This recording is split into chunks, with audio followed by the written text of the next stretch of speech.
frankly, Formula One is a little boring at the moment.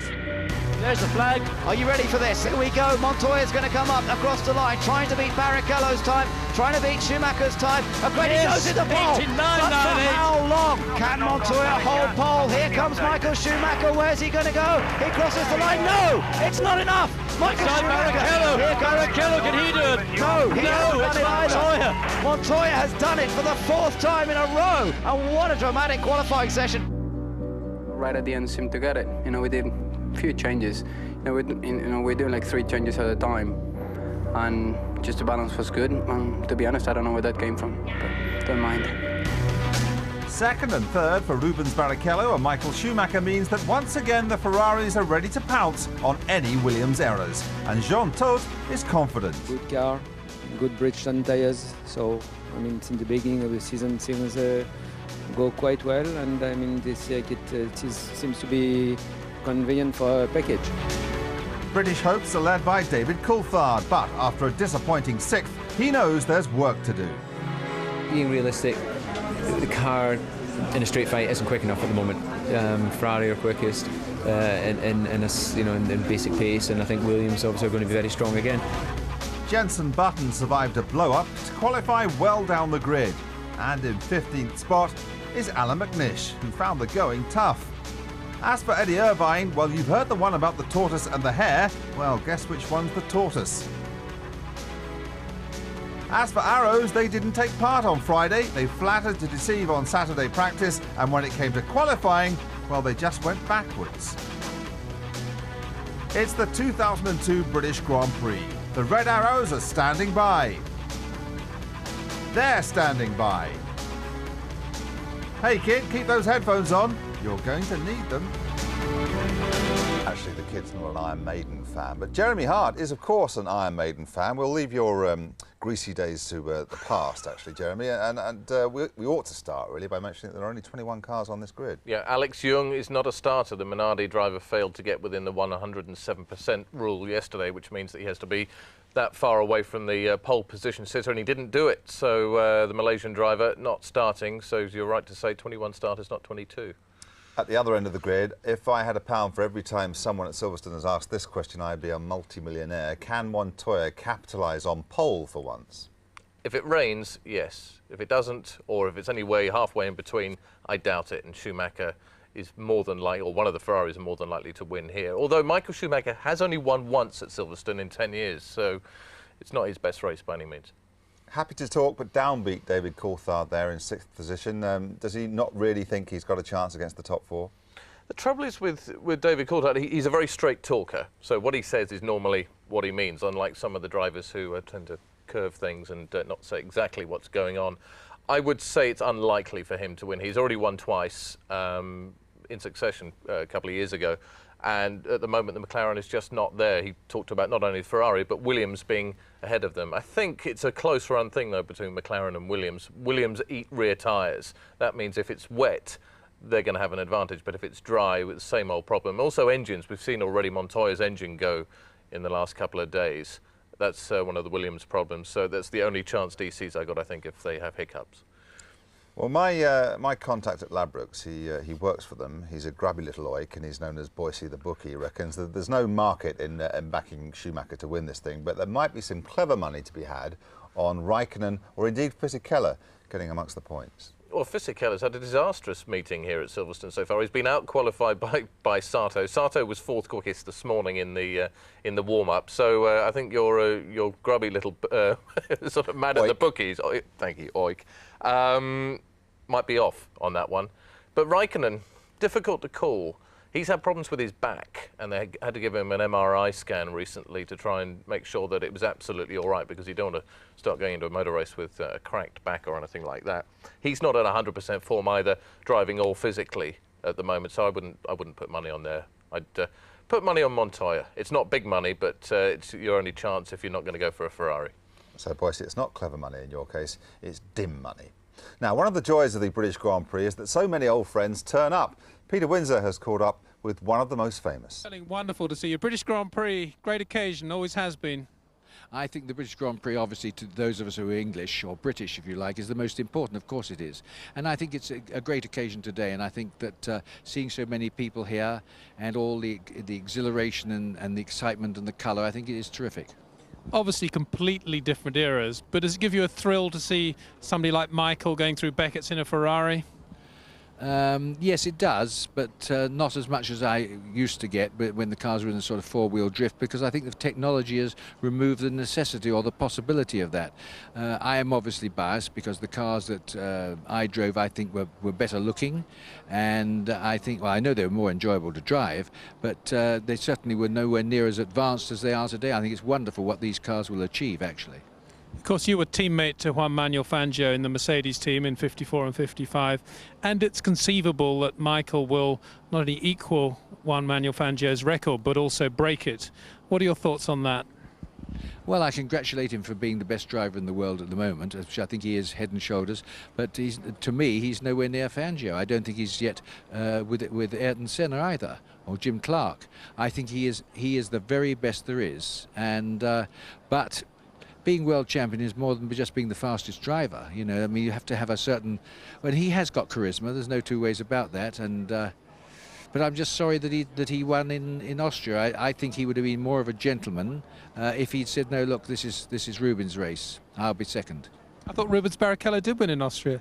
Yes, no, I'm saying for my. Yeah, no, I was joking. Yeah, well, I'm glad to hear that. No, I must say I was disappointed at that. I did feel that he could have been just behind him and said, well, that's it, because there's no doubt he is obviously the best driver there is, and can beat his teammate. I'm sure of that. What was Fangio like as a person? What was his character? Fangio was a gentleman. Fangio was a very quiet. He was a humble man. And he was bloody fast. I mean, that's the in racing terms. He had tremendous stamina, because our races were 3 hours long. We didn't have the G loads they do now, but certainly they were physically quite tough. I mean, you lost a tremendous amount of weight because of the heat inside the cars and so on. But he was just a very correct driver. I never ever saw Fangio do anything that was at all dirty. Other drivers at that time, Farina and so on, who was pretty tough, were tough. Fangio didn't need to be tough and push around. He was just, at the time, the best. Wonderful. And great to see you, Sterling. Thank you very much. Thank you. News just in from the circuit is that the Red Arrows display has been cancelled. The Red Arrows have been grounded because the cloud is too low. That's bad news for anybody who likes aeronautics, and bad news for anybody who doesn't want rain, because low cloud presumably means that there's every chance of precipitation. It is, after all, July the 7th, and we're in the middle of summer. Now, it's the circuit we all know best, but how do you get the best lap out of Silverstone? I can't help you there, but I know a man who can. Montoya comes through Woodcote, flashes across start-finish line to start a lap, 180 miles an hour, now down to Copse, down a gear on the throttle. This is awesome. 170 mile an hour entry, 150 on the exit. Then up to Maggots, into Beckett's, almost flat through there, down 2 gears, down 1 more, and all of a sudden you're out of Beckett's, into Chapel Curve and onto Hanger Straight.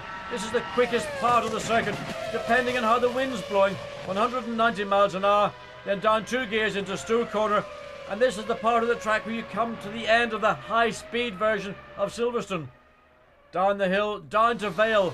Watch the amount of curb Montoya takes, tons of curb on the inside, then hooks the wheel over the curb into Club Corner, lets the car run out wide, free the car up on the exit, up to 5th gear, 6th gear, 170 miles an hour into Abbey, back down the gearbox, lots of curb on the inside, lots more curb as he leaves Abbey, then down into Bridge Corner.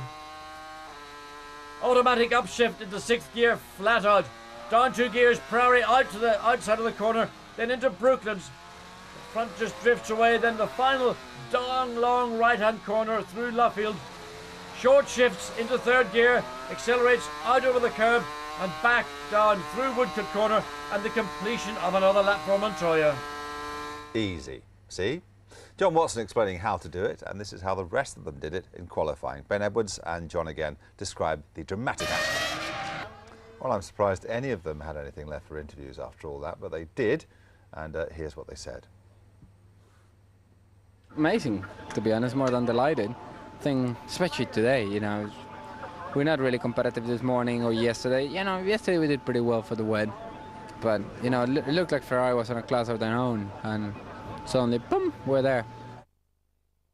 Michael is exceptionally fast into Cops, into T1. So it's something that he's gaining a little bit of time on me, but I'm gaining a bit on setup through the infield. So we have to see tomorrow. I think that the reason for me to win the races will be the traction out of the low speed. That's what will count. So I'm very confident. I had twice a problem in T3 in one particular corner, where I simply didn't find the setup and the line altogether. So it was actually okay this morning, but in qualifying it wasn't. It could be that I just stressed the tyres a little bit harder in the initial bit and then just run out of my tyres by the end of the lap. Yeah, relatively happy with it. I mean, last run didn't work out because I had quite a lot of understeer, so I couldn't improve my time really. Otherwise, I think it would have been a 1 and 2 for Williams today. Unexpected. I mean, Ferrari looked a lot stronger, but we usually tend to be good in qualifying and rather a bit weak in race, so we'll have to wait and see.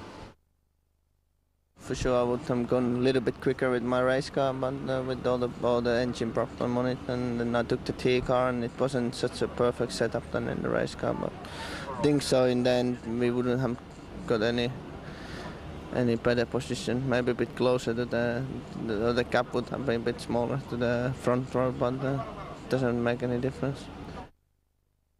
Obviously, I want to be as quick as I can, and it's impossible to be as quick as Ferrari and Williams at the moment. Obviously a little bit surprised, like most people, that Montoya was able to unleash that time at the end, but I think if you look at the best sectors, then Michael would have been on the pole.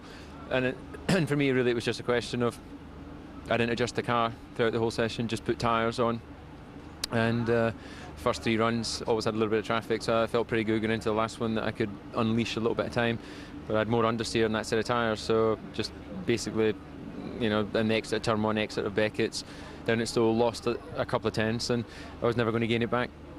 So the top 6 have their say. Let's have our say about the other end of the grid, and in particular Jaguar. They're 1 spot away from being the last 2 on the grid. This with a new aero package, home Grand Prix. What on earth's going on? They're lucky to have 2 cars in the race, to be honest. It got down to literally the last 4 seconds of qualifying for Pedro de la Rosa to actually get the second Jaguar on the grid. He had a problem with, first of all, an electrical problem, and then he had a fuel pump issue as well. And they were very lucky to get him in, and he just scraped onto the back of the grid. Eddie Irvine, not a particularly good qualifying session either. He's 19th, so they're, as you say, right down at the back. And this new aero package, which they're meant to have developed and run at Barcelona last week, so far doesn't seem to be the goods.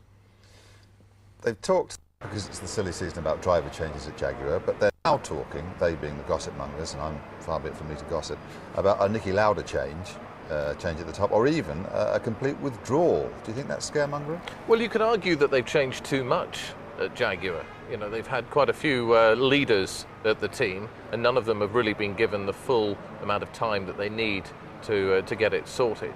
I know Peter Windsor, our man in the pits, has said that, you know, Niki Lauda should have got it sorted by now, but they should be looking at this over a 2-year period. They've been chopping and changing. There've been so many personnel changes. A lot of their top guys have gone to other teams. So Jaguar is not the place that anybody really wants to be as a top designer, a top engineer, a top mechanic, and they're struggling a little bit. And I think you'll see Eddie Irvine go at the end of this year. He's saying that he'll decide in the next couple of weeks whether he stays or goes. I don't think it's his decision. And really it's a case of who they can get for next year, because it's the same as with engineers, as with mechanics. Who wants to drive for Jaguar?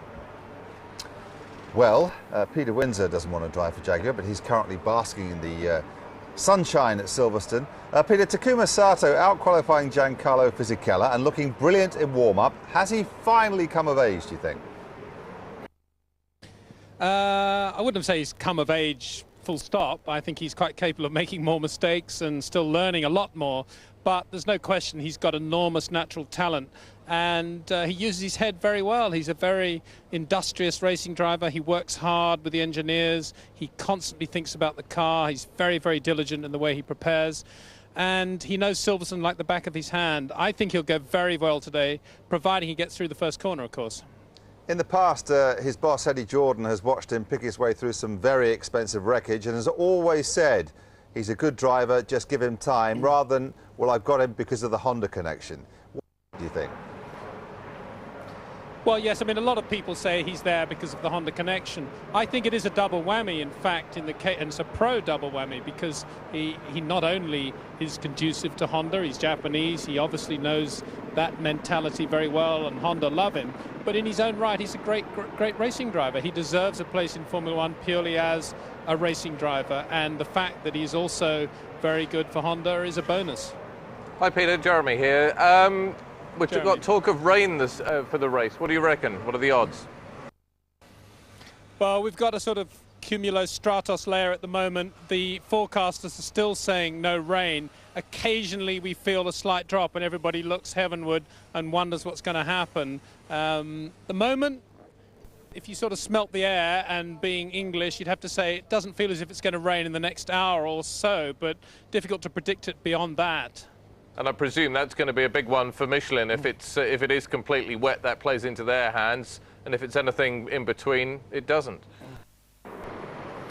Well, I don't think it actually plays into Michelin's hands. I think what we saw on Friday was that the deep groove Michelin wet, and if the conditions are that bad that they have to use that tyre, then they are not too far away from Bridgestone now. And it was interesting to see that for the first time, a Michelin tyre has a slightly rounder shoulder, a bit more the shape of the Bridgestone. That's on the deep groove wet Michelin. But on the lighter groove Michelin, or on the intermediate, it looks as if Bridgestone still have an enormous advantage. So the moment, I would think that if you're a Michelin runner, you'll be praying for dry weather. Peter, we all are. Thanks very much for the time being. Especially, we'd hate to see you getting absolutely soaked, Peter. We hate seeing things like that. Now then, we said earlier on that who wants to drive a Jaguar? Well, I'm sure plenty of you do. I bet you've often wondered what it would be like to sit in a Formula One car. You might have dreamt of driving one even, but actually owning one. And then we see 30% chance of rain on our predictor on screen. And based on the fact that qualifying this year has seen, last year was 1 minute 20.4, and we're down to 1 minute 18.9 for Montoya. It's about a second and a half faster, but that's basically at the front. Nevertheless, maybe see a race being a minute or two quicker this year than last year.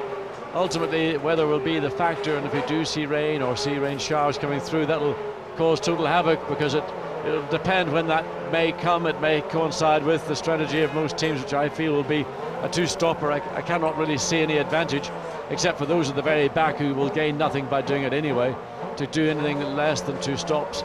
So there's a lot for the teams to think about and work at, and keeping an eye skywards just to check on what is coming in.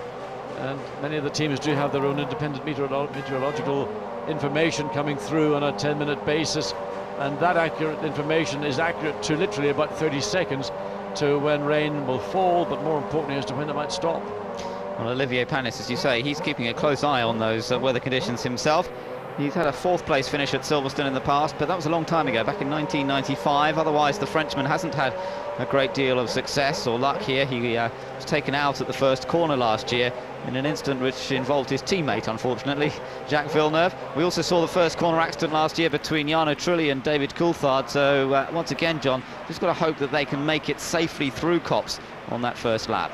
The revised starting grid, which came in a couple of years ago, brings the field much forward, much more near to Copse corner, and that's always produced secondary problems. Everybody very closely bunched as they enter into Copse. Let's hope they've learned the lessons of last year. Quite a close battle going on in the Drivers' Championship for second. We know who's leading the series by a massive margin of 46 points, but behind Michael Schumacher, Ralf Schumacher on 30, then Montoya on 27, and Coulthard and Barrichello on 26 points apiece. That could change around a bit this afternoon, so it's the battle for second in the Drivers' Championship that we're keeping an eye on here today. Raikkonen only 1 point ahead of Jenson Button in the standings as well. Fisichella down in 8th. Heidfeld perhaps with a chance to score again today, 9th in the driver's standings, but starting in the top 10 on the grid today. Well, Mika Salo just preparing before he'll come out on track. The track will open, the pit lane that is, will open at 1:30. I'm sorry, it'll open at 12:30, because it's 1:30 in Europe. Britain, one of the Grand Prix that starts at local time 1 o'clock as opposed to the Central European time of 2 o'clock. David Coulthard likewise just getting ready, and he had a problem this morning. His race car had an engine failure. Ron Dennis explained it as a pretty comprehensive, he didn't say quite blow up, but that's a mechanical problem. And of course, the Ilmore company that manufactures the engines on behalf of Mercedes-Benz, not a million miles away, about 20 miles as the crow flies from Silverstone. And they had a problem with Kimi Raikkonen's engine in qualifying yesterday also. So not sweetness and light right now in the reliability stakes for McLaren Mercedes-Benz. Twice winner here at Silverstone. First time was in 1999 when there was the dramatic race that saw the accident for Michael Schumacher, broke his leg. And in the once we got running again, Coulthard managed to hold off Irvine in the other Ferrari, although Irvine made a little mistake on his pit stop, ran a bit deep into the pits, and that cost him perhaps a little bit of time. Coulthard was then able to hold him off for the rest of the race, and the year after he came back to take another victory here at Silverstone, passing Barrichello. Good move, ran the outside down towards Stowe Corner, and going on to take his second win in a row. Last year it didn't work out. As I mentioned, he came together with Trulli at the start, but it was his teammate Mika Hakkinen who came through for the victory. Just watching David Coulthard getting into his car. Interesting, he's wearing a watch on his left wrist, and he's got a silver bangle on his right wrist. Now, racing drivers, let's say in days when fire was a bigger part of racing than maybe it is today, would never wear any form of jewellery because, of course, if it got hot it would burn you. Changes in times, cars very much safer. The whole situation regarding accidents and damage and fire has been greatly controlled. Nevertheless, just interesting that a driver should think to wear a watch driving. I can't imagine why. Now, I know once Niki Lauda was British Grand Prix and Juan Pablo on pole position. It's a very temporary affair, pole position, but enjoyable yesterday and a very big surprise for all of us, including Juan. Today, tough race against the Ferraris. Everyone will be telling you that, but we're going to enjoy the race. What was the feeling like? What was the reaction like when Juan did that lap? Because he was slightly down through T1, wasn't he? He'd always been down all morning compared to Ralph, and on his previous two qualifying runs he was down on Ralph. So when that time came up again at the end of T1, we thought second row maybe with a bit of luck, but a purple and another purple, and even then pole didn't sort of register for several more seconds. So it really was a big surprise. Well, great to see that. And Silverstone staging the British Grand Prix, your thoughts on that?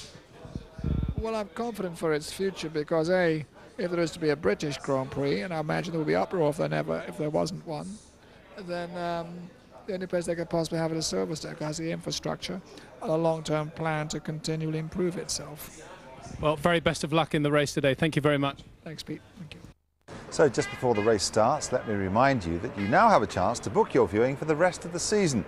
Yes, you can now buy a season ticket to ensure you've got the best possible seat in sport. For £50, you can book from the British Grand Prix right through to Japan in October. So call 08702 418 111 to book your pass to the rest of this season's races. That's 08702 418 111, or wait till the end of this race and just press the red button on your handset.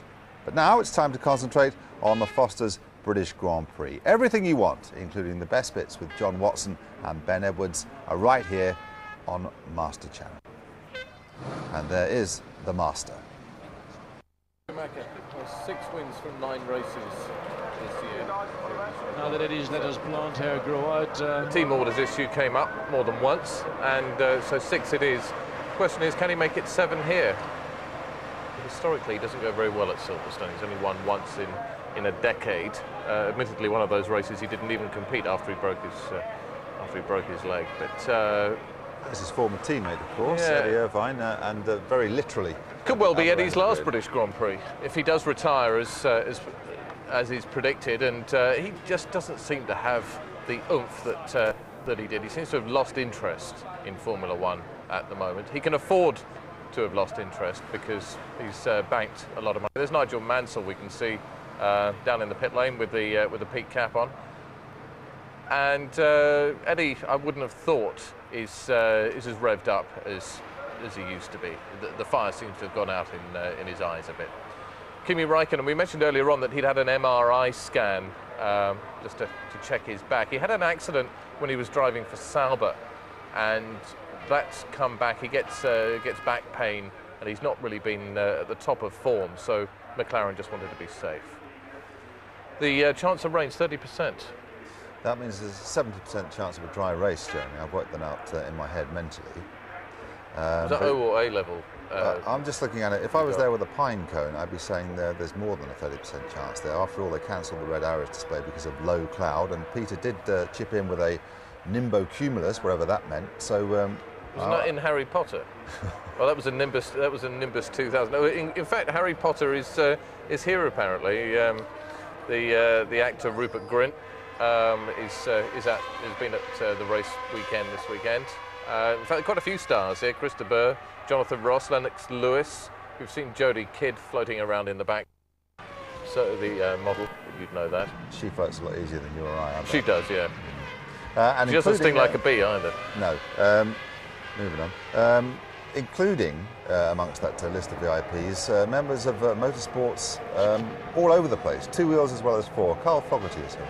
Yeah, Foggy, what a great guy. He's now got his own team back in superbikes and stuff, and an absolute hero. 60,000 people travel to races to see him. Well, let's hear from him now. Carl Fogarty, one of the perks of having a half a season off before you start your own team is a chance to come to events like this. Are you a big fan of racing on 4 wheels? Yeah, I always follow it, you know, see how the boys get on with like David Coulthard and Eddie with Jaguars, see how they get on, and it's nice to come down here and see how it's all going, you know. At one stage there's rumours you're going to do touring cars. Did you ever get an offer to test a Formula 1? No, I wouldn't have minded one. I would have jumped at the chance for sure, but no, I mean, I had a lot of offers to go car racing, but to be honest, I'm not really interested in it at all. I just, you know, I'll stick to 2 wheels and stick to running this new race team that's going to be up and ready to race very shortly. Where do you think you'll be out on the track first? Good question. We're going to be on the track testing the next few weeks all around Europe, and that, the first race, we don't know yet, to be honest. We want to see how testing goes first before we make a decision on when we can race or when we're allowed to race for the obligation reasons, you know.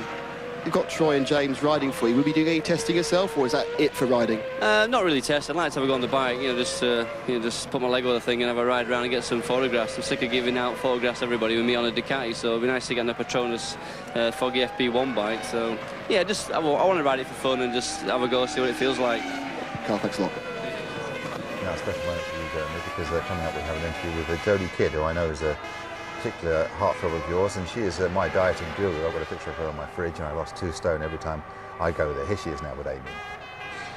Jodie Kidd, great to see you here at Silverstone at the British Grand Prix. Is this your first time at a Formula 1 race? It is my second. I came 2 years ago here when it was raining and it was miserable and everyone couldn't get in and covered in mud. And this is my second time. It's been much smoother.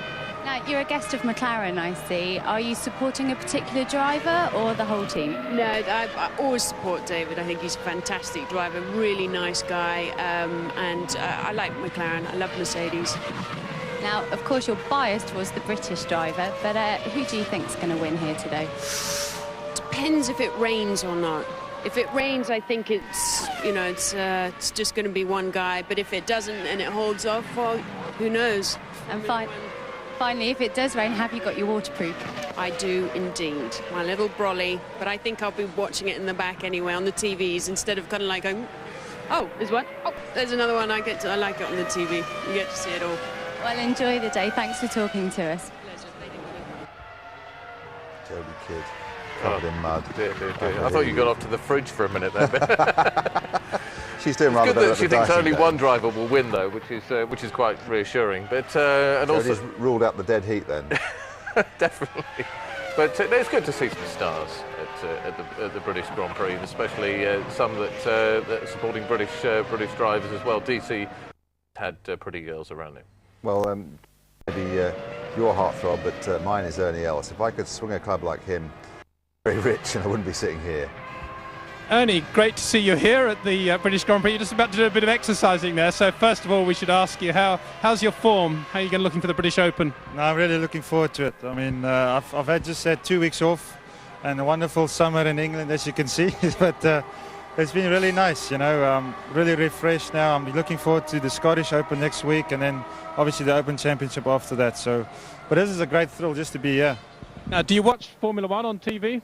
Yeah, I do. You know, in the States it's a little difficult, you know, with the time changes and stuff like that. And they love watching their NASCAR and stuff like that. But, I mean, I'm a Formula 1 freak, you know. I love this sport and, you know, what the guys do is just incredible. I see you're in a West McLaren Mercedes jacket here. Have they tried to squeeze you in the car yet?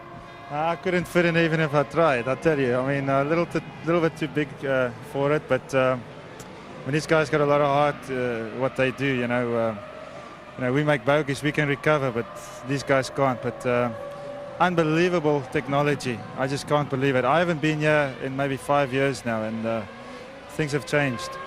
Do you enjoy meeting athletes from other sports like David Coulthard and Kimi and comparing notes perhaps on the way you deal with fitness and travel and so forth?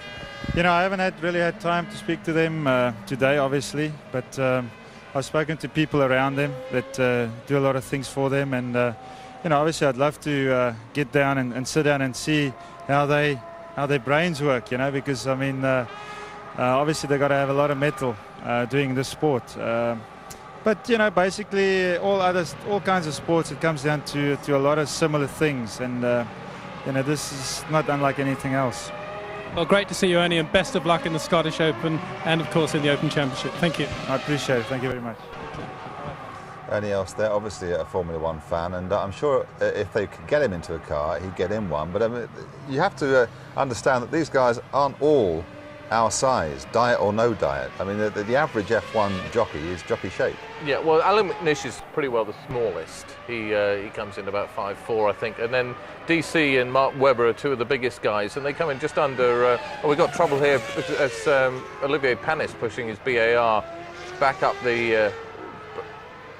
There's Jock Clear from BAR coming down off the wall, so something definitely wrong with Olivier Panis's car as he pushes it back up the pit lane. We saw that previously in the weekend with Arrows. Both Arrows cars were pushed back up, and that's not really the way that Olivier Panis wants to prepare for this race.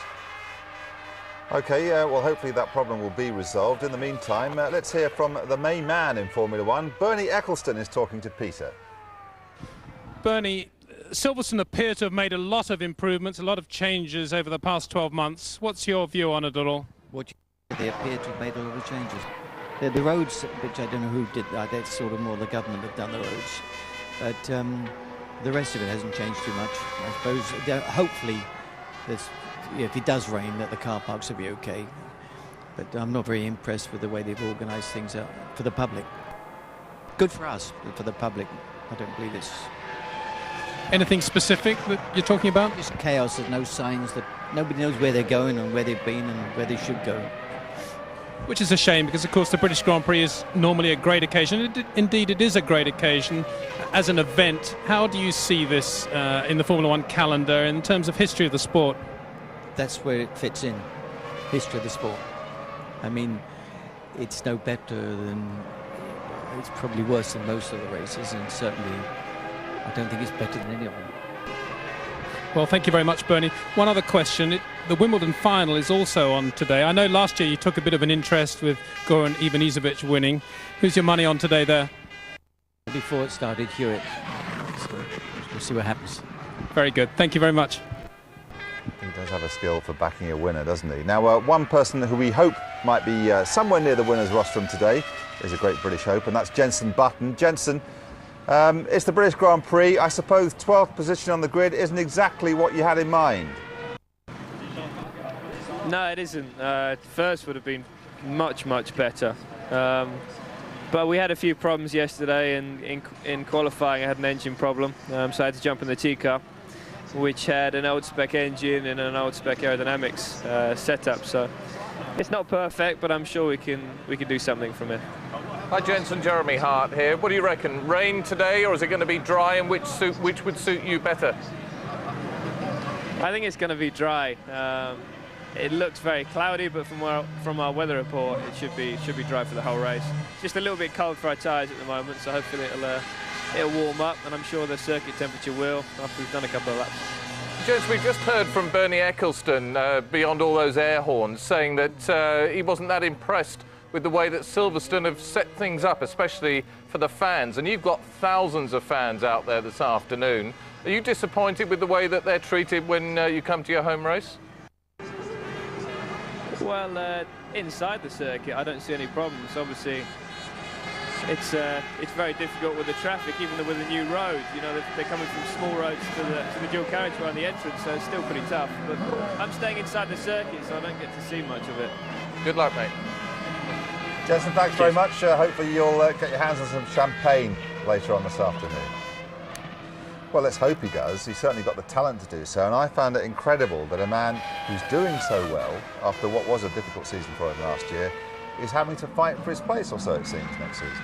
This is not down to the fact as to whether he's a good driver or not. And he is a good driver. He's had his moments, and he's still finding his feet. I mean, he's not been in Formula One really that long by comparison with a lot of drivers. But you spot somebody with talent straight away. There's no gradual process. You don't go, well, he was all right last year and he's getting better this year. You're either good or you're not. And Jensen definitely has some very good moments. What's going on at the moment, it's a fight between management.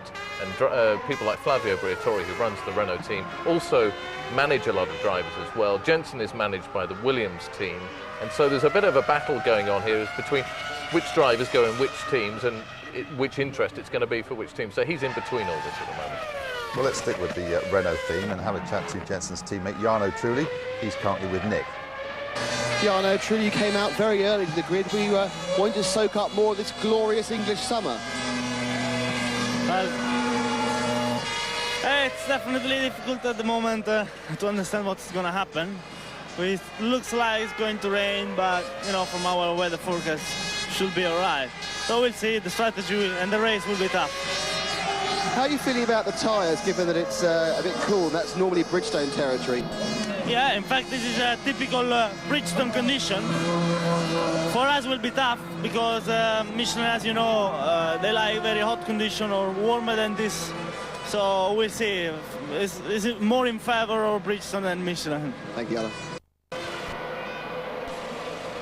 And these live pictures from the circuit, Ralf Schumacher out on the track. It's not unknown for cars to come to some sort of grief out in this stage of the race, or stage of pre-race. Anytime a car's fired up, it can come to grief. And you're right, on this, even on this outlap, bring them out from the pits round to the grid, which they sometimes do twice, just in case there's been a problem or whatever, come back into the pits. But they come round, and yes, people have gone over, people have gone off, cars have stopped, engines have blown, all sorts of things in the past. So the minute a car runs, it's always a danger. We're just on board there with one of the Ferraris, and it's Michael Schumacher, who's doing his old trick of doing a little bit of a practice start, and then he's going to run through the middle of everybody like King Canute. Yeah, you have to be quick. Actually, I've been in that situation, just hanging around when I wasn't actually supposed to be there. I wasn't working like everybody else, and if you're not quick, you can end up with severely dented ankles. Anyway, John Watson, respect to him, because he said that Mika Salo, who finished 8th, possibly put in the best performance of the qualifying session. We can hear from Mika now. Mika, great qualifying performance yesterday after very few laps. You were not feeling well on Friday. How are you now? Yeah, I'm okay. I'm sort of, let's say 90%, but it should be okay for the race. Car feel good this morning? Good balance, good grip? Yeah, everything is fine. We did our normal race preparation after qualifying, and it's okay, so no problems. Okay, very best of luck. Thank you. Of course, he had food poisoning on Friday and couldn't compete, and he got his quick lap in yesterday, but he said he's not entirely sure that he'll be able to, one lap's one thing, but 1 hour 40 minutes is something completely different. He spent 15 of the last 48 hours asleep. He's been very ill. He's had Silverstone's stomach, which is a bit like Delhi belly, I guess, but only British. And he's been very, very weak. And to be able to get into a Grand Prix car and drive flat out for the next hour and a half with a hope of a point is testament to his physical condition, because most of us would take probably another couple of days to get right and wouldn't even go much further than the bedroom or the loo. Thank you for that. Now then, let's have a word with the winner of the last Grand Prix, obviously hoping to make it 2 in a row. Rubens Barrichello is with Peter. How does the car feel onto the grid? Well, it feels okay. It's just a little bit more windy, so I'm changing things around a little. Head, tailwind, side wind? Oh, it's everywhere. Winds from everywhere. What do you think about the rain or not? Well, I mean, even though it seems not to be rainy, it will sometime. Good luck, Rubens. Thank you. It would seem that things last minute are going on up and down the pit lane, Jeremy. Yes, it's not a very a calm situation. Normally everybody's neatly in place. Rubens rushing down the pit lane. Right, let's have a word with someone who's had a busier, perhaps a more fraught time than most drivers so far this weekend. Heinz-Harald Frentzen. Heinz-Harald, not the best start to a Grand Prix weekend for you. Could have been worse, actually. No, we are happy to be there, and we are here standing on the grid. We're looking forward. We have a hard time, but I think we're going through. Heinz, Jeremy Hart here. Are you hopeful that you guys will be racing not only here but for the rest of the season, or are you just going to get this one out of the way and work out what happens afterwards? That's right. Asking me that in front of the grid before the start, I cannot really answer that question. But I'm looking forward that we solve all the problems around it. I think Tom Walkinshaw is a real racer, and he's trying to do his best to keep running. As well, I'm trying to support the team as much as I can.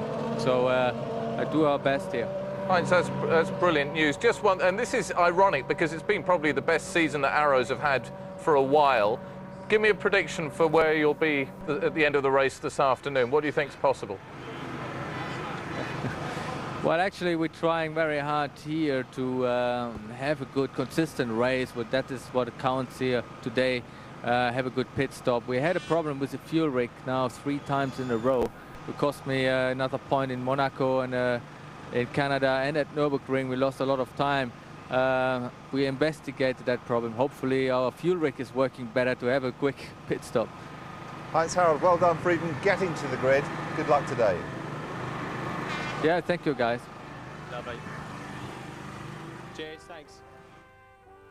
I gather that's the national anthem, because I already stand there.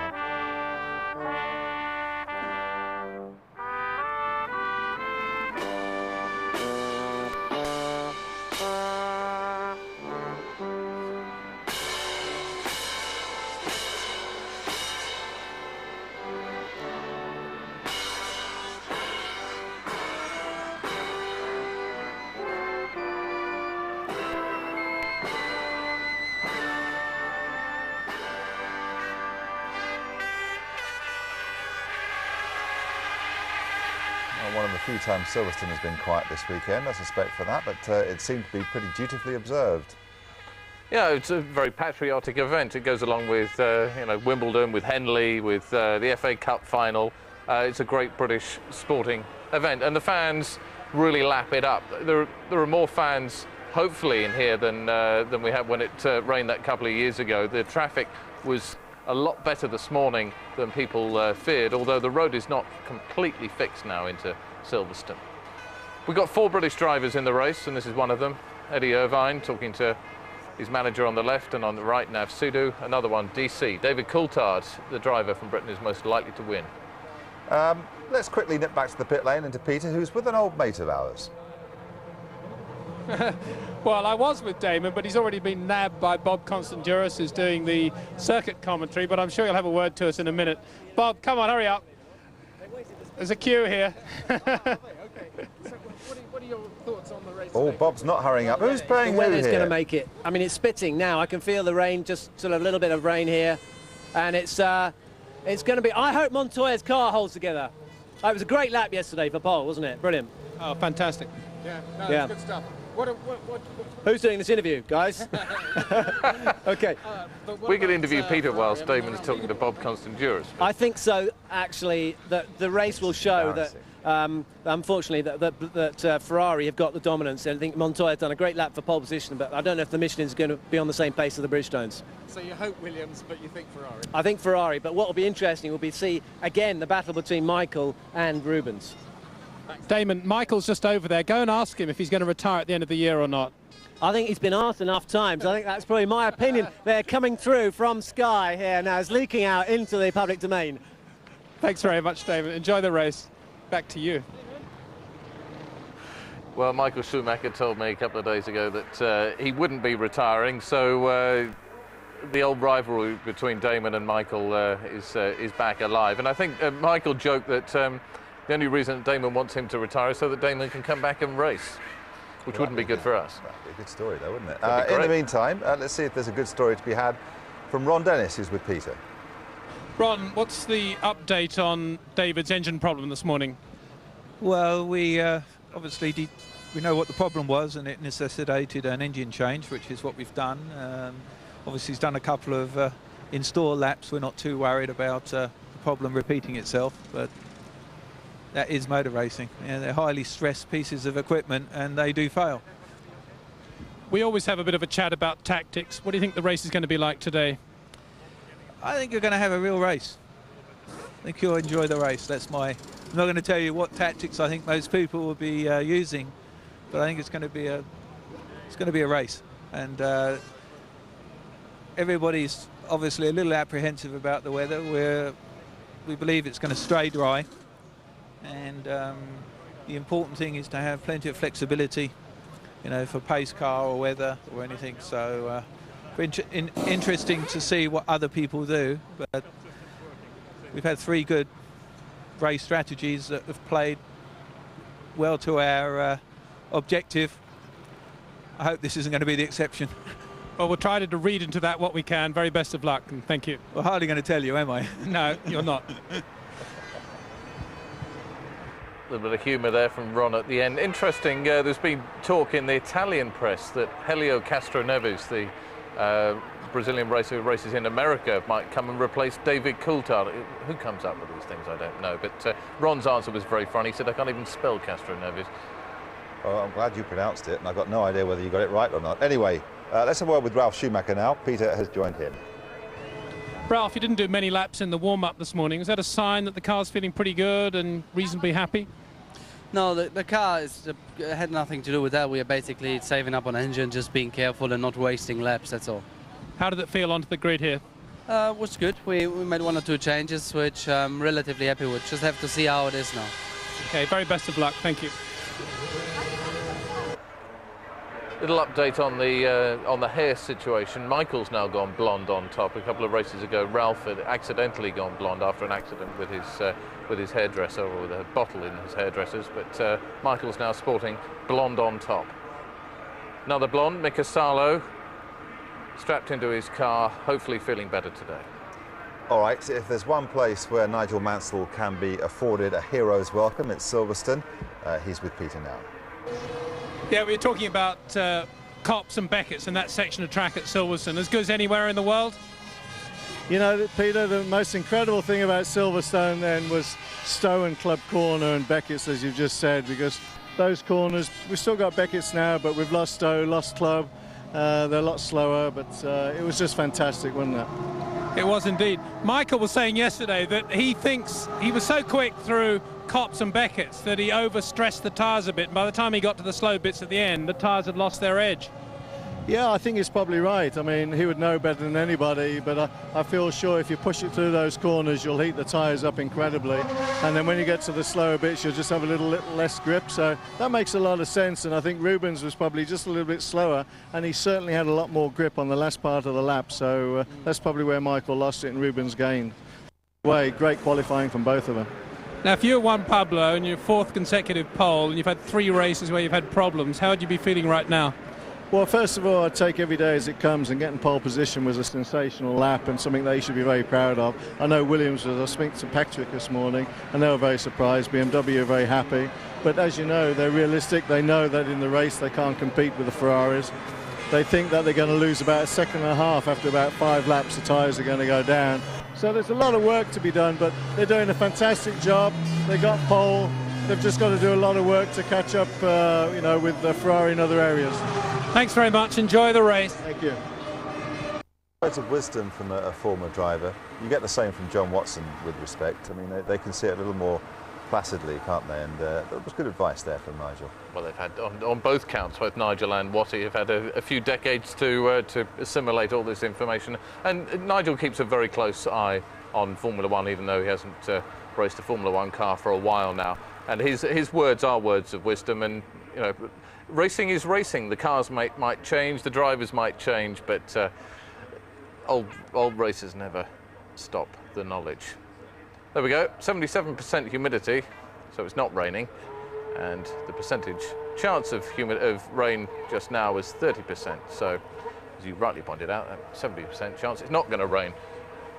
Which is a shame, because I think it would make it a very exciting race this afternoon if it did rain. We'd get or some rain in the middle of the race would mean all sorts of unscheduled pit stops. We were talking about words of wisdom from John Watson, respect, and of course from Nigel Mansell. You never get anything but words of wisdom from one of the brightest sparks in the Ferrari pit, Ross Brawn, who's with Nick. Ross Brawn, you may have been just pipped in qualifying, but judging by warm-up, it's a bit of a stroll in the park for you, isn't it? I wouldn't say that, never is. It was difficult to know what they were doing. I expected them to be on a two-stop fuel level after Nürburgring, but it looked this morning as though they're doing one stop, but we'll have to wait and see. I'll be surprised if they do one stop after Nürburgring, so I was a little surprised by the times this morning, but we knew this was a very, very good race car. It just wasn't particularly quick on one lap, so maybe we saw more of that this morning. Both your guys found it very easy to pass Williams at the Nürburgring. Is it as easy to find opportunities here? Not generally, no. It does depend how they're handling. I mean, obviously Williams were in trouble at Nürburgring. That made it much easier, but it will be much tougher to overtake here, but it's possible. And the Ferrari weather forecast? Well, like this, we're just going to get a little bit of moisture in the air, but it shouldn't rain. Ross, thank you very much. Well, as Nick poses the weather question to Ross Brawn, we get confirmation that it's now a 1 in 2 shot as to whether it's going to rain or not. And certainly if you just use the old-fashioned method, which just most people down that grid are doing, and look upwards, it don't look too clever. You get one in the eye if you look upwards at the moment, because there are spots of rain from what we're hearing out on the track. It's nothing particularly heavy and nothing to force them to change choice of tyre at the moment, but a bit more rain, and well, a lot more rain would really help Michelin, as we heard earlier on when we were talking to Peter, because the deep grooves they've got work really well in the torrential downpours we had on Friday. To ensure that the Grand Prix cars can keep their tyres warm and not have a problem of tyre pressures dropping as well as tyre temperature dropping. Well, we'll see how busy Bernd Mailander is going to be today. I'm sure he'd be quite happy to be sitting throughout the race at the end of the pit lane and not to be deployed. Very experienced driver, though, in sports car racing and touring car racing. So a very capable man behind the wheel of the SL55 as it sets off now to check the track conditions, check everything is clear, and the countdown continues to the start of the formation lap. The grid beginning to clear of people now. Now the Ferrari weather forecast reckons it's not going to rain, just going to be moisture in the air. Let's just quickly run you through the grid once again. Montoya on pole, Barrichello alongside in the Ferrari. Then it's Michael Schumacher, only had 1 pole, 1 win in 11 British Grand Prix appearances so far. Ralf Schumacher next up, his best qualifying performance ever there in 4th place. Kimi Räikkönen 5th, with Monaco winner and twice Silverstone winner David Coulthard alongside him in 6th. Jarno Trulli again 7th for Renault. Mika Salo in his best qualifying performance of the season in 8th. Then it's Villeneuve, Heidfeld, Massa. Then it's Jenson Button in 12th place ahead of Olivier Panis. Takuma Sato on the harder Bridgestone tyre, as Eddie Jordan was telling us earlier, looking to try and score points back from 14th on the grid. Then it's McNish, Frentzen and Fissy Keller with the other Jordan with a lot of work to do. Bernaldi, Irvine, Mark Webber starting in 20th place, and then right at the back after his problems in qualifying with a coolant leak, an engine misfire and a last-minute dash in the spare car. He only got out of the pit lane really with about 4 seconds to spare to enable him to get across the line before the checkered flag came out yesterday, De La Rosa, and he just managed to scrape onto the grid. And well, there were lots of talk afterwards in the Jaguar pit, and it may well have been about the decisions that were taken during that qualifying session. Just waiting to see the covers come off Montoya's, and he's got a brand new set of Michelin, and that's not something we've seen for quite some time, because Michelin up until this Grand Prix always required quite a number of miles on the tyres. So this is the difference between the tyre that we've seen Michelin produce from Monaco through Canada and to the European Grand Prix at Nürburgring, coming to a more aggressive surface, a higher speed racetrack. And Montoya starting on a, looks like certainly brand new fronts, and we presume brand new rears, as is Ferrari, and that's Michael Schumacher. Yeah, well, we're used to seeing that with the Bridgestone runners. Michael Schumacher normally starting on a brand new set, but as you say, a new set of Michelin tyres, at least on the front. Well, yeah, it is new on the rear as well. So a whole new set of tyres for Montoya, and that is an indicator that Michelin have changed their approach somewhat. They said they would for this race at Silverstone. It is a very different surface anyway, so they would have had to have changed their approach from the Nürburgring, which did not provide as much grip. But here, they're hoping They've taken pole position once again, but it's Grand Prix wins that they want to add to their tally. And so far this season, Michelin have scored just the one victory, and that was in Malaysia, courtesy of Ralf Schumacher. Montoya still to take his first Grand Prix win of 2002. Could it be at Silverstone? Well, they're about to set off on the formation lap, and then over the next 60 laps, we will find out. Rubens is waving. Rubens Barrichello has a problem, and we've seen this already this year. It was Barcelona, remember, where Barrichello failed to get off the line at the start, and it looks like problems once again for the Brazilian. And he's absolutely, I mean, he's furious, shaking his head. We saw, as you say, in Barcelona, whether it's the same problem here. We're just literally coming within seconds of the lights going out, his hands go up, so the engine has stalled. As he tried to engage the gear, pulled the gear, and just the clunk. Whatever was the result now is a scrabble by Ferrari. Are they going to be able to get this car started up? He's got to look, the wheels are going round. I wonder if it's a clutch problem for Barrichello, because I think, for me, they're unable to either disengage the clutch, and now you're going to see, well, they're going to have to push this car because where they are in the grid. So Barrichello, we think we've got it going now. So Barrichello, there he goes, lays rubber. He is absolutely, he's going to have to start. By the time he gets back, he will be at the back of the grid.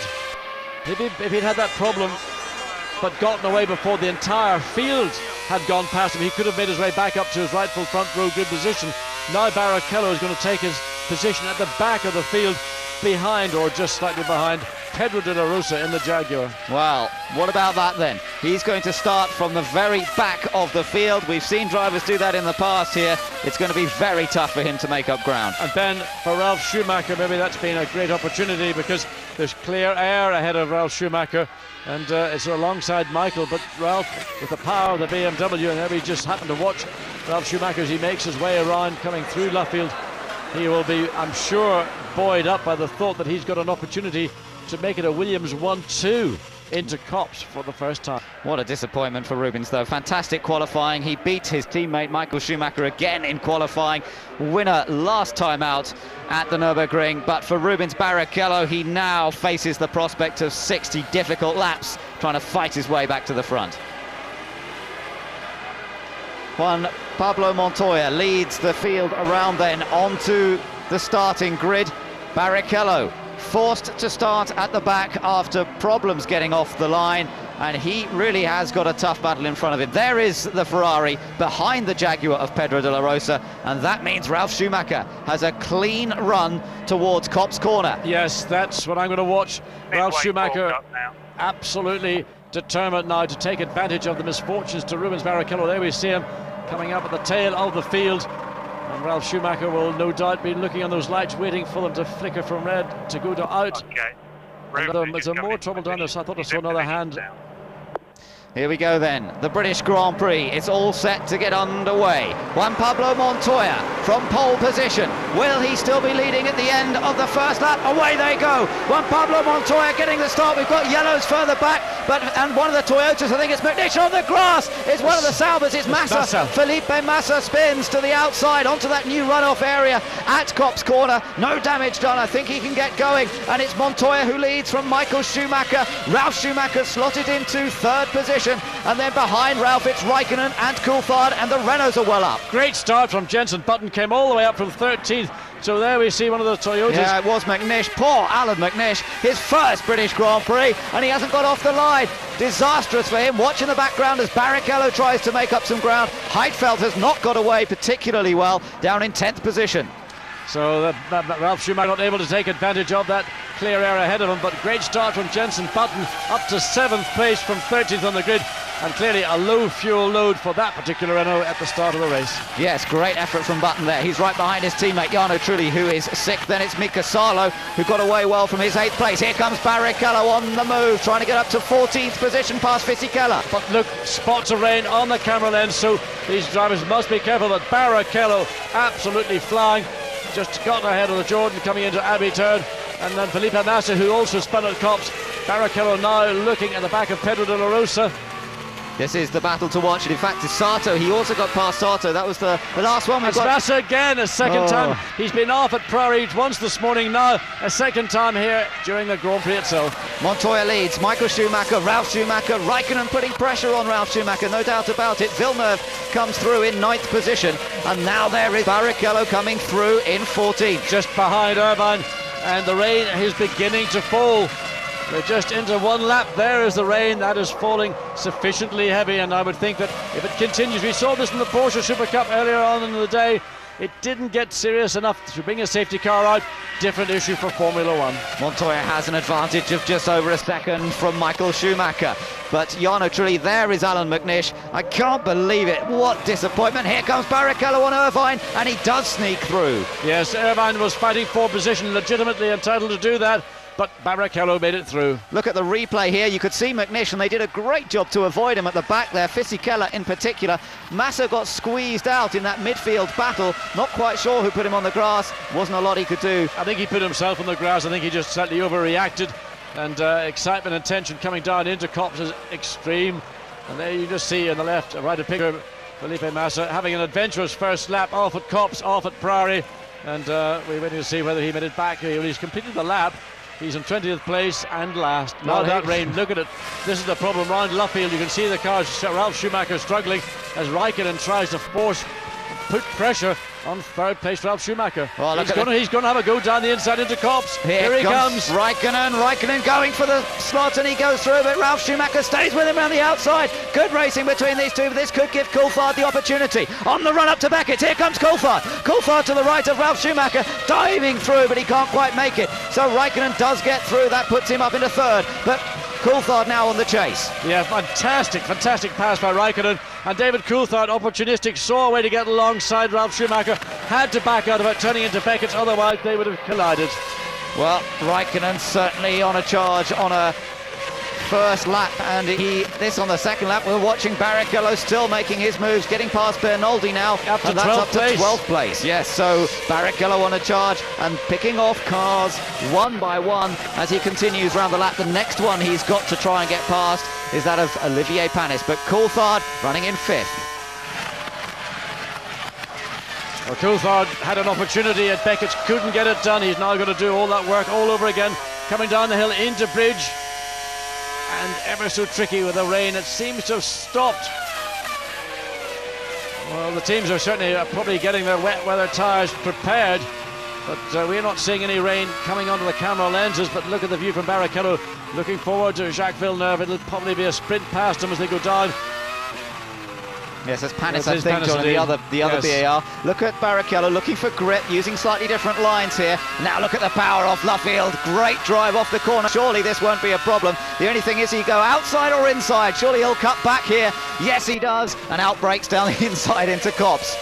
Again, the rain falling much more heavily here in Copse. This is on the sort of eastern side of the circuit, so Juan Pablo Montoya leads by 1.3 seconds from Michael Schumacher, who's a further 3 seconds ahead of Kimi Raikkonen, and these two really just running away from the rest of the field. Yes, Raikkonen not able to maintain that same sort of pace. Raikkonen, though, running in a good, strong third place. Let's take a look at the replay here as Barrichello went past Panis. Yeah, good, well planned. I mean, Barrichello knew before he even started this lap where his best shot lay. He just had to position himself such that he could get a good run off Luffield, and Panis was going to make it difficult, which he's fully entitled to do. It is a battle for position. Nevertheless, Ferrari horsepower versus Honda, it is no contest. The top two are getting away from the opposition, there's no doubt. Bit of work going on to check that wet tyres are ready if necessary, and Barrichello now has come up behind Nick Heidfeld, so it is the Sauber that is next target. This will not be so easy because horsepower is very similar indeed, but again, Barrichello's just got to be patient, he's got to wait. There's not much chance of diving up the inside into Luffield or into Brooklands where we are now. He's just got to get himself in position, as we saw him do with Olivier Panis, and do it coming into Copse. I don't know whether Montoya made a mistake on that last lap, but he lost quite a bit of time to Schumacher, as you can see. It was 1.3 seconds last time around. It was 0.6 of a second that last lap. I would just put it down to Montoya maybe just being slightly more apprehensive, more cautious. Michael, of course, so confident, so familiar with Ferrari and Bridgestone tyres. But Pablo maybe being a little bit more circumspect. Nevertheless, he has the lead, but it's down to 0.6 of a second. In fact, it's even less as that, and they come into Stowe. Montoya has been hunted down by the 4 times world champion. He's getting closer and looking for an opportunity. But it's not easy to pass here. Here comes Barrichello. He's showing it is possible to pass, and he's giving a bit of a signal there to Heidfeld as he goes through. That puts him into 10th. Yes, I think he would like to have made that pass a lot earlier in the lap, because it's taken him half a lap longer to get ahead of Nick Heidfeld. Then they've got Jacques Villeneuve in 9th place to challenge. But the trouble is for Barrichello, the nearer he gets to the front, the more difficult it's going to become to get past. And certainly once you get past Villeneuve and Salo in 8th place, then you're looking at the 2 Renaults, and that's going to be a different matter. Watching on board with Montoya, you can see the Ferrari of Michael Schumacher closing up under braking in certain key areas, but the rain coming down that little bit harder now perhaps as this race continues, and that's going to make life so difficult on their dry weather tyres. They might have grooves, but look at the Ferrari fans. They can see Michael Schumacher's getting closer to the back of Juan Pablo Montoya, and meanwhile David Coulthard is passing Ralf Schumacher, and or trying to. I don't think he's managed to do it yet, so it's that battle still going on, but DC is still behind him. So Michael Schumacher pressuring all the time, seeks every opportunity, and of course we don't know what the fuel loads are of Montoya and Michael Schumacher. We have to think they're probably fairly similar. Ralf Schumacher in the second of the Williams BMWs may well have opted to go on to a very long first run, depending on the weight fuel loads. Just do not know. Look at this, Montoya's made a mistake. Montoya's made a mistake. Schumacher, but he can't get back his right on the exit of Abbey. But he's alongside. They're going to come down into bridge. Out of club corner, I'm sorry. This is great stuff, and Montoya just locked a break into Vale there, and now Schumacher's going to have a go into Abbey. Montoya breaks late, but he can't quite do it. No, Montoya was able to stop Michael getting any momentum build up out of club. Here we see that incident again. Michael Schumacher right under the rear wing, comes alongside Montoya, draws across, basically blocks Michael Schumacher, but of course goes too deep and too long into the corner. Michael also does the same thing. Then Michael goes the wrong way around the outside out of club, side by side, almost touching wheels, almost interlocking wheels, but that stopped Michael getting the momentum, and now we're back to that 0.5 or 6 of a second as they come across start-finish line. What a race between these two. Montoya determined to hold on to the lead of the British Grand Prix, and Michael Schumacher challenging. Here comes Barrichello on Salo. That puts him up into 8th place. And Barrichello, fastest man on that first sector, so the circuit is slick. It's down to a 1:29 for the leading cars. Barrichello, he doesn't know what's what. He's done a 1:27. In fact, behind the lead cars, Raikkonen, Ralf Schumacher, Coulthard, Trulli, Button are all doing 28s. So Montoya's slowing the pace of this race down. Alan McNish out of the race, as you saw. They tried to get that Toyota back into the race, but they have now given up, and McNish looks furious. But let's concentrate on the battle for the lead here. Michael Schumacher takes a very wide line into Vale, into club, and accelerating out. You can see again a contrast in the line they choose. But the interesting thing is the speed of Montoya, and therefore Michael Schumacher, is allowing Raikkonen, Ralf Schumacher, Coulthard, Trulli and Button to close back up. Forget about Rubens Barrichello. He's a second and a lap quicker than anybody. So perhaps the tyres on Montoya's car not just going through a bit of a bad patch in terms of grip. Though we've seen this in the past, it might come back to him. It's difficult to determine, but the Ferrari pit can see their man bearing down on the race leader. Conditions still changing. It's still Raikkonen in 3rd for McLaren, and it's Ralf Schumacher in 4th, Coulthard in 5th, Trulli is 6th, Button is in 7th place. Then it's Barrichello now in 8th, bearing down on Button, but there's a 4-second gap between them. Watch Michael Schumacher as he comes out of club. What he's trying to do, he couldn't achieve it there. He was trying to, I think, get into position to get up closer to Montoya as they make the run up to Beckett, and then be on the exit of Beckett, strong enough to get alongside Montoya, but not close enough. In fact, he's just decided to drop back a little bit, and you're told station. And there we see Salo off at Copse Corner. It's the 3rd car this weekend. We've seen a 3rd Formula 1 car, I hasten to add, off at Copse. Oh, what a shame. He was running in what was then 9th place. He's been passed by an oldie, so that will put him up into 11th. Let's take a look here, John. Coming down, he had Jacques Villeneuve right behind him. Turns into the corner, looks okay initially. Oh, he spun it. He spun it. He maybe just clipped the curb, and the moisture on the curb would have been enough. Now, there's the value of that tarmac, that high modular tarmac that is meant to give cars grip in a spin. It certainly allowed the chance for Salo to recover, get back in the race, also for Felipe Massa on the first lap. Look at this, Panis on the charge, trying to get down the inside there and get past Heidfeld. It didn't quite work, but we've got a real battle here going on for position with Salo now right in that group. This is all about the 10th place, because Villeneuve has now moved up into 9th courtesy of Salo spin, and here comes Irvine. No, not quite. Well, there's a group of 11 cars, 9th through to 18th, that were covered by a second. This is the group of cars that we're watching here. Takuma Sato went through, Giancarlo Fisichella back to the front, Juan Pablo Montoya being haunted down, and again rain on the camera lens. Be careful on the exit of Copse. That curb which drivers like to use just to sort of round out the exit of the corner will be treacherous. Well, Michael Schumacher's getting a very good view of that Williams chassis as it comes through the Beckett's corner. An idea on how well it's handling, but he's still not quite close enough to challenge. Look at Raikkonen in the background now as the battle continues. Sato there was trying to find a way to get past the Jaguar of Eddie Irvine, but it didn't come off, so he slots back into place once again. And once more, the leaders heading down towards Vale and Club. Schumacher not quite close enough to make that launch that he did a few laps ago. Takuma Sato really being a big loser at the start.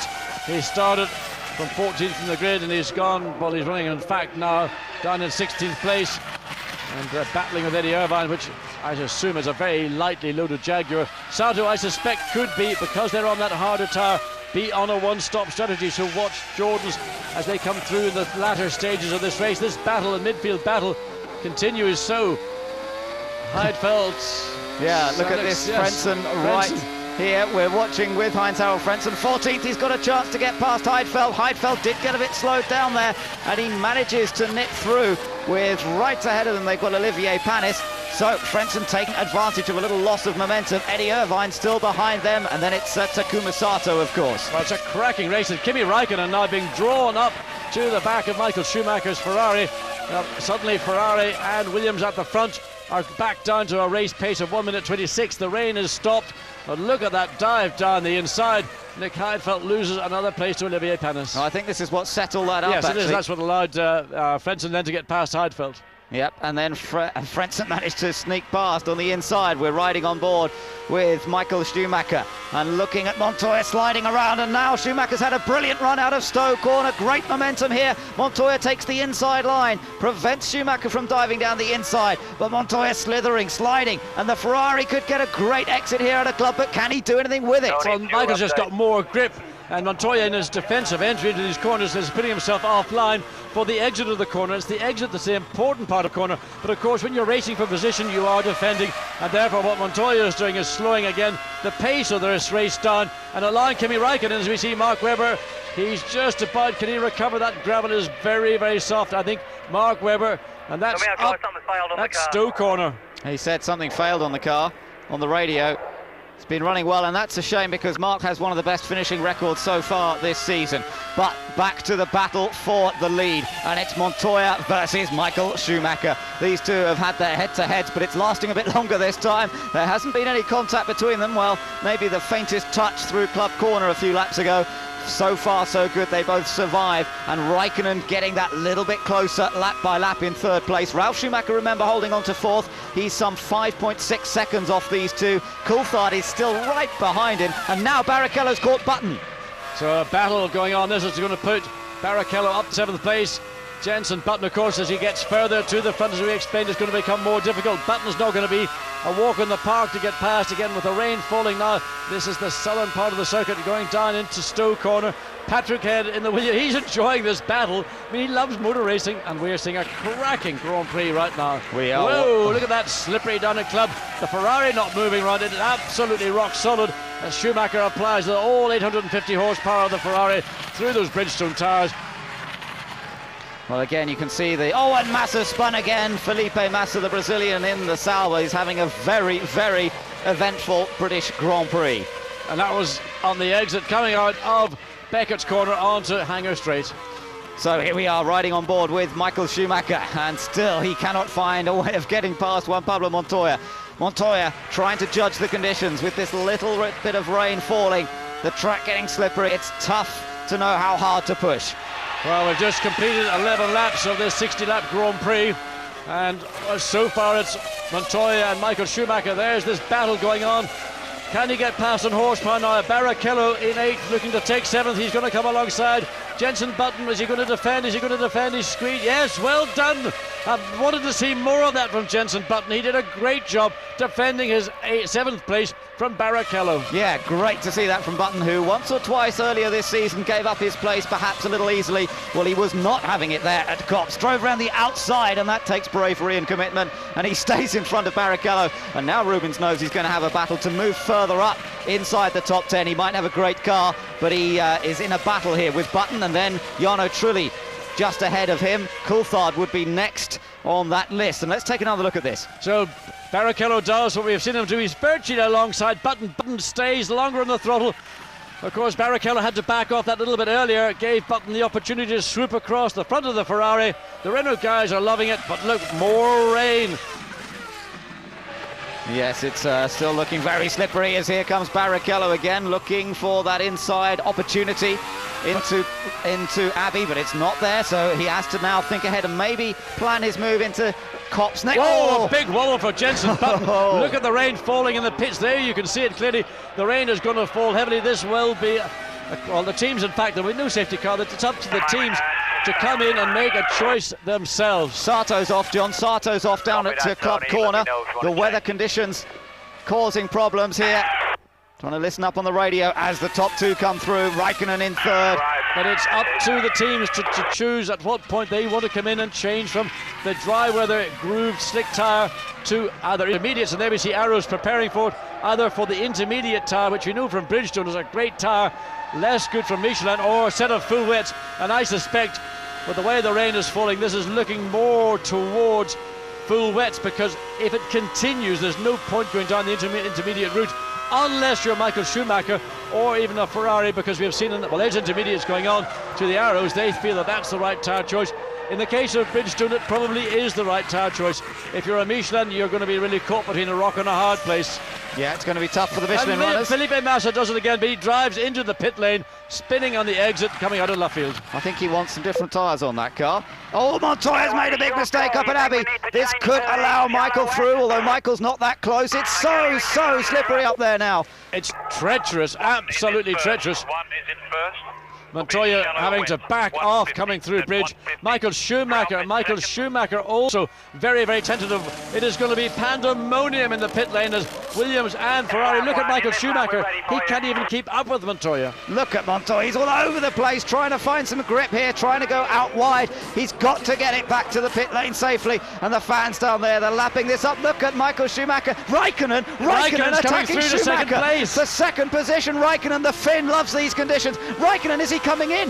Raikkonen stayed out there, surely. I'm not sure Raikkonen did the right thing. I'm not sure he was able to come in because Michael Schumacher was alongside him, but he might not have been, because he had passed Michael just said, well, he might have made a very, very late cut. In fact, they're all, how Raikkonen got into the pit lane is beyond me, but poor David Coulthard stuck out on track. Raikkonen managed to make, he must have driven across the grass at pit lane entrance to get in. Yeah. But they virtually, the first half of the field down to 8th place are in the pits, Problems with the exception of Coulthard. What is happening? Right, McLaren are not ready. They've made a big mistake. David Coulthard is being left out there. Raikkonen has no wheels on his car. Intermediates for Michael Schumacher, for Rubens Barrichello, and I suspect also for Michael Schumacher. I would think so, yes. Intermediates on the Bridgestones are very, very effective. Ralf Schumacher into the pits as well now. He's on full wets. So he comes back out, and this is where the race may well swing back towards Ferrari big time, because we know how good these intermediate tyres are for the Bridgestone users.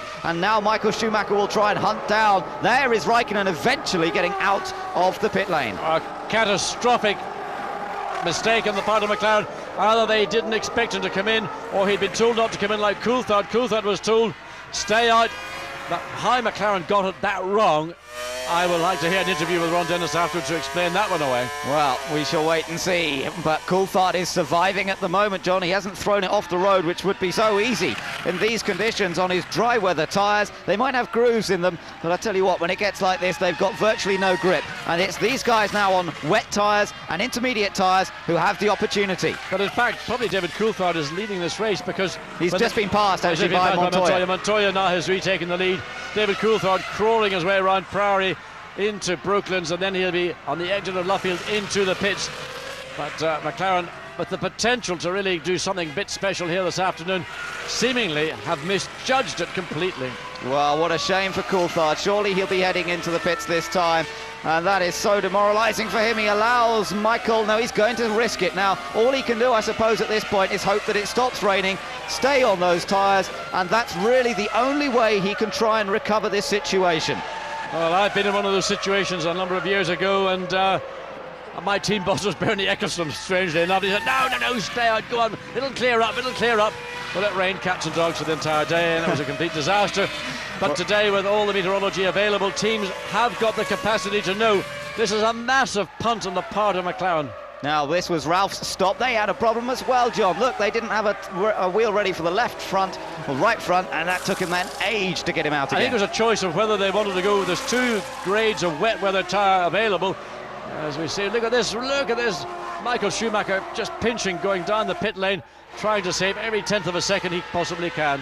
Well, so all the fun and games mean Montoya is our race leader. Michael Schumacher is second. Coulthard gamely hanging on to third. Barrichello is now catching Trulli for what is 4th place. So that's the next battle to watch out for. Of course, Barrichello always enjoys conditions like this. So although he started at the back, he's climbing up the order. Ralf Schumacher down in 7th place, and Raikkonen with his slow stop down in 8th. Yeah, they're the 2 big losers. Partly because Ralf Schumacher, that right front, I think they didn't know which set of the 2 wet tyres to put on, and Raikkonen because their team appeared to be completely unaware of his entry into the pit lane as David Coulthard really, I mean, at this point there we see now Coulthard surely must come in.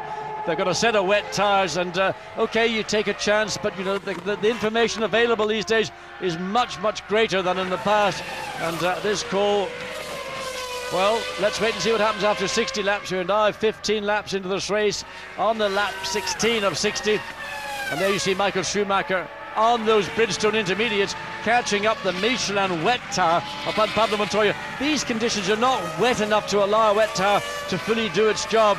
And this is where the Bridgestone intermediate is just an absolute mile, 3 seconds, over 3 seconds quicker on this lap than Juan Pablo Montoya. Eventually, David Coulthard makes it into the pits, and those dry weather tyres have to come off, and they put on the wet weather tyres. Well, poor David Coulthard, it's just been a disaster for him. And now look at Michael Schumacher. Montoya will not be able to fend the Ferrari off here. Surely the grit levels are completely different between Ferrari and Williams, and it's just a question of where and how hard Montoya is going to fight for position. Michael giving him plenty of room, and in fact there Montoya going wide. Michael drives around the outside, thank you very much, and into the lead of the race. Well, that just tyre superiority. Juan Pablo Montoya on the wet Michelin could not match by up to 3 seconds a lap the grip that Michael Schumacher is getting from those intermediate Bridgestones. And as I mentioned, the wet weather, it is wet out there, it is wet enough to run on wets, but that skimmy, scummy surface. Look at this battle though that's going on here. This is a good entertaining battle. Jenson Button under attack from Ralf Schumacher. Schumacher trying to go through, and I think he's made it. And in fact Button's now got to watch out. Raikkonen. Salo, he's going to pull off. But Button really was put under the cosh with Ralf Schumacher, and that will benefit. So has Raikkonen got past? No, he's not. Well, not quite yet, but Jenson Button had to give way to Ralf Schumacher there, and Ralf now goes up into 5th position as you see the water on the camera. Look at the rain still falling, and there was no chance that David Coulthard could stay out there. Jenson Button uses the wide line at Luffield. It's a line he learnt in Formula Ford and Formula 3, and it seems to be working at the moment, fending off the Finn Kimi Raikkonen. In these conditions you've got to seek out where the best grip on the corner is, and in a corner like Luffield it might seem the wrong way on screen when you see Raikkonen's position of car, but it is the better way. It's where there's more grip. Here again, this is a replay of the pass for the lead. Montoya too deep into Abbey. Michael just sat back, waited, got the power on, drove past him, and I'm sure there's a wry smile on his face. Here's the overhead view. Montoya too close to the apex of the corner, can't get the speed off the car, runs out to the exit. Michael just comes along, says thank you very much, job done. Raikkonen passes Button down the straight. Yep, here we go. This is the Button might break late. No, he doesn't. Has to give way to Raikkonen. Raikkonen very brave on the approach into Stowe Corner, and that brings Raikkonen up a place after that disastrous pit stop. He's back into 6th position now, but chasing after Ralf Schumacher. But Barrichello absolutely flying at the moment. Barrichello in the other Ferrari is third, remember, and he was fastest on the last lap by about half a second over his teammate Michael Schumacher. But Barrichello is a full 14 seconds off his teammate. But Ben, Barrichello is 5 seconds a lap faster than Juan Pablo Montoya. He's 11.8 seconds, so within 3 laps he will be ahead. By lap 20 we should think to see Rubens Barrichello running second to teammate Michael Schumacher. They're giving it 2 laps to get past, and that would be in lap 19. That's just starting 18, so 2 laps 20, that's about right. Well, it just, the tyre advantage that Ferrari have in these conditions is massive. And let's look at what the other Bridgestone users are doing, because, of course, it's allowed Frentzen to come up to 8th. Villeneuve is currently 9th. Take a look at the replay here. Yes, easy peasy for Kimi Raikkonen, just pulls up. Just that horsepower. Renault cannot match the Mercedes-Benz. Jenson Button on this occasion said, look, I've got nothing, we're in the same tyres. So on this occasion I will not fight for it because I'm just being out-dragged in horsepower. And Button, now look at Raikkonen. Button's coming under attack also from Frentzen now, as Raikkonen puts the challenge here on Ralf Schumacher, both on Michelin tyres. But Raikkonen absolutely superb in these conditions, and he is enjoying himself thoroughly here as he bears down on Ralf Schumacher. Won't get the job done here into Stowe because the horsepower of the BMW outdoes that of Mercedes-Benz. And De La Rosa pulls over slowly to let Michael go through, but I think poor De La Rosa is just keeping all his attention and concentration forwards. Now the chance down into Vale, get alongside. Whoa, it's so close. No. Well, I tell you, a real battle going on for 5th place. Now, get the inside, get the power on. Ralf Schumacher oversteer. You can see the back end of the car sliding out. Ralf has got the better line. Look at the horsepower difference, just pulls ahead. Raikkonen has to drop back in line. Yes, but for how much longer? Because Raikkonen coming up to the twisty section of track he knows so well from his British Formula Renault days. He wants to take this place, and he does. Raikkonen goes through at bridge. A stunning pass of Ralf Schumacher, and that brings Raikkonen up into 5th place. A very, very courageous and committed pass from Raikkonen. Ralf thought he might get back because Raikkonen was slightly overshooting into Ferrari, but then he realises, no, I've got no more to do, I've got no more grip. Raikkonen is driving an inspired drive in conditions which are absolutely as bad as they can be. But look at Frentzen, John. Frentzen on the Bridgestone tyres is passing Jenson Button, and this is for 7th place. Here comes the Arrows, the team that nearly didn't race at the British Grand Prix at all, and he's moving up into 7th place. Heinz-Harald Frentzen gets past Jenson Button, but Button's coming back at him on the exit of Copse Corner. But I think he's lost some of the momentum. He's got to fall back in behind Frentzen. I mean, again, real good remove from Jenson Button in a high-speed corner like Copse, and well, he just was outgunned on horsepower up the hill from the Ford V10. We've got a car off. Who's that? Taking a look as they come out. That's one of the Jags, yep, coming out of Irvine. Eddie Irvine. Well, but like any of the 2 Jaguar drivers here today, his hands are absolutely full. He's on Michelin tyres, the tyre that's not working, remember here, so it's not to his advantage. Here comes Barrichello on Montoya. He's already caught the back of the Williams BMW, and look at Montoya, no grip at all. That wasn't just using a different line, his car is sliding around all over the place, and Barrichello just has to pick his moment really on the exit, and he should be able to go through. He just goes past like he wasn't even there. Montoya scrabbling for the front end to get some grip. In the meantime, Barrichello just opens the throttle, the grip's there. Montoya has a bit of a look back, but he cannot compete to the levels of handling and grip that the Ferrari Bridgestone package has got. Absolutely astonishing difference in tyre performance between Bridgestone and Michelin in these conditions. And Barrichello now makes it a Ferrari 1-2 after we have completed 19 laps out of 60. 1/3 distance coming up here at Silverstone, and what a Grand Prix we are enjoying. With changing conditions, it has really thrown the cat amongst the pigeons, and Heinz-Harald Frentzen up to 7th place, now beginning to attack Ralf Schumacher. Here is David Coulthard. He runs down in 11th place after staying out on his dry weather tyres for so long, but he is coming up behind 10th placed Enrique Bernoldi. And it's from now on, from lap 20 to about 25, where we would expect to see cars come in for a refuelling, those that are doing 2 stops. Take another look at Barrichello's pass of Juan Pablo Montoya. Well, it was just so easy. Yes, it was. Montoya had no way. The car was drifting out to the left. Rubens Barrichello was able to anticipate it, knew what was happening, and just the level of grip. And this is a pure nightmare for Michelin. There's nothing in their range of tyres that compete with what Bridgestone have got. Remember the intermediate Bridgestone, that's what's fitted to all the Bridgestone cars out there. That's why Heinz-Harald Frentzen is flying up to 7th place, just 0.9 of a second behind 6th place, and that's Ralf Schumacher. Yeah, so the Arrow still running well as Michael Schumacher has set a very fast lap there in these changing conditions. A 1:32.052, 1:32.2 from Barrichello. The two Ferraris are showing everybody how to do it. Their Bridgestone tyres perfect in these conditions, and it's also allowing Heinz-Harald Frentzen to make his attack on a point-scoring position. Here comes Frentzen then, and if he can get past Ralf Schumacher, he'll move into 6th place. Well, this is going to be a tough time for Frentzen because he will not have the horsepower advantage he had over Jenson Button. Ralf Schumacher scrabbling for grip. Frentzen's got to get the job done here alongside him out of Luffield before they get to Woodcote, otherwise he'll fall in line and wait until he, well, this is the worst scenario for Frentzen. He's got a car capable of lapping probably a second to 2 seconds quicker than Ralf Schumacher, but he's being prevented because he hasn't got the performance on the part of track where he needs it most.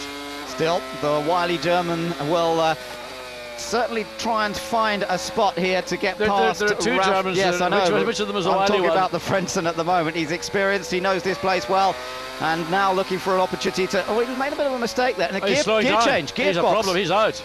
That was a gearbox problem, I think, John, as he just heard something strange on the gearbox. Can you believe it? Say again, please. Car stopping. That's an engine problem, I think. Car stop. Oh, what a disappointment. Yeah, look at that. That's an engine problem, I'm sure. And it's just suddenly the lights started to go out. You could hear the engine going, and that looks, well, it's certainly around the back of the car, maybe prejudging it a little bit hastily. Well, Frentzen, I mean, you have to feel for Arrows after all the trials and tribulations, literally trials, this week. They have seen their front man go out, and that means that Button comes back into 7th position. It moves Villeneuve up into 8th, Bernoldi 9th. Yeah, so they've got one chance left. Bernoldi again on the Bridgestone tyre, identical to Frentzen, in 9th place on lap 22. Still a long way to go, and we have yet to see who's going to make the two-stop strategy. Weather teams had very accurate weather forecasts and all opted to go for a one-stopper, which of course is entirely possible. Possibly, yes. Normally we'd see two stoppers come into the pits around this part of the race. There's Montoya still running in 3rd place. He's some 28 seconds ahead of Kimi Räikkönen. Räikkönen running 4th, Trulli in 5th, and this is the battle between Räikkönen and Trulli just a moment ago, and this was where Räikkönen went ahead of the Renault. So Kimi Räikkönen still on the charge. He has now moved ahead of Jarno Trulli as well. So Räikkönen up to 4th place. Brilliant stuff from the Finn. Trulli back down, and we're watching David Coulthard, who's under pressure from Olivier Panis on the Bridgestones. Panis, Coulthard on the Michelins, and it's a struggle to keep the BAR behind. But Ben, down in pit lane, the Williams team are working. They've got sets of tyres mounted on one of those racks, and they're being prepared. And we don't know whether when they take the covers off it will be a set of new slicks, or whether it's going to be something that will be... Well, I don't think we're going to put him out on the Michelin Intermediate. It's either going to be a full wet or a full dry. Taking another look just over that rear wing as Olivier Panis tries to get down into Stowe that little quicker than David Coulthard. Another one to watch is Villeneuve. Villeneuve has got past Jenson Button. I was just going to say he's right behind him. Well, he's just got past. So Jacques Villeneuve on the Bridgestone tyres. The BAR team have not scored any points this year, but that puts him into 7th place. Yes, a strong driver. An opportunity for BAR, for many of the teams that have been struggling to get into the points. Races like this really mix and match. And of course, it is truly a race about tyres more than anything else here this afternoon. The Bridgestone runners benefiting from that Bridgestone intermediate tyre. Jacques Villeneuve has benefited from it. He just got past Jenson Button, has moved into 7th place. Ralf Schumacher is probably about 3.5 to 4 seconds ahead. And this, looking back, Olivier Panis and David Coulthard, they're battling over 10th place. Coulthard, of course, stayed out a lap longer. Oh, look, Felipe Massa slides through the pair. Well, great stuff. Massa really opportunistic there. Panis got a bit held up by Coulthard, backed off, and Massa said, right, I'm coming through. He's also on the Bridgestones, but I wonder how long Massa will last. We've seen him spin several times already today, but he's still in the battle. He's still 11th. And he also knows how slippery the track is. He's had 2 offs in the first lap, now back in control, battling for that position. 10th place, Coulthard holds. Now Massa 11th. Panis slightly outmaneuvered by Massa into 12th place. Again, the rain heavy up at Beckett's. a lot less so around the front of the circuit. Well, this is an enjoyable Grand Prix for us, and it's also, I'm sure, enjoyable for the drivers despite the conditions. The rain not that heavy that they're getting a lot of spray, which is the worst aspect of racing in the rain. Just this light rain leaving visibility good, a tricky track surface, and the opportunity to display some driving skills here. Despite all the traction control and driver aids, it's all about balance and control. Look at Massa. Look at Massa, just drives around the outside of David Coulthard as if he wasn't there. And now Olivier Panis is ruining the fact that he allowed Massa to get through one lap earlier, and he's still caught behind David Coulthard. Look, Heidfeld now has gone past Olivier Panis as well. Both Saubers on their Bridgestones on their march forward. Yeah, but Olivier's got to wake up. He's on the Bridgestones as well, and he's just letting them go past. And he's in the battle, but that's bad news for him. And as he has a little look again, and look, he's been closed up from behind by Fissy Keller. Fissy Keller's right behind them as well in the yellow Jordan. So as Coulthard holds up this group, there goes Heidfeld, gets past Coulthard. Panis now, Coulthard comes into the pits as Fissy Keller goes through as well. And this has got to be, they must put a set of drives back on David Coulthard. They got it wrong when the rain came. They've got to get it right this time. They're going to take another gamble. David Coulthard coming in was in 10th, dropped down to 11th. They weren't ready for him, John. That slippery concrete. Well, they weren't ready. They weren't expecting him in at all. This is unbelievable. I've never seen something. I mean, had the radios gone down, there's a no communication between driver. There we see a set of dry weather tires on. Those are the groove slick tires, brand new set. Now the fuel going in, and this has just turned into a disaster. And the fuel hose didn't connect because they had to. Still waiting for that what front is tire. going on here today? This is, I mean, people pay to see a pantomime. They don't come to see it at a Grand Prix. Well, it is a great surprise, and it's not often that we've seen McLaren put in a performance like this. It is being held up a little bit by Kimi Raikkonen, though. The Raikkonen starring in the other car, running in 4th place behind the Ferraris and Montoya. Now, well, it really is an eye-opener, this one, as we've completed 24 out of 60 laps. Still return to this battle that's going on here. And Michael Schumacher, of course, is our race leader, but the battle that's going on, he's involved in now because he's lapping this group. There is Olivier Panis. He's just about to slip past him. Nick Heidfeld next. Raikkonen is in. Yes, but also down at Stowe, Irvine has stopped or has gone off. There's a yellow flag situation, and again, what is going on? Is there no communication? Raikkonen has gone out and instead of, there's Irvine's car. Irvine has stopped. We don't know whether that was a spin or whether he pulled off. He's on the right-hand side on the exit of Stowe. I presume he may well have pulled off. So now Renault preparing. So all the Michelin tired cars deciding that the conditions are just about drivable. David Coulthard off at club, gets back on the track again. And oh my goodness, I've never ever seen a race or a drive from any McLaren driver like this. Let's look at it again. Comes out of Stowe. Well, this is Irvine first. Sorry, this is Irvine. And a big spin in Irvine. And the car comes to a halt. Yes, so Irvine, I think he did hit the wall on the inside. So did a bit of crash testing. There's David Coulthard. This is the replay. When he went off down at Vale, getting back on at Club Corner, he obviously didn't even make Vale. He just went straight on. Remember, Coulthard straight out of the pits on a set of groove slick tyres. Yeah, and Raikkonen has done the same. Now, it's either a good move or a bad move for Kimi Raikkonen. We saw how quick he was earlier on when it was damp and he was on the groove tyre. Coulthard, how can he now focus? How can he keep up the motivation after a race of one disaster after another? The Renault pit do look ready, at least for whoever's going to come in. Trulli running 7th, Button currently in 8th place, and they're getting ready for him to come into the pits. Trulli just making his way around the complex at the moment, in fact, and you can see a whole bunch of cars there. It's very busy. There's a McLaren in that somewhere. That's a Renault, in fact, so Renaults and Saubers, Benoldi and the Arrows, and there we see the second of the Renaults as Michael Schumacher comes through and now is lapped. Yeah, it's Trulli coming in, yes. I think, John. It's Trulli, Jarno Trulli's coming in. Jenson Button has... Button has come in as well. Both Renaults in. So Button has decided to come in as well, or the team has decided to bring him in, and he's going to have to sit and wait, presumably, behind his teammate as they put tyres on. So here we go. Jarno Trulli will be attended to first, and sometimes, despite sitting in the pit lane, this can be the quickest way, because if you time it right when you go on to dry weather tyres, you can still gain the time lost. We saw Ferrari do this in Malaysia when they won with that intermediate tyre, when there was total chaos when both Ferraris came in, and Michael Schumacher was second and he had to wait out, yet they came first and second in that Grand Prix. And now Button goes out of the pit lane as Trulli leaves onto the circuit. That was a good effort from Renault. They did well there. Let's ride with Montoya a moment. He's still on his wet tyres, remember, and I wonder if he's going to be coming in soon. Well, it does look as though the Williams pit is ready for him.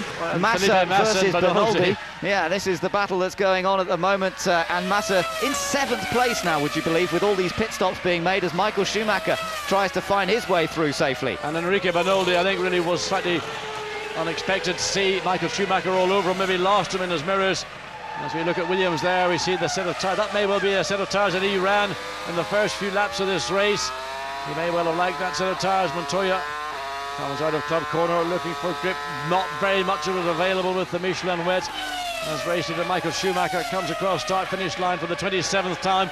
3 laps now before we get to half distance. He has a 10-second advantage over Rubens Barrichello. But Barrichello's lapping 3.2 seconds a lap faster than Michael Schumacher. But then Michael, I think, in the traffic, I think that's where he's been losing time over the last lap or two, fighting his way through these guys who are battling for position. Bernoldi has come into the pits, by the way, as Schumacher continues around, and Montoya so far is still out there, and rain is falling again. Look, there's more rain falling, so Montoya has not come in yet. He has decided to stay out, and the Williams pit were ready to receive him, but now they've decided to leave him out there for the moment with this change in conditions.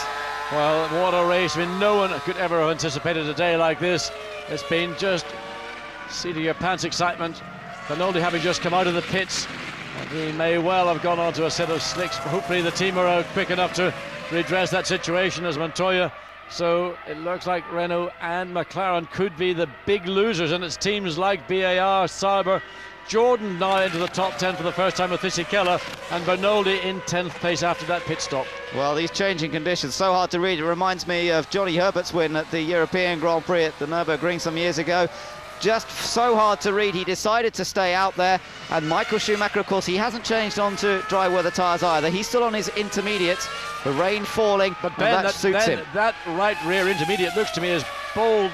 You can see there's virtually no tread left on it at all, so I'm not sure how much longer Michael Schumacher can stay out with those tyres. They look to me that... But indeed, he's still lapping quickly. Yes, he's still lapping. He's lapping 1:31 that last lap. Barrichello down to a 32 again. The ebb and flow of traffic. But it's something just to keep an eye on the rear tyre wear on the intermediate Bridgestone on Ferrari. Must point out, Villeneuve is to the points in the BAR Honda. He's 5th at the moment ahead of Felipe Massa. Despite all those spins, Massa is now in 6th place ahead of his teammate Heidfeld. Panis back down to 8th, then it's Fisichella. Now Kimi Räikkönen is the first of the runners who are on dry weather tyres. What sort of lap times Räikkönen doing? He did a 1:35.2 last time around, and that's about 3 seconds slower than the Ferraris up front. Barrichello now, oh, David Coulthard's all gone wrong, and that's on the exit of Bridge Corner, and David is going to be, I think that's it all over for David Coulthard. He hit that corner marker sign. No, he's got it going again, but he will probably drive straight back into the pits. Remember, on those groove slick tyres, David Coulthard, what a oh, look at the rain. Well, there's no wonder. The rain is lashing it down, and this is only just directly behind the pits. Coulthard comes through Bridge. Watch the exit. The car just goes into a big loop. Oh, he just runs off. No grip at all. Bangs into that polystyrene corner marker. Well, fortunately, no damage. Those polystyrene markers are there deliberately. Here's the on view. Oh, David, I'm going to hit it. Oh, I tell you, what a ride, what a nightmare for the Scotsman today. Ralf Schumacher got past him safely. Ralph still running in 4th, but Jenson Button has been back into the pits and has switched back onto wet weather tyres. McLaren are getting ready to receive presumably Kimi Räikkönen or David Coulthard. And but Coulthard has continued on. He hasn't come in. And Coulthard has gone on. I would have thought after that incident he may well have gone straight back into the pits, but he stayed out, just completing another lap. Well, there he is. He is still there. I don't know what they're up to today, John. I have no idea. But here comes Räikkönen, and he's the main loser, really, in all of this, because he's been driving out of his skin today, but with the rain coming down again, they have to put him back onto wet, and all that time lost. Well, I tell you what, they're putting fuel in as well. We'll watch this over the next few laps, because Räikkönen fired up, superb in these conditions, but can he do anything on those Michelin wets? Well, I think McLaren and Renault basically were forced into a situation. They were losing out massively by staying out on the wet tyre to the Bridgestone intermediate. They thought that weather maybe had settled down, the rain was stopped sufficiently to take the risk, go back out in a set of groove slicks, and little after a lap or so did they do it. Then all of a sudden down comes the rain again. But look at Michael, that rear tyre wear is beginning to tell. He's having to struggle with the car as he came out of Abbey. Well, look at this. We're seeing the Michelin Intermediates and Massa there having out another of Abbey. spin. So Massa, after all that hard work, now I'm not sure how many places he lost as he came around there. He was in sixth place. Comes Jarno Trulli, and they presumably are going to put him onto wets. But interesting to see McLaren are going to try the Michelin Intermediates. So a set of wets goes back on. So full set of wets for Jarno Trulli. We did see that set of Michelin Intermediates being prepared. Let's see Felipe Massa comes out. Oh, whoa, whoa, very, very too keen to get past David Coulthard. And spun the car around just where Michael Schumacher did on the... I mean, how many times has Felipe Massa? I think it's 3 at least, if not 4. Coulthard in once again. Well, of course, he got held up by Coulthard. Coulthard was struggling around on his dry weather tyres. Yeah, but Massa should have anticipated that. He should have seen how slow Coulthard was. And he could see what tyres he's on as well. Drivers can tell, even at that speed, whether you're on a wet or a groove slick tyre. Get this feeling here, McLaren are experimenting with David just to see whether these intermediate tyres are going to offer them anything better than they've got currently with the wets on Kimi Raikkonen's car. Michael Schumacher on the intermediate Bridgestone, storming away. Half distance completed in the British Grand Prix. The last time he won at Silverstone it was wet, and he's doing it again here. Summer Bernoldi is off down at Vale Club. We haven't seen it on screen, but that's where that light yellow flag station is. So Enrique Bernoldi looks like he's going to be yet another retirement in this afternoon's Grand Prix. Frentzen went out some laps earlier. It looked like an engine failure. Bernoldi, we don't know whether it was just simply a spin. It could have been. So wait to see whether Bernoldi comes through. Well, he stopped, in fact, on our timing and scoring screen. Although it's getting wetter, I don't think it's still wet enough for the Michelin wet to come back into its own. It's still the intermediate tyre that has the advantage. There's more drama going on at Sauber as we wait to see what they are doing. Looks like they've changed their decision on which tyres to run on the Sauber, and presumably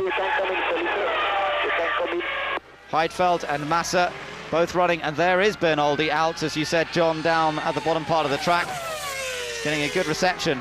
But it's the end of the race for both Arrows, I'm afraid, after a very strong performance, particularly from Heinz, Harold Frentzen, and after their difficulties this week, well, they will continue over the next few weeks. I'm sure the financial difficulties, sadly, both cars are out of the Grand Prix. Let's see what happened to Bernoldi. Well, it's slowing down, and that's a mechanical or electrical problem. Again, down in Vale, barely can get the car around. He wants to put it off as quickly as possible. And we see the intermediates, another set of intermediates going on to Felipe Massa. He's eating these tyres up, but no wonder the way the kid's driving. I mean, he doesn't know it's wet. He just knows it doesn't feel quite as good as it does in the dry. He still goes for it. I tell you what this allows a little bit is for Montoya. Well, no, Montoya's still losing ground to the Ferraris in third place. The two Williams are running third and fourth, remember. Look at Villeneuve here. Villeneuve now fifth. As we said, he's up into the points and off. Jordan off. Is that Fisichella or Sato, I think. Is it running wide? Yes, he had a little bit of a moment in the earlier part of the complex. Yep. And Renault. Trulli. It's Trulli. Jarno Trulli's gone off of Copse. So Jarno Trulli, who was running inside the top six, and that's Michael Schumacher, brilliant at Barrichello. Saw the back. So Rubens has spun. Has he kept the engine running? Yes, he has. That was at the exit of Abbey. So all over the circuit. All over the circuit with Jordans, Renaults and now Ferrari. But he keeps second place, John, because he's way ahead of Juan Pablo Montoya, so no problem for maintaining second. Another set of wets goes on board with Ralf Schumacher, and it's a cleaner stop for him this time. Or is it? Again, no fuel was put in. The fuel, the connector won't connect, so a problem. They have to take the spare, the reserve. So again, Ferrari preparing for by the Rubens Barrichello. Now we see this still the fueler cannot get it to connect. He was just, I think, under pressure. It's still not working. No, there's no fuel going in. It engaged that time. It wasn't engaging. It engaged that time, but there's still no fuel flow. He's going to have to put him back out again, Ben, because if they let him sit there, the engine temperature will build up. So this is, I've never seen a Grand Prix. We were giving McLaren a hard time. Now Williams are joining into the stage act as well. Well, it is just all going on here. Where do we look next? This was the replay of Barrichello, a mistake on his own in the slippery conditions. Just a momentary loss of concentration. Barrichello spinning, but maintaining second position. And that takes pressure off Michael Schumacher now. 21.6 second gap between first and second place. Barrichello paying the price, the 10-second penalty for the spin here, as Michael Schumacher comes through the exit of Abbey and then drops downhill under the bridge, through Bridge Corner. David Coulthard, the remnants of that polystyrene corner marker. And Michael Schumacher now dropping the lap times to 1 minute 40.1, but still lapping on average 2 to 2.5 seconds a lap faster than the rest of the field. He has a massive advantage, and he's still got to make his pit stop for fuel, remember, over half distance now. Is he coming in? Yes, he is. So this will be his one and only pit stop, although that doesn't allow for a change in conditions again, of course. Let's see, they're presumably put him back onto a new set of intermediates. Try and get a look at the tyres as he comes in. It is a new set of intermediates. He's coming in. This is lap 33. He came in at the end of 32, just gone across the line, clicking up. So he will go back out on the 33rd lap. Well, and that's how it should be done. Long. That was a very short stop. That's how it should be done. Ferrari, as ever, a superb stop, and despite the comedy of errors that's going on in the pit lane, for Ferrari everything goes perfectly according to plan. Now Barrichello's had his dramas today. He started from the back, fought his way up to second position, has had a spin, survives in second for the moment, comes in for his stop, goes back out on new intermediates, and now we watch Montoya, who runs in third place, a very comfortable third, but Villeneuve now up to fourth because Ralf Schumacher has made his stop. So Villeneuve we're still waiting to see make his fueling stop, I think. Villeneuve fourth, Heidfeld fifth, Panis in sixth place currently. But of course Ralf Schumacher didn't get any fuel on board, so he's going to have to come back in again.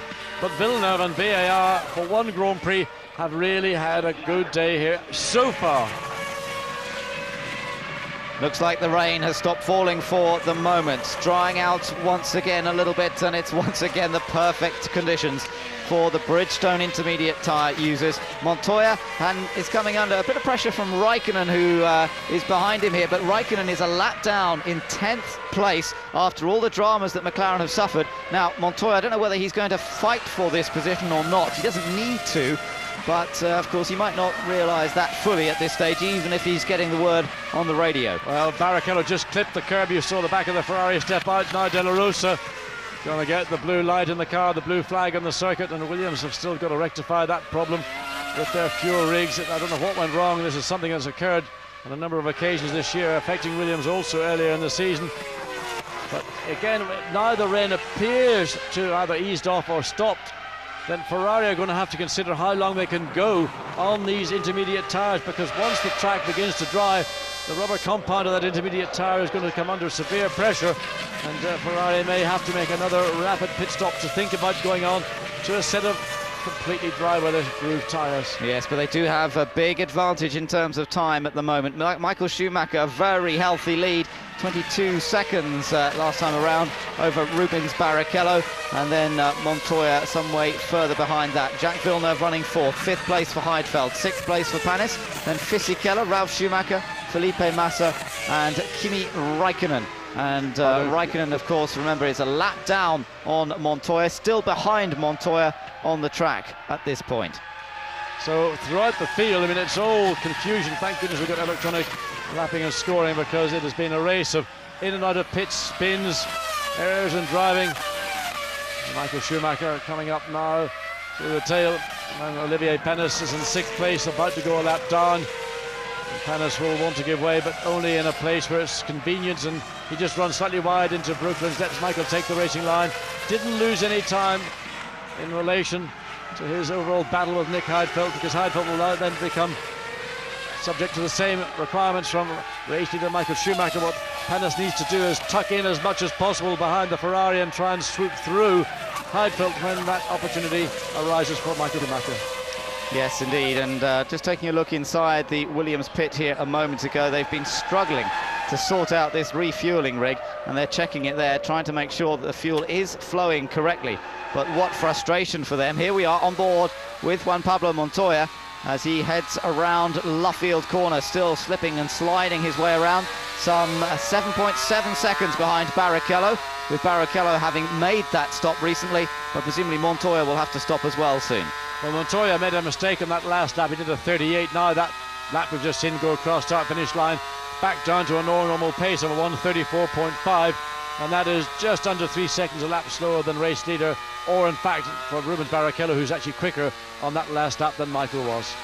Well, we sort of have an opportunity to just draw breath for a second in a race that has been so frantic throughout. We have now completed 35 out of 60 laps, and Montoya continues on his way. Third place for him at the moment. Both BAR Hondas are in the points. They have not scored any points so far this year, but Villeneuve runs fourth and Olivier Panis runs in sixth. What a story that would be if they can hold on to it. And here you are riding on board with Villeneuve, and it's not a battle for, sorry, Panis, Olivier Panis that's and Heidfeld, behind yes. Heidfeld. This is a battle for what is fifth position.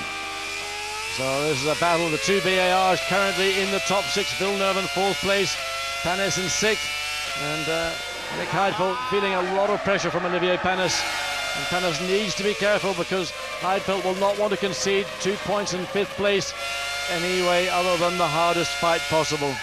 Williams getting ready to make another pit stop. Now, is this the recovery pit stop for Ralph, or is this the refueling pit stop for Juan Pablo? We would imagine it's Montoya. It's got to be Montoya. They've got to get Montoya in and out because he is their best opportunity. Montoya swings wide. Luffield, will he cut into the pit lane? No, he doesn't. And De La Rosa again just swings slightly ahead of him. It is indeed Ralph who's coming into the pit lane as we speak. And there we are. This is the refueling for Ralph after it went so disastrously wrong last time. This continues to drop him down. They are putting dry weather tyres on. Bit of an experiment here for the Williams team, and this will help them decide when to bring Montoya in. And also, of course, it gives everybody an opportunity. As you see, there's a car on the outside of the corner as we came out of club, and Panis and Button was running wide. Was Jenson Button indeed. Yeah, he's down in 12th place now, Jenson Button. Of course, Trulli is out of the race entirely. Here comes Panis again, right behind the Sauber of Nick Heidfeld, and this the battle for fifth place.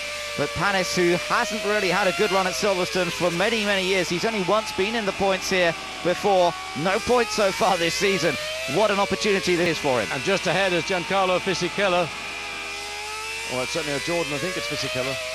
Yes, well, Fisichella actually running behind them on the road. Yeah, so looking at the other screen, it's in fact the car that we saw was Michael Schumacher, but there is a Jordan somewhere amongst all this bunch of cars. Yes, and just called Olivier Glimpse. Panis just trying again to use whatever advantages the BAR has, but the Sauber's a pretty good car. Heidfeld well fired up. Yes, let's see what Panis can do. He's attacking, pushing Heidfeld all the way. This is the battle for the points, and this is such a great opportunity for BAR Honda. Now look at this, Heidfeld using a bit of the wet track there, John, just trying to cool the tyres a bit. Yeah, and I think Panis was doing the same thing on the right-hand side of the track, coming down just to stay on the slightly damper line before they get into the braking areas, just to ensure that the loads that they're now building up into these intermediate tyres are not going to be so much that they end up running out of tread altogether and therefore lose grip. There you can see them sliding around as they come through Club Corner. Despite the traction control, there's a lot of steering effort going in. Again, Heidfeld using the wet part of the track, trying to keep those tyres as cool as possible up through Abbey Corner. And still this battle for fifth place continues. Now, interesting to see that Ralf Schumacher, who is on dry weather tyres, has just set some good competitive sector times as he's come out of the pits in the Williams. And that could mean, John, we'll see a few more coming into the pits for dry weather tyres soon. Yes, and everybody in the pit lane will be watching Ralf Schumacher just to see what kind of times and how long it does take him to get down to comparable intermediate tyre times, and that's not very far away. And just for the Arrows fans, just views from the pit lane from Tom Walkinshaw that they both suffered engine problems. That's what saw both Arrows retire, and a great disappointment because their car, particularly Frenson's, was very, very quick this afternoon. So, on board with Panis. Let's just watch a second here.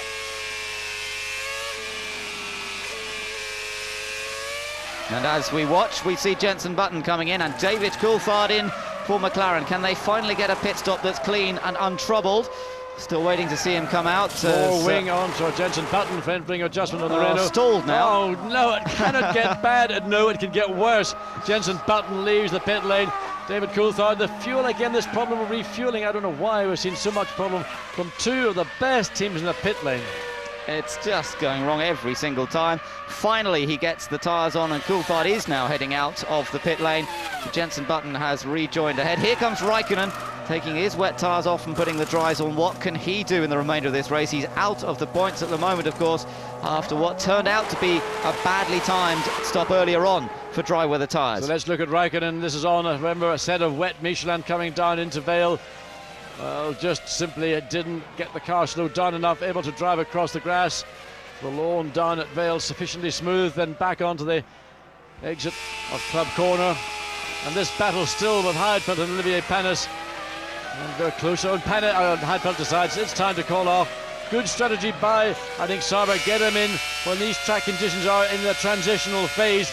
Get in, get a set of slicks on, or a set of groove slicks on. But they've got to bring Panis in the next time around. He's got an opportunity in this lap to get up to his natural speed.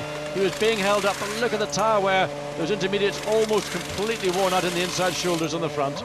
Yes, but this has worked well because they can go straight onto dry weather tyres. And the question is, of course, John, will Ferrari decide that they have to now switch from those intermediates soon onto dry weather tyres? Montoya is going quickly now. Montoya's just done a 1 minute 30.511. So that's a good lap from the Colombian, running in third place. And he's 26 seconds behind Michael Schumacher. So this race is going to become a proper Grand Prix, if it hasn't been that already, in the latter part of this event. Nick Heidfeld very tentative as he goes out on that set of groove slicks for the first lap, feeling the circuit, feeling where the grip is. Ferrari now preparing for one of their two cars. We'll wait to see whether it's Michael Schumacher coming in first or will it be Rubens Barrichello. Yes, it is time for them to change onto slicks. This was the modification that was going on to the McLaren fueling rig after they suffered yet more problems. Both Williams and McLaren have suffered today. You know, every team in the pit lane practice this thing. They do it Sunday mornings.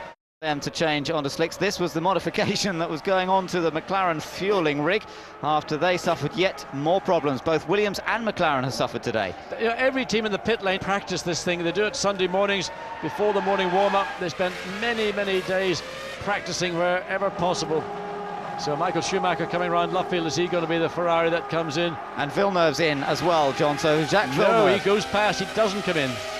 I think that's, yeah, just taking a look. That's Panis going past, actually, so Villeneuve is in. Yes. Jacques comes in, and Panis continues, so the two BAR Hondas still in with a chance here of getting some points, going on to dry weather tyres. Looks like their refuelling rig did work okay. Yes, and there one of the Jordans also in the pit lane, Giancarlo Fisichella. Fisichella now came in 6th place. Villeneuve was 4th. So pit lane, look at this.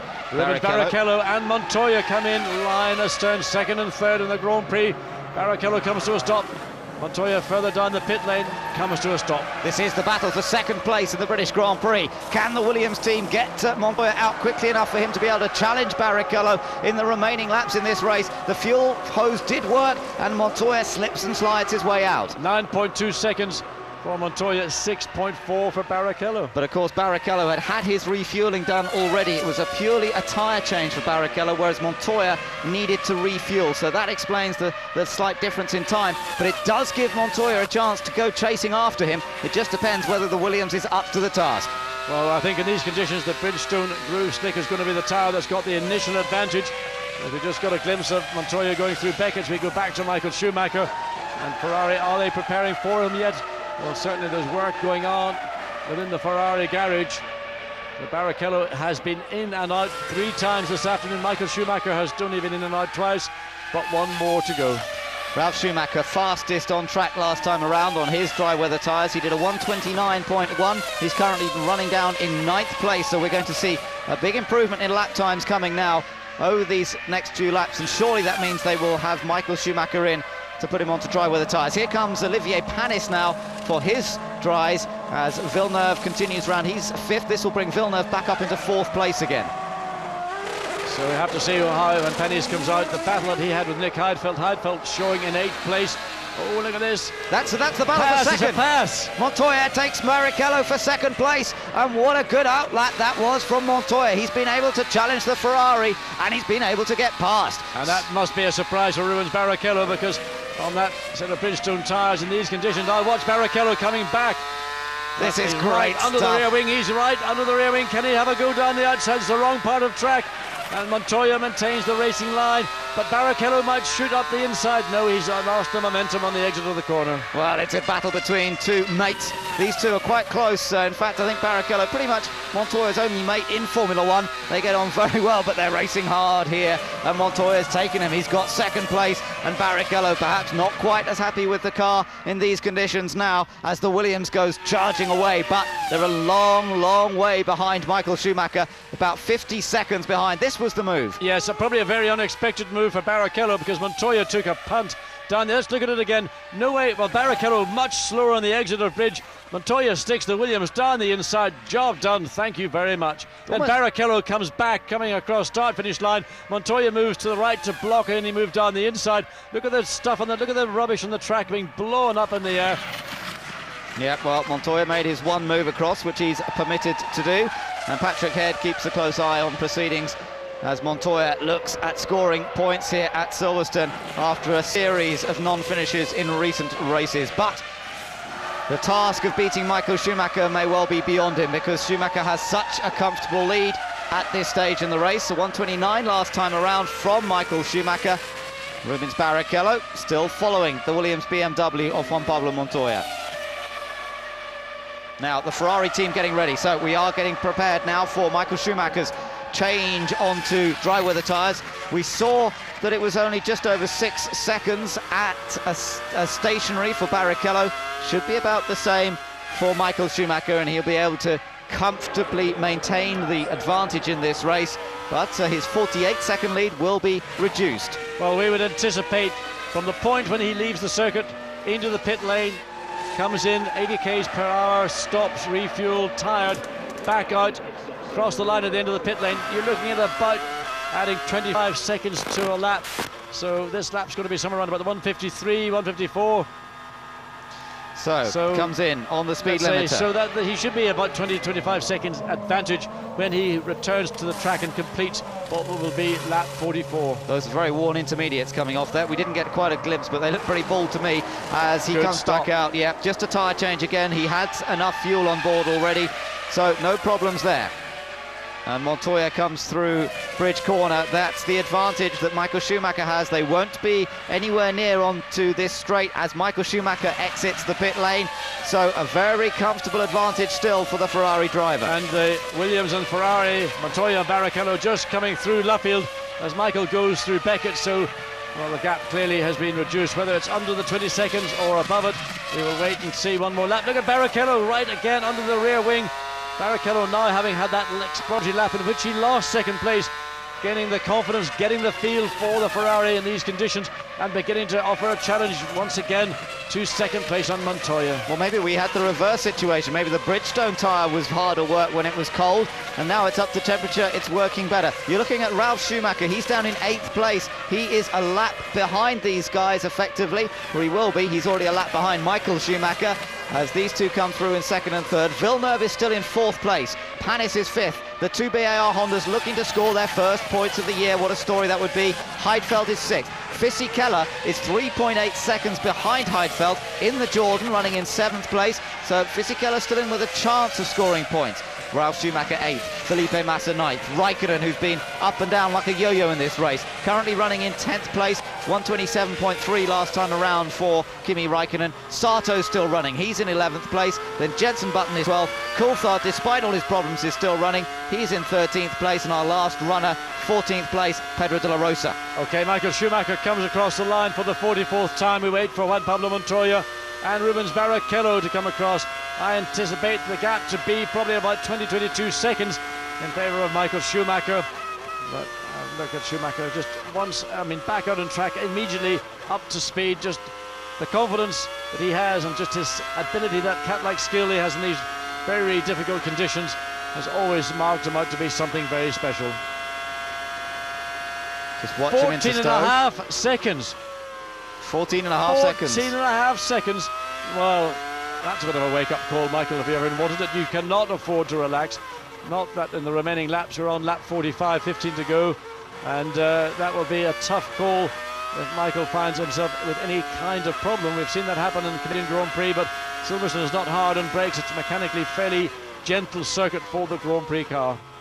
So Michael Schumacher does still have a race on, but he has a very comfortable advantage. 14 seconds still should be enough, particularly looking at the pace of Barrichello in recent laps, who's really been looking, if anything, slightly faster than Montoya, although Montoya it is who holds second position at the moment. Ferrari have certainly been in a race. What we have to remember, John, is that Michael and Barrichello have made 3 stops this afternoon compared to 2 stops for Montoya. Williams did a good job today timing the pit stops on the tyre choice, and that has enabled them to stay in the hunt here.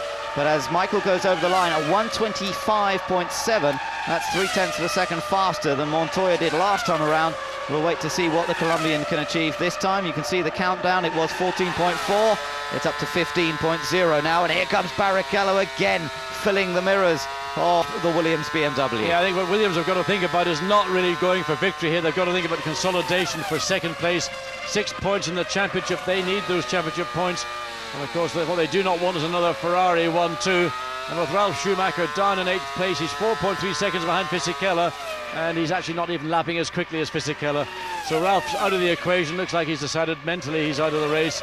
Montoya with a race on his hands, with Rubens Barrichello looking every way possible to find a way past the Williams BMW. Of course, fairly even on horsepower. Where the difference lies is in the way the tyre operates in these mixture of damp and wet patched racetrack. And can Montoya maintain the consistency he's driven with so far all race? So Barrichello right in the hunt there, you can see on the super slow-mo as they come through Club Corner.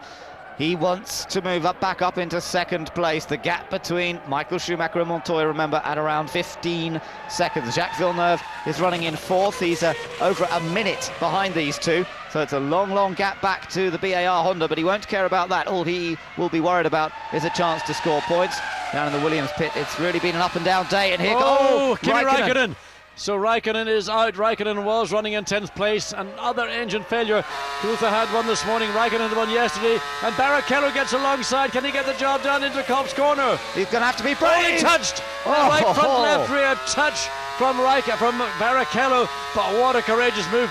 Montoya gave him no room at all, but he gave him enough still to get away with it. But there was a touch left rear right front. Fantastic, what a good move, but sad news for Kimi Raikkonen. Well, it all went wrong with the extra pit stops they made and poor tyre choice as it turned out in the weather conditions. But this was the blow-up, I think. Well, no, this is the replay of the battle for second, and take a look at Barrichello. Now watch, they turn in Barrichello. Oh, there it is, the touch. I mean, that was not enough to do any damage, I would have thought, to either car. But nevertheless, entering into that corner in that context, probably at about 150 miles an hour. So a scary moment. Whoa! Well, and Montoya fighting for grip on the middle to outside of the track, had to get as much room as possible, but at the same time couldn't afford to squeeze Barrichello, or both would have been out. So once again, the Ferrari performance on the dry track proving to be slightly stronger than Williams BMW. Montoya can't quite match the pace of Rubens Barrichello now. The track is drying out that little bit more. Michael Schumacher has just crossed the line. These guys have got some traffic to deal with them right ahead. Ralf Schumacher, Jensen Button's in there as well. He's just been passed. And Montoya also now finding his way past Jensen Button safely as they continue on round. 47 laps been completed so far. So Michael Schumacher in control of the British Grand Prix, some 16 seconds ahead of his teammate now, Rubens Barrichello, who has moved into second place after a feisty pass of Colombian Juan Pablo Montoya. Montoya now holding on to third and really safe there as long as he has no mechanical problems, because his advantage over Villeneuve in fourth, some minute and 5 seconds, and then Panis running in 5th place and Heidfeld in 6th, still under a bit of pressure from Fisichella and the Jordan in 7th. Yes, that's a little battle that's been evolving, and of course the Silverstone-based team against the Swiss-based team. As we once again see, well, this is a better Ralf Schumacher being lapped by Barrichello and by Montoya. What a disappointing day for Ralf Schumacher. Further down the field, where we've got further retirements, Salo is out 5 laps ago, Webber out 6 laps ago. Oh, that's right, they only did 3 laps. So early retirements for Webber and for Salo. Yeah, disappointment, and we've got 14, in fact 13 runners now with the retirement of Kimi Raikkonen. That's a good many retirements for a British Grand Prix. Normally we see a good reliability record here, but here's the man, Michael Schumacher. Dominant once again, storming away, using that middle section of the race. Well, it wasn't really the middle. The early stages when it rained and he put the intermediates on, that was his opportunity to get ahead of Montoya, and he grasped that opportunity, and ever since then, using those Bridgestone tyres to their full effect, he's been able to pull out the advantage. Fast again, a 1:24.455, fastest lap of the race there for Michael Schumacher. Ben, that is only 1 second per lap slower than Mika Häkkinen's dominant fastest lap in last year's Grand Prix in conditions which are far from ideal. Villeneuve's also lapping quickly at the moment, but he coming under some threat himself here from being lapped, and that means Michael Schumacher looking to lap everybody up to 4th position. What an amazing performance, and that is despite having made 3 pit stops in this race. Jacques Villeneuve has made 2. So the progress continues. Michael Schumacher just lapping 1:24 as Barrichello a second a lap slower on that last lap. And well, this is why this man is a 4-time world champion. And by the French Grand Prix, if he wins here and wins in France, he could be crowned the 2002 world champion. Montoya nevertheless hasn't given up, but just hasn't got the pace, running about half a second a lap now slower. In fact, over that than Barrichello in second place. And again, Williams hoping to consolidate that second place and not able to. The speed of the Ferrari just too much again for the Williams BMW package. But what a fight they've put up here today. It has been a stunning race throughout. The weather conditions certainly adding to the mix superbly well. And for Williams, it is disappointment. They had the pole position, they had the lead of the race in the early stages, but they just could not compete against the Bridgestone users, particularly Ferrari, once the rain started to fall. But Montoya's not giving up. He's been aiming to score some points, and that's what he's got the opportunity to do here, running in a safe 3rd place, still 2.7 seconds behind Barrichello. Well, Montoya sitting in 3rd place, still pushing hard, going in the middle of 1:25s, but now the Ferraris both consistently running in the middle of 1:24s, high 1:24s. And what a tough day it's been. What an exciting Grand Prix. Those opening laps when it started dry, then the rain began to fall. And this has been, I think, the most exciting Grand Prix I've seen, certainly this year. And a race that there still could be some excitement, because down the field, Fisichella in 7th place is still battling away with Nick Heidfeld. There's just under 2 seconds difference. But Heidfeld also battling with Olivier Panis. He's at 1.6 seconds behind Panis in 5th place. Yeah, so keep an eye on those battles. There's Fisichella. Well, we saw that on the classification. A little bit of was that tyre smoke from the back of Montoya's car? There was a little puff. I don't know whether it was a tyre smoke. It's unlikely a rear wheel would have locked at that point. And I didn't see a front wheel locking, but something we'll keep an eye on. As Michael Schumacher continues on his way on the exit now, out of Beckett's, down Hanger Straight for the 51st time. Yeah, just 10 laps to go for Michael Schumacher, looking for his 2nd Grand Prix victory in the British Grand Prix and his 60th Grand Prix win overall. What a stunning record that is. The statistics keep on growing, and Michael Schumacher looking for his 7th win of the year. Now, interesting that there's some discussion about fuel levels, we believe, going on down there in the Williams pit. Maybe there's some concerns about the amount of fuel on board.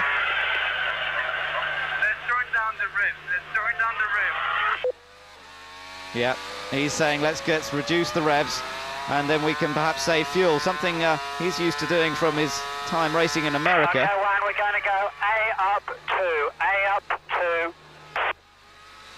But they're actually asking him to change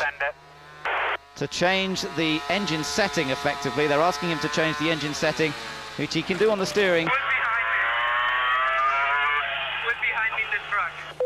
Who's behind? But I mean, he's in a position, he's got over a minute advantage over Villeneuve, so if Williams were uncertain about the amount of fuel on board, they could easily bring him in and give him a splash and dash. And if I was in their position with a minute advantage over 4th place, that's what I would be thinking of doing. In total, it's Villeneuve. He's 68 seconds behind you, 68 seconds. Well, that's for the information he needs to know. And now he perhaps, with a change of engine setting, the revs now not going quite so high. Hopefully he will have enough fuel to make it through to the end of the race. But of course, with the track getting drier, you tend to go quicker, and that will then compensate for the reduction in RPM, and whatever the mixture setting would have been, you tend to want to lean the engine off. But Leaning engines off are not what I like to do too often. These engines are at best hand grenades. If you start leaning them off too much, you pull the pin out on it.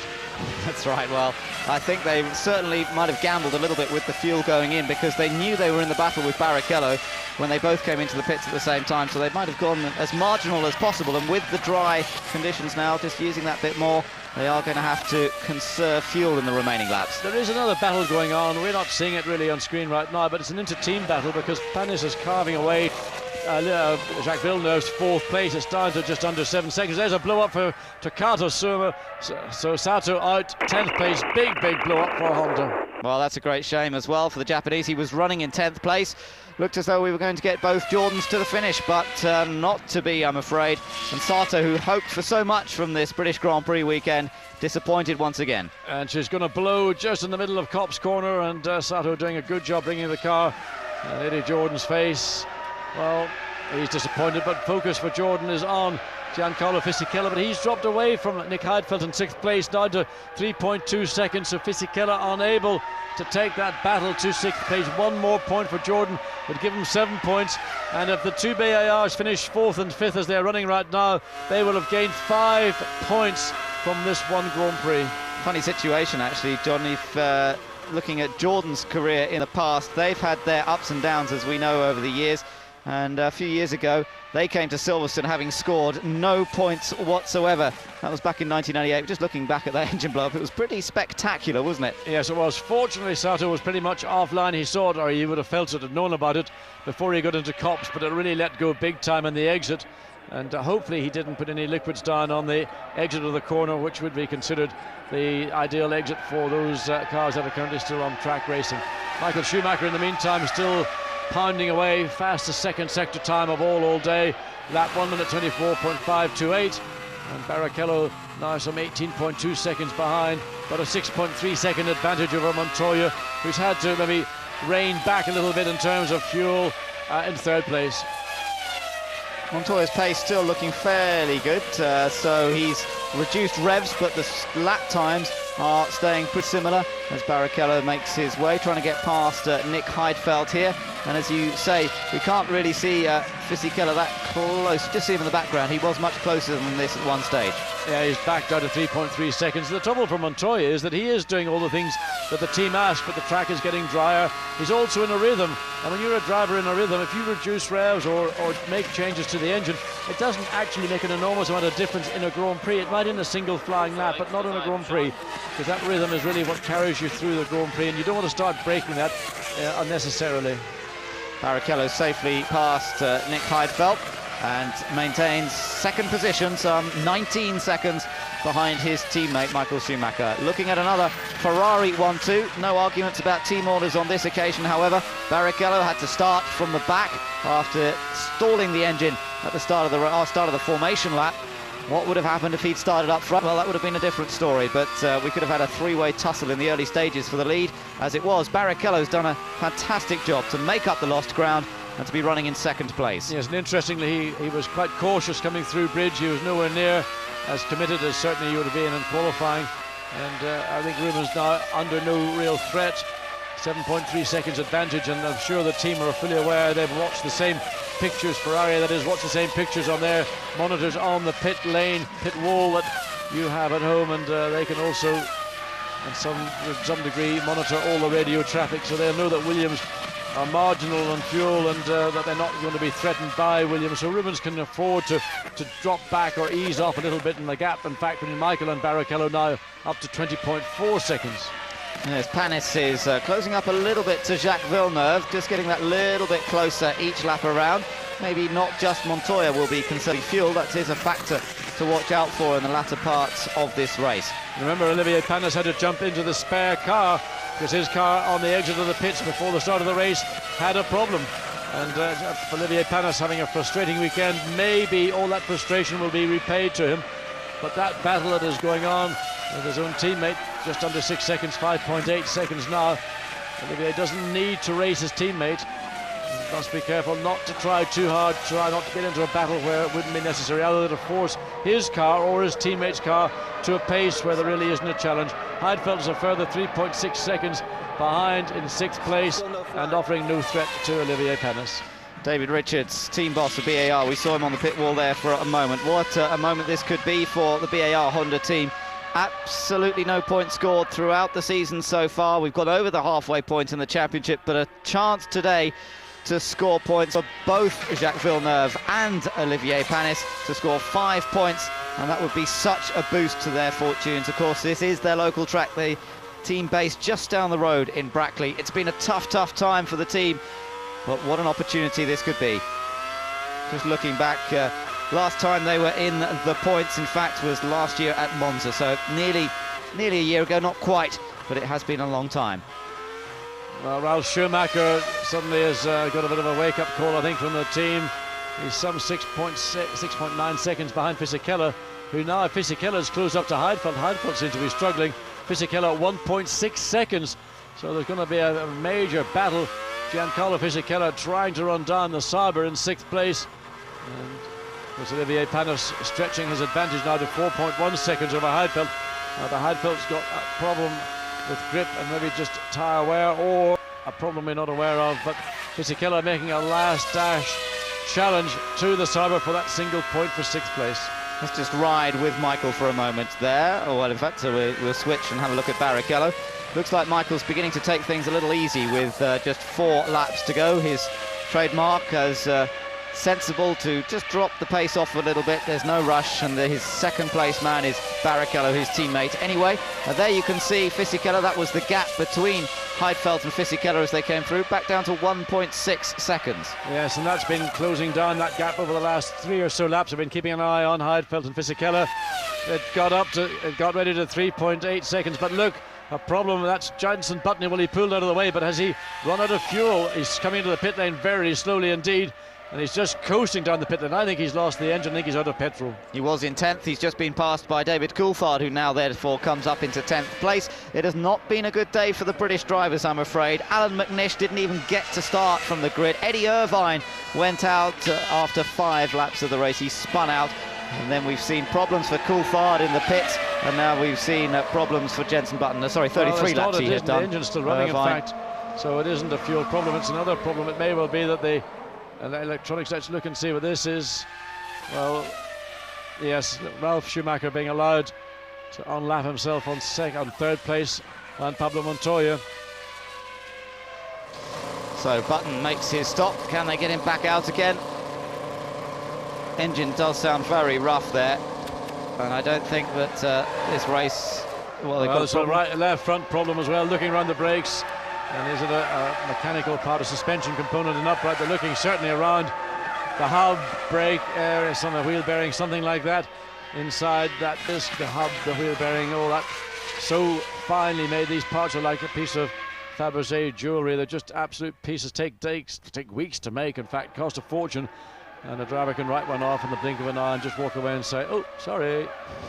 Well, Michael Schumacher has nothing to apologise about. He is storming away once more, looking for victory here at Silverstone. His advantage maintained over Rubens Barrichello, who's just put in a very quick first sector, so we might see the fastest lap of this race go a little quicker again. He already has the fastest lap, Barrichello. Might go a little quicker in the closing stages. Nothing to lose, of course.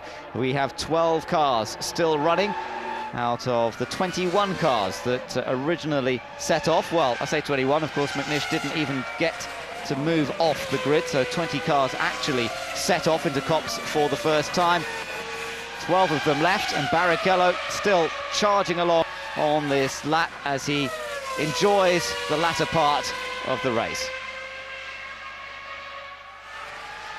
Well, a great performance for BAR Honda here, John. Possibly, they've still got to make it through a couple more laps. Villeneuve 4th, Panis in 5th. Yes, and just looking down the pit lane, Jenson Button has actually stepped out of his Renault. There's a problem on that left front wheel. It looks to be to do with the mechanism, the retention mechanism that ensures that the wheel nut stays in place, and whatever the cause was, I thought it was something that looked like he just limped into the pits out of fuel. He came in that slowly, but in fact it's been a mechanical problem. It may have been a number of problems, but certainly the left front wheel suspension at the wheel end. Clearly the problem. Renault pulled the car sadly back into the garage. It's not been a great day for them either, with Jarno Trulli off at Copse now. Button out of the race on lap 57 for him.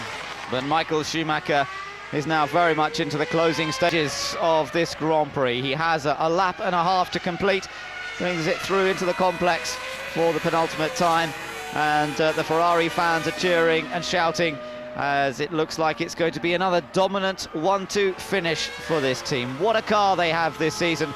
They've used it perfectly as well today, and the combination of Ferrari and Bridgestone tyres is really what has had the advantage today, John. Of course, having the 4 times world champion behind the wheel helps. It certainly does, and if you want to make motor racing more competitive, then put Michael Schumacher out to pasture, but that's not going to happen, certainly in the immediate future. In the meantime, Barrichello, that 1:23.083, actually eclipsed last year's fastest race lap by Mika Häkkinen by about just over 3/10 of a second there. Ferrari engineers climbing up on the protective barriers to wave to Michael Schumacher. A stunning drive from the world champion, and never ever put a foot wrong all afternoon. He battled with Juan Pablo Montoya in the early stages of the race. They had a fantastic wheel-to-wheel confrontation for several laps, but once the rain came down and the intermediate tyres came on, it was all Michael Schumacher from then on, and he has controlled the pace of the race as perfectly as we have come to expect. He is the master at the moment, and he has been for some years now, and Michael Schumacher now just coming up to complete the race. This will be the 12th win for Ferrari at Silverstone, matching the number of victories that McLaren has had at this track. It hasn't always been a lucky track for them, but Ferrari did take their first ever win in Formula One here at Silverstone back in 1951, and this will be their 152nd victory in the history of Grand Prix racing. It's courtesy of Michael Schumacher. He comes out of the final corner, and it's victory for the 2nd time in his career at Silverstone. Michael Schumacher wins the British Grand Prix. Michael. Fantastic. Very good job, Michael. Superb today. Well done. And I think Ross Brawn sums it up. Broke the jinx of Silverstone. Yes, the jinx of Silverstone. Rubens Barrichello, another superb drive from the Brazilian. I'm happy it's over, I tell you, with this weather here, so unpredictable. Ross, I want to say thank you for what you've done today. I don't think I would have taken the right decision today. Wow, what a race. Luckily, Rubens got second as well. Fantastic, guys. Well deserved. Well done to you, Michael. It was very difficult. Well done. Well, that's the radio traffic we're allowed to hear from Ferrari. There's a lot of others we don't, but we're delighted Ferrari team, Jean-Todt, Ross Brawn, congratulating both Michael and Rubens on a brilliant job. Interesting comment there that Michael obviously felt he would have chosen differently, and it was obviously Ross's decisions there on tyre choice, presumably, and when to make the stop and which tyres to use. And Michael saying very much, well, thank you for that. I think I might have chosen differently. Ross Brawn, the master tactician, once again responsible for a Ferrari 1-2, this time at Silverstone. And the happiest man in the pit lane isn't Jean-Todt, isn't Ross Brawn. It is, in fact, David Richards of BAR, who have scored their first points of the season. They get a third, a fourth and a fifth, 5 points, and I promise you Dave Richards today will think he is king of Banbury. Yeah, that is a fantastic result. I'm so pleased for the team that's put in so much effort. The BAR team, the last time they had both cars in the points was the American Grand Prix of 2000. So it's been a while, but Villeneuve and Panis both in the points here today, and maybe they can do something with the rest of this season. Jordan, of course, not making it into the points. Fisichella finished 7th after a race-long battle. It was Heidfeld who picked up the final point for Sauber, and that's good news for the Swiss team as they try and chase down Renault in the Constructors' Championship. And interesting, Ben, we got a glimpse in the pit lane of Jean-Todt walking over to one of the senior Bridgestone, not I was going to say engineers, he isn't, he's one of the senior Bridgestone management, and saying thank you very much, because they know how much this victory was a part of Bridgestone as it was of Ferrari and their 2 drivers. Yes, and of course Bridgestone a major part of the reason that we see both BAR Hondas in the points. But Michael was delighted, and you heard them talk about breaking the Silverstone jinx. He has just had the 1 victory at Silverstone before. That was a wet race as well, and it's happened for him again 4 years later. He's taken the win, and it's a 1-2 for Ferrari. In the Constructors' points table, they leap further ahead, and all Michael Schumacher needs to do now is win in France and then have the opportunity to win and take the title at the German Grand Prix in Hockenheim. What an opportunity that would be for him to take that record, to match the record of Juan Manuel Fangio, and to be able to do it at his home Grand Prix. it could happen, but first of all, he'll have to win the French Grand Prix in 2 weeks' time. Now, for the moment, Jenson Button down in 7th place in the Drivers' Championship. Disappointed today, of course, retired right at the end of the race. Montoya driving superbly, and what a display they put on for us in the early stages of this race. And Barrichello also, good run from him. That was a superb overtaking manoeuvre he put on his mate Montoya. Well, if you think what Barrichello had to do, he had to start at the back of the field, and he came up through the field. He started to get some resistance when he got up to the Renaults. Nevertheless, he made his way through the field. He proved that overtaking is possible in Formula One and drove an absolutely brilliant race. And I think that getting also fastest race lap and beating the fastest lap from last year's race, Mika Häkkinen's 1:23.4 with a 23.0 in these conditions is a pretty masterful day's work from the Brazilian. Great reception for Michael Schumacher after that. That was a hard-won race, and look at that, the two BAR Honda teammates. What relief, what an opportunity, both in the points for the first time this season after struggling so much. And there, Michael Schumacher and Ross Brawn, the unbeatable combination sometimes, nearly always in fact, and particularly when there's any question over strategy. And I think Ross Brawn is going to be the Ferrari representative on the podium to receive the Constructors' Award, and a thoroughly well-deserved. Ross, of course, lives just outside Oxford, and but most of the time is spent down in Italy in Maranello. And I think there will be a few bottles of fine wine opened this evening by Ross, and it's going to be a memorable Grand Prix here today for Ferrari as well. Look at the Bridgestone runners in that top group of cars. Only Montoya getting a Michelin up amongst them, and that was a pretty heroic effort for him when you lost so much time in those wet conditions, those semi-wet conditions that suited the Bridgestone Intermediate so well. Villeneuve and Panis for BAR Honda. Heidfeld scoring the final point for Sauber, and the other finishers, Fisichella. Ralf Schumacher, a disappointing afternoon, but they did have problems in the pit lane, remember. He had problems each time he came in. They had a problem putting the tyre on, and then they had a problem refueling, had to send him back in again. So Ralf ended up down in 8th. Massa, with lots of spins, ended up in 9th place. And not many classified, really, when it comes to a British Grand Prix. Many more non-finishers than we normally expect. But no doubt weather conditions played a large part of that, and some were driver error, some were just simply mechanical problems. But Michael, now the leap, maybe not as high as it was in his earlier career, but nevertheless there it was.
And now the Italian anthem for the winning constructor, Ferrari.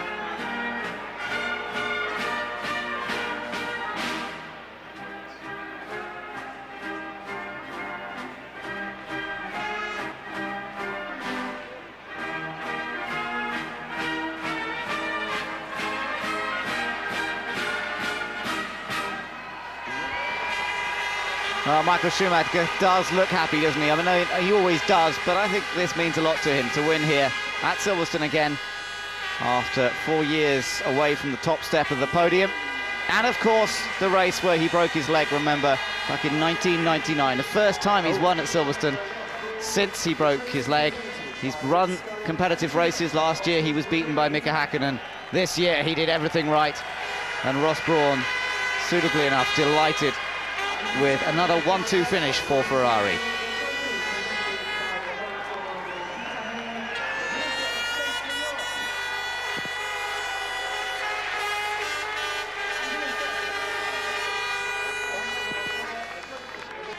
Well, Montoya took the battle to Ferrari today.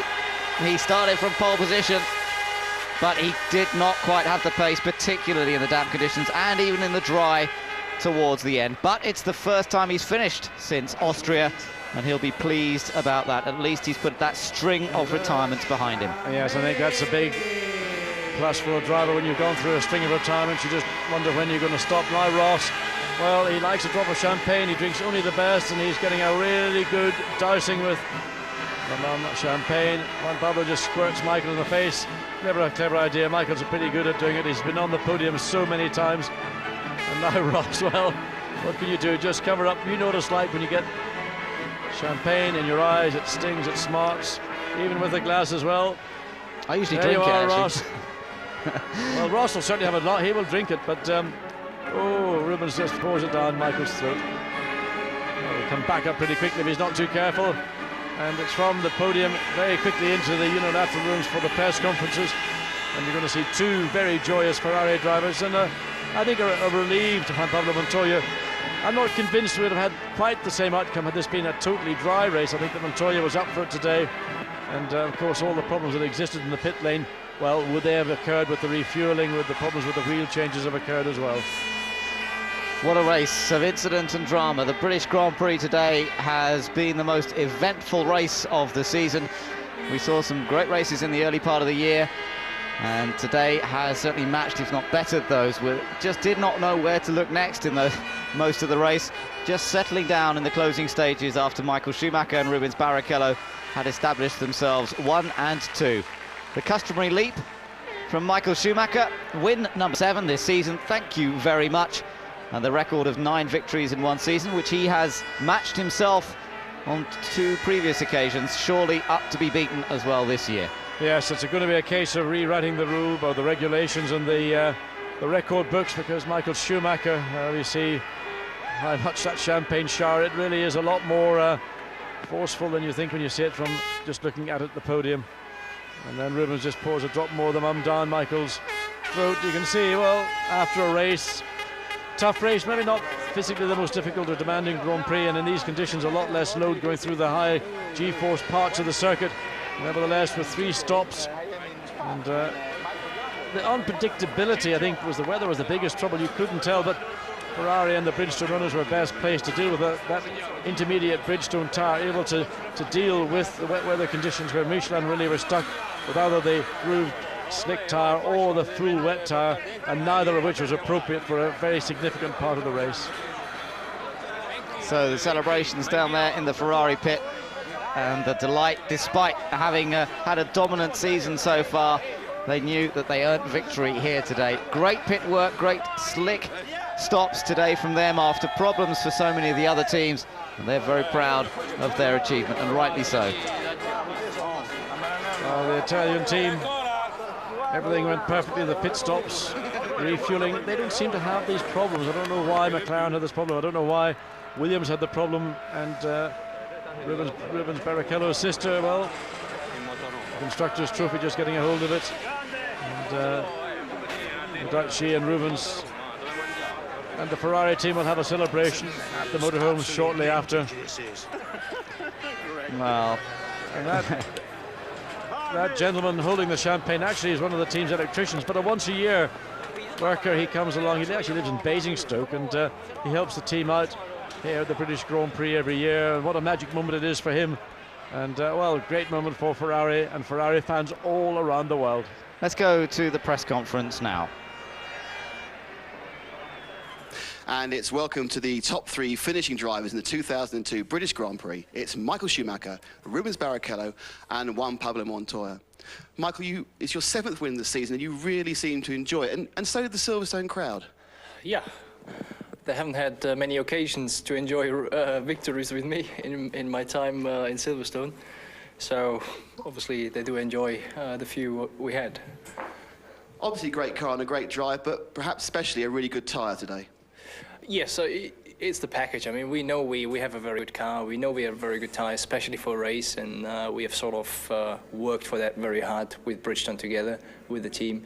But I think today it was purely down to when to put what tyres. And I have to say, thanks to Ross, he did a great job today.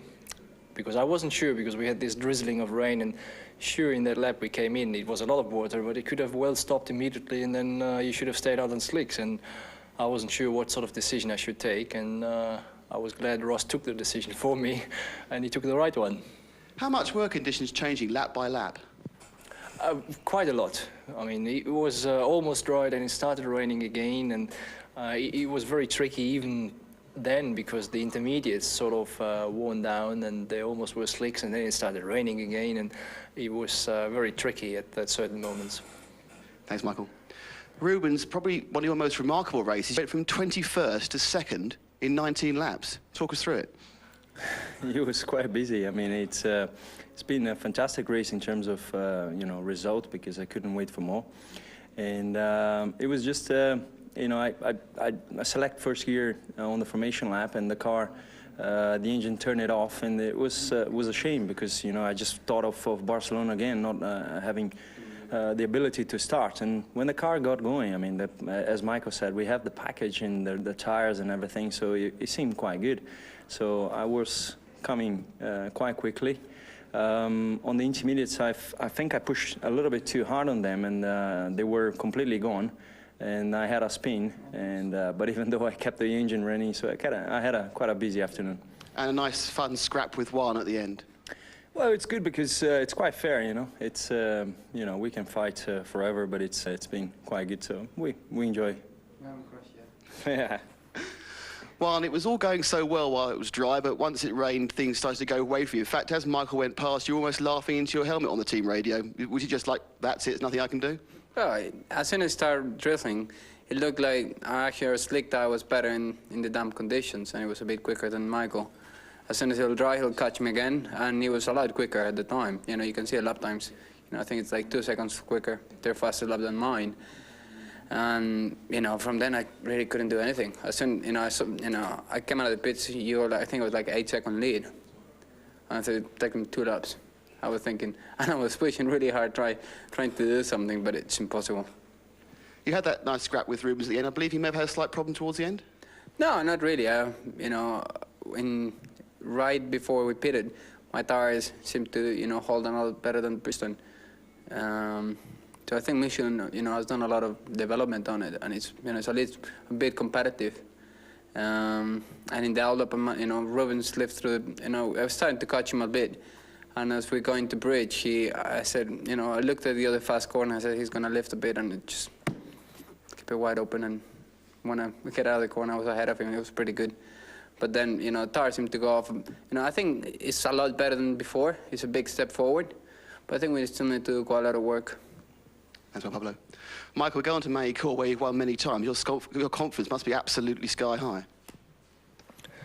Yeah, and actually with the car we have, with the package we have, we sort of comfortable, or we're feeling comfortable. But then Mexico is a very particular circuit where tires we have seen can play the opposite effect than what we have seen so far. It's more probably like a Canada Grand Prix. Things will be a bit more tight, especially if we have very hot condition, which we should expect for there. So I'm looking forward to a very tight race where still we have the opportunity and chance to win it, but wait and see. I mean, first have to do it. Guys, it was a great race. Thanks very much. Now a word from each in your own language, starting with Michael.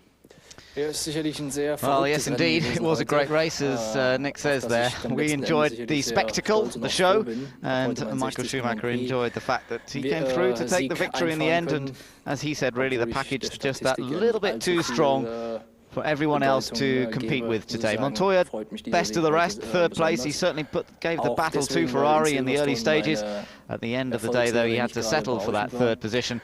And, of course, the drivers not making it into the press conference, but probably beaming more widely even than these three. Jacques Villeneuve fourth and Olivier Panis fifth. Yes, interestingly, that Barrichello, Panis and Fisichella all had their fastest race laps on lap 58. So while we were seeing what turned out to be a fairly easy victory for Ferrari at the end of 60 laps, further down the field there was a real battle royal going on for fourth, fifth, sixth and in fact seventh positions. So everybody was fully committed, absolutely maximum of attack to try and make up in those last laps whatever time or possible positions are available. Well, it has been a race of incident, as I say, and particularly that performance for BAR Honda. David Richards will be absolutely over the moon about that result, particularly as this week he picked up an award for his contribution to motorsport industry. That was actually made for last year, for 2001, but he picked up the award at the House of Lords just last week. Well, he's certainly topped that off with a great result here at Silverstone. Yeah, I mean, it's been a long time coming, and it's been a real struggle. The changeover in BAR with Craig Pollock suddenly 24 hours before the team announced their plans was, I think, pushed rather than jumped from the team principal leader or team principal role within BAR, and David Richards took over. And many people maybe thought that there should have been a more rapid change around, that more performance and obviously reliability should have come sooner. The problem is that Formula One, things take a very long time in Formula One to swap around. Well, we're looking back at the highlights of the British Grand Prix now. The build-up, the celebrities, the action on the grid. This was before the rain started to fall. At this time it was all looking dry, cloudy, yes, but there was no rain on the track, and everybody therefore was set to start on grooved dry weather tyres. The weather forecasters reckoned generally that it would be okay, but it wasn't okay for Barrichello, as he was left stranded on the grid and would have to start behind all of the other cars. At the start of the race, Montoya making a clean getaway, and with having no one alongside him was able to take the lead into the first corner, but Felipe Massa was to have the first of many spins today. Yes, he was squeezing, but he was on the outside of the corner, couldn't get clear, got onto the grass, and of course McNish also left on the grid, and his race ended on that grid. So the interest was watching Barrichello in the first few laps as he forced his way up, but then the rain started to fall. Massa was a visitor to the grass, and we saw other people trying to make up ground. Barrichello still working his way up from that position at the back of the field, and one by one picking them off. Up front, the battle was between Montoya and Michael Schumacher. It looked as though Schumacher would get through, but Montoya was able to fend him off. Yes, there's really a battle about tyres rather than cars or drivers. Montoya on the Michelin wasn't able to compete with Michael Schumacher on the Bridgestone, and then the heavens really opened, and Montoya dived into the pits. He had really little choice but to go on a full set of wets. And look at that, David Coulthard went off at Vale. He'd just come out of the pits on a set of groove slicks because Michelin didn't have that super intermediate that Bridgestone have got. That's right. Well, it wasn't long before Montoya had to give best to Michael Schumacher, and there was just nothing he could do about it. His car sliding around, and a lot more grip available for the Ferrari. Both Toyotas went out fairly early. McNish's problem backed up by Salo's problem. Kimi Raikkonen was very much one of the stars in the early stages, and perhaps one of the most disappointing aspects of this race was the problems and the tyre choices that McLaren made, which did not allow Raikkonen to get another point-scoring finish here today. He had an engine failure in the end, but other people also had problems. Yes, both Arrows suffered engine failures first, with Heinz-Harald Frentzen, who was driving a storming race, came up through the field again, benefiting from Bridgestone, a very good car, lots of downforce, and this was a terrible situation. Both the Renault teams, and David Coulthard then hits the barrier, that polystyrene corner marker coming out of bridge, and once again back into the pits, as if, you know, the whole choreography of the McLaren team just seemed to go pear-shaped this afternoon. Barrichello explained that his spin caused by very worn intermediate tyres, but Ferrari chose their moments carefully to bring Michael Schumacher in, and Montoya and Ralf Schumacher. Ralf was the first to go back onto the groove dry weather tyres at that stage in the race, and he was soon lapping very quickly, and that saw a number of cars then coming in, including Jacques Villeneuve on his way to scoring points. This is the pass Montoya made into Bridge Corner. That was a brave pass. Was Barrichello slightly caught unawares, and then Kimi Raikkonen, a blinding drive ends with another blown engine. But then Barrichello came back at Montoya, took the position into Kopp's corner, and that was second place for Ferrari, third for Montoya, as he then had to conserve fuel in the remaining stages of the race. Takuma Sato, another blow-up for him, but 3 Honda-powered cars did make it to the finish on this occasion, BARs both, and Giancarlo Fisichella in the other Jordan. Panis making his way through, and David Richards having a day of celebration with his two boys scoring well. But Michael Schumacher it was who did the best of all, dominating up front and maintaining a healthy advantage. But behind the top 6, Giancarlo Fisichella fighting for that final place, denied by Nick Heidfeld, who drove a strong race, couldn't challenge the 2 BARs this afternoon. Nevertheless, 1 more point for Sauber.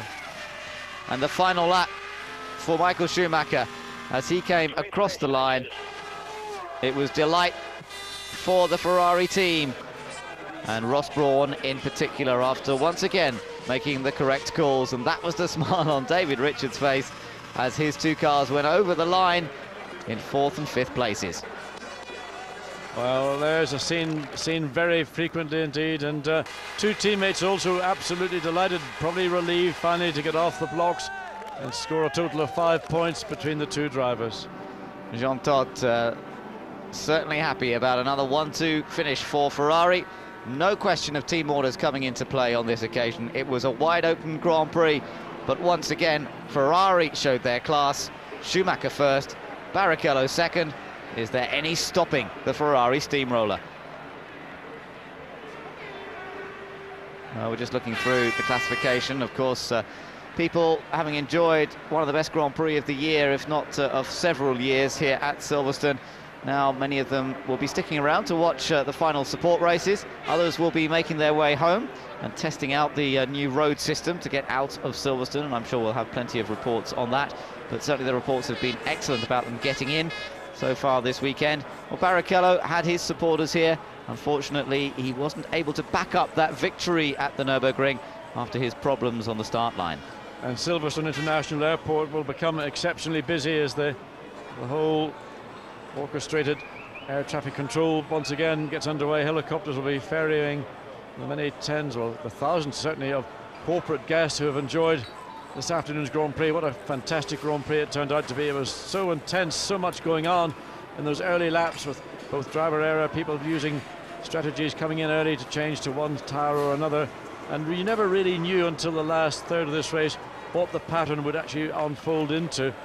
Nevertheless, Arrows, who struggled here certainly on Friday with all those legal issues that were dogging the team, came out on Saturday, did a good job in the morning, couldn't really match it on Saturday afternoon in qualifying, but in the race, Frentzen in particular drove superbly and fought his way up through the field, benefiting from a very efficient car at Silverstone and once again from Bridgestone tyres. Yes, they had a definite points finish on the cards there, so such a disappointment that Frentzen was unable to finish the race. The reliability knocking them out, and Bernoldi also out of the race. He's only finished 2 races so far this season, but that's perhaps a mark of the restrictions in budget. There is James Robinson. James Robinson, engineer for the BAR team, enjoying a glass of champagne, and very well deserved it is too. Yes, and it'll be the best champagne that the BAR team have probably tasted in a very long time, only going back to their original point score when the team was created in 1999.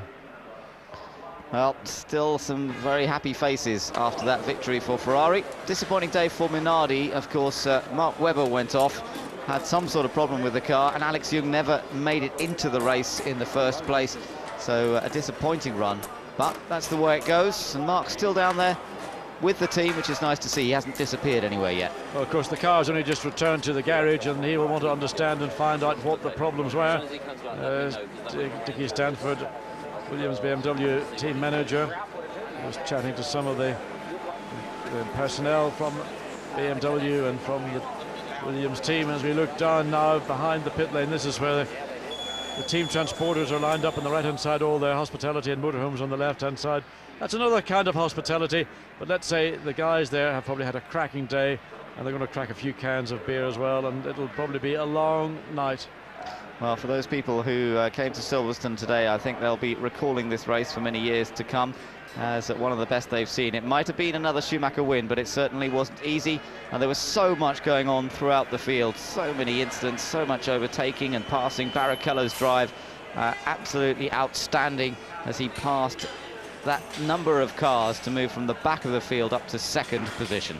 Well, the apparent problematic, we don't know the reason why, refueling rigs, which of course that Ralf Schumacher and the Williams team suffered from. And well, let's say this is you're not meant to be doing that. I'm not sure who these guys are. I think these three have managed to find their way onto the podium and weren't supposed to be there, making the most of the opportunity, but quickly hustled away from the area.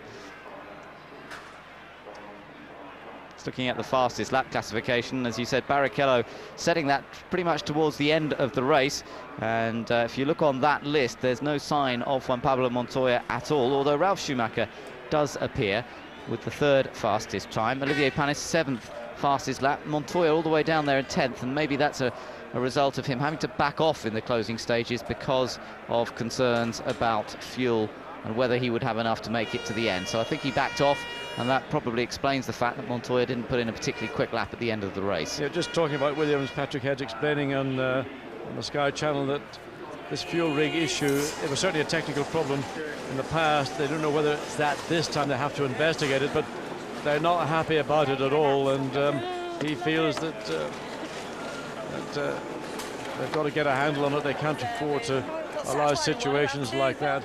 Whereas with Juan Pablo Montoya, although we heard commands from the pit lane just to reduce the fuel mixture and do a few other little changes, there wasn't actually a problem, and they just decided that in the interest of security and to get that car to the finish, unlike Takuma Sato's, which has had a fairly catastrophic blow-up. There you can see a mixture of fire extinguishant powder and liquids that have got attached to the airbox and the shielding that covers the top of the engine.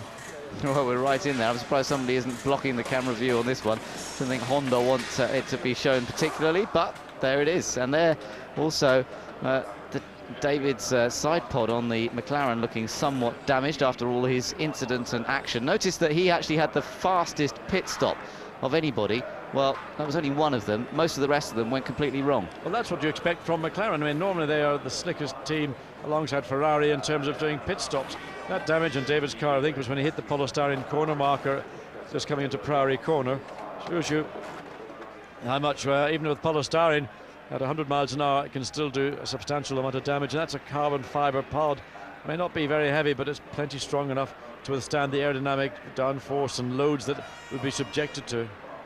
Well, a bit of sunshine out there, despite the strong breeze still blowing. That's certainly whipping up the barbecues, good and hot, as everybody just relaxes after the events of this afternoon. Many making their way home, but many, as you say, just prepared to enjoy the rest of the afternoon in no rush and perhaps get a glimpse of the cars being packed away. And I don't think they'll get much chance to see the drivers. The drivers will be leaving the track soon, I'm sure.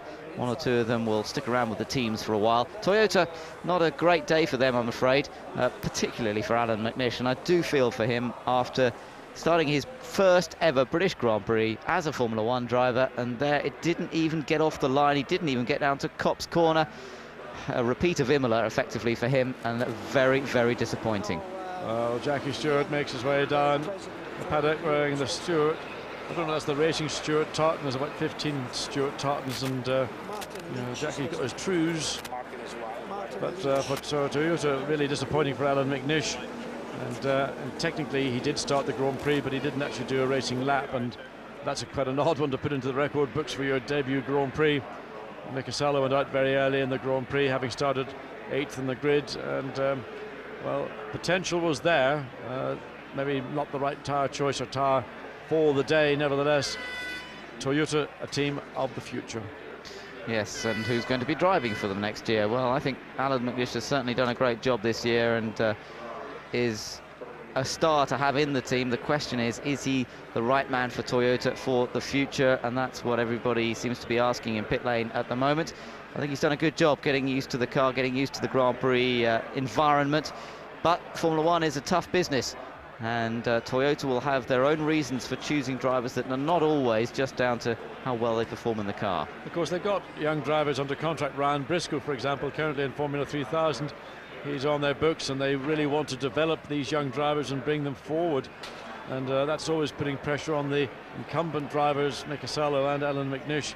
So it's not just the pressure coming from externally, but it's also within the team. David Coulthard off to do the interviews. A quick hello, goodbye, and he's back at work again. There's not much spare time for a Grand Prix driver, certainly when he's at his home Grand Prix, and there'll be lots of questions going on. It's good to see David still being able to smile a little bit after what was an absolutely disastrous event for him. And they had no chance after all the fun and games that were going on in the pit lane. It just, for McLaren, everything went wrong. Well, if you're a professional racing driver, which David is, part of the responsibilities is to carry out your press duties, and David is tireless in doing that. I mean, every request that we make to McLaren and to David to come and to give us an interview, be it in the garage or on the grid, he's always there to do it, and that's one of the qualities that marks David out as being one of the most cooperative and helpful people on the grid, on the circuit, and he always does it with a smile. Many others do it begrudgingly and sort of shirk out of doing it, but David's there, and a real trooper. Yeah, a very professional driver, winner of 1 Grand Prix so far this year. Didn't ever look like he was going to win this one. He's just got to put thoughts of that behind him and move on to the next Grand Prix, the French Grand Prix at Manicourt, which of course is the next on the calendar, and we shall look forward to our full interactive and extensive coverage from that French Grand Prix. It is one that, as we heard from Michael Schumacher, we tend to see some pretty high temperatures at normally. Different kind of track surface. Michael feeling it's a little bit more like Canada. Well, we saw that they were a bit more under threat in Canada. Williams were very strong in Montreal. I wonder if that means that Ferrari feel Williams could be strong in Manicourt as well. Well, I think they will be strong. It's the nature of the circuit lends itself to Williams, BMW, and you'd like to think that Michelin will do something for that Grand Prix. They're just catching up on the Sky Channel with Norbert Haag, saying simply that we got it wrong today. It was a miscommunication between the drivers in the pit lane. One to forget, it's also one to learn a lesson from. And make no mistake, McLaren don't let those things happen more than once. And well, we had a bit of a laugh at their expense, but it was a painful expense, and they do not like that. It will not reoccur. Well, that's it from Silverstone from the track. The Master Channel continues with interviews, but from Ben Edwards and John Watson until the French Grand Prix. Goodbye for now. Of course, Norbert has been BAR getting in amongst the points, and congratulations due to David Richards. Well done, David. Yeah, we're still getting to grips with it here in the paddock. Everyone's over the moon. We wanted to have a chat with you in the closing laps of the race, but I suspect we had no chance. What were they like? Well, everyone's very calm and collected about it. So it's, you know, another race, I guess, but certainly just the reaction now tells what the feeling is amongst everybody. When I spoke to you in the week, you said that getting BAR on the right track was going to be a long, slow job. Put this result in perspective. Is this, you know, you're off base camp at least? Yeah, but, you know, we have to be realistic. One swallow doesn't make a summer. We've got a long ladder to climb, but it's great for morale, great for everybody, especially all the team from the factory, all here to watch today. All right, well done. You did it in the right place, and good luck in Magny-Cours. Their native languages. I think in that last answer, Michael Schumacher spent 25 seconds saying, I'm going to win that one too.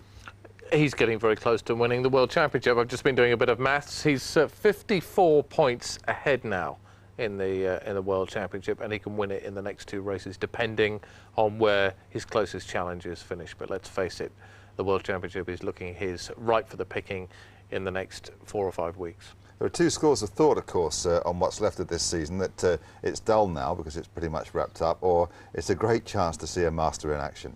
Well, today was nothing dull at all. Michael Schumacher won the race, but we didn't have a moment of dullness. And I've been doing this now for 4 or 5 races this year and got closer and closer to all the insight that you get with Sky. And I tell you, there's not been a dull moment. Anyone that says Formula 1 is dull. It doesn't matter whether Michael Schumacher is winning and has now won 7 races this year or whatever. We've seen some great racing, and we've seen the master at work, and anyone who takes that away from Michael Schumacher is missing the point of Formula 1.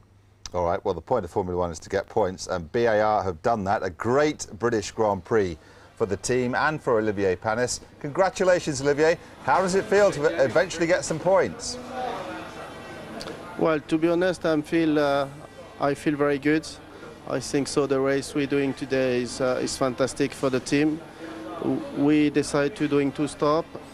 It's going well, and we need to say the intermediate Bridgestone tires is fantastic, really. And at the end, the 2 cars, good reliability. This is very good point for the team. Hi Olivier, it's Jeremy Hart here. Congratulations, first of all. It's great to see you get on the points. Was this because it rained, or do you think you would have got points even if it had been dry? Well, to be honest, here we're quite good, we're quite competitive. I have many problems this weekend for myself, but Jack is quite competitive all weekend. And I think so this is quite good also. If we had the race dry, I think so we fight for the point anyway. Olivier, your timing is pretty good, coming as it does before the French race. How do you think you'll do at Magny-Cours? Well, to be honest, I'm really happy to racing in Magny-Cours, but we need to continue to work really hard to continue to improve the car and to mark some point maybe in Magny-Cours. But I'm really happy today. I worked really hard with the team. This is the good point because everybody see now the improvement we're doing because the team works so hard to improve the car this year. Well done to you, well done to the team, and let's hope you keep it going. Thanks very much. Thank you very much. OK, BAR's success, one of the stories of the race. Let's check up on all the other stories now as we look back at the highlights. So, jubilation for Michael Schumacher, Rubens Barrichello and the Ferrari team, part of that team we last saw there, getting a good dousing of champagne. Let's see if he's got all that mucky stuff out of his eyes now as he joins Peter Windsor. Ross, congratulations. You made 1 pit stop more than Montoya. Was that because you were replacing the intermediates, the rear tyres? Yeah, the drivers were not very happy with the tyres. They seemed to, we were running a bit too long into the dry period, and they'd gone away, but it was too early to put dries on. So we popped another set of intermediates on, which is why we ended up with the extra pit stop. And did you always add fuel on all of those stops? Yeah, little dribs and drabs. And if you could talk a little bit about that backed up pit stop when you had the 2 cars in there. Is that something you practice a lot? We do. I mean, we had it happen to us a couple of years ago, and to be frank, it was a bit of a mess at that stage. And so the boys practice every weekend, and you saw the benefit today, and it went very smoothly, really. And you saw 1 or 2 other teams didn't quite get that together, so it was a tribute to them that the passion of Italy was kept under control and a perfect double pit stop. Presumably the biggest logistical problem there is getting all the sets of tyres ready for the second car. Well, they're all stacked up with colour codes and all sorts, so as long as the engineers give the right colour code to the boys, then nothing should go wrong, but you do have to be careful. Very good result, well done. Thanks. I don't know Ross Brawn very well, but you get the impression that if you were stuck on a lifeboat, you'd be quite happy if he was on board too. He's a very calm influence he has. He is. He's in. You got it absolutely right. He's the sort of bloke you want with you in a crisis because he just sees everything very clearly, puts it in order, and it normally comes out all right. And he is one of the crucial factors to the fact that Michael Schumacher is more than likely to hang on and keep racing for a few more years because Ross Brawn is staying at Ferrari for another 2 years. Well, his opposite number at Williams is Patrick Head, and he has reason to be happy because his pole winner, Juan Pablo Montoya, got 3rd place today. Here he is with Peter.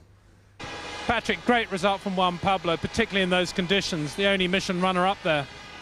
Yes, I think in the first 7 or 8 cars, there's only Juan up there, and certainly there's a good way to go in damp conditions or wet conditions with those tyres. But no, I mean, it's disappointing not to get a 4th with Ralph, and we had another refueling rig problem. We've got to find out what the problem was, but it's the 2nd time it's hit Ralph this season, and with equipment that really should be, I mean, technically the requirement for pushing a bit of fuel into the car is very low tech, and we really shouldn't be having these problems.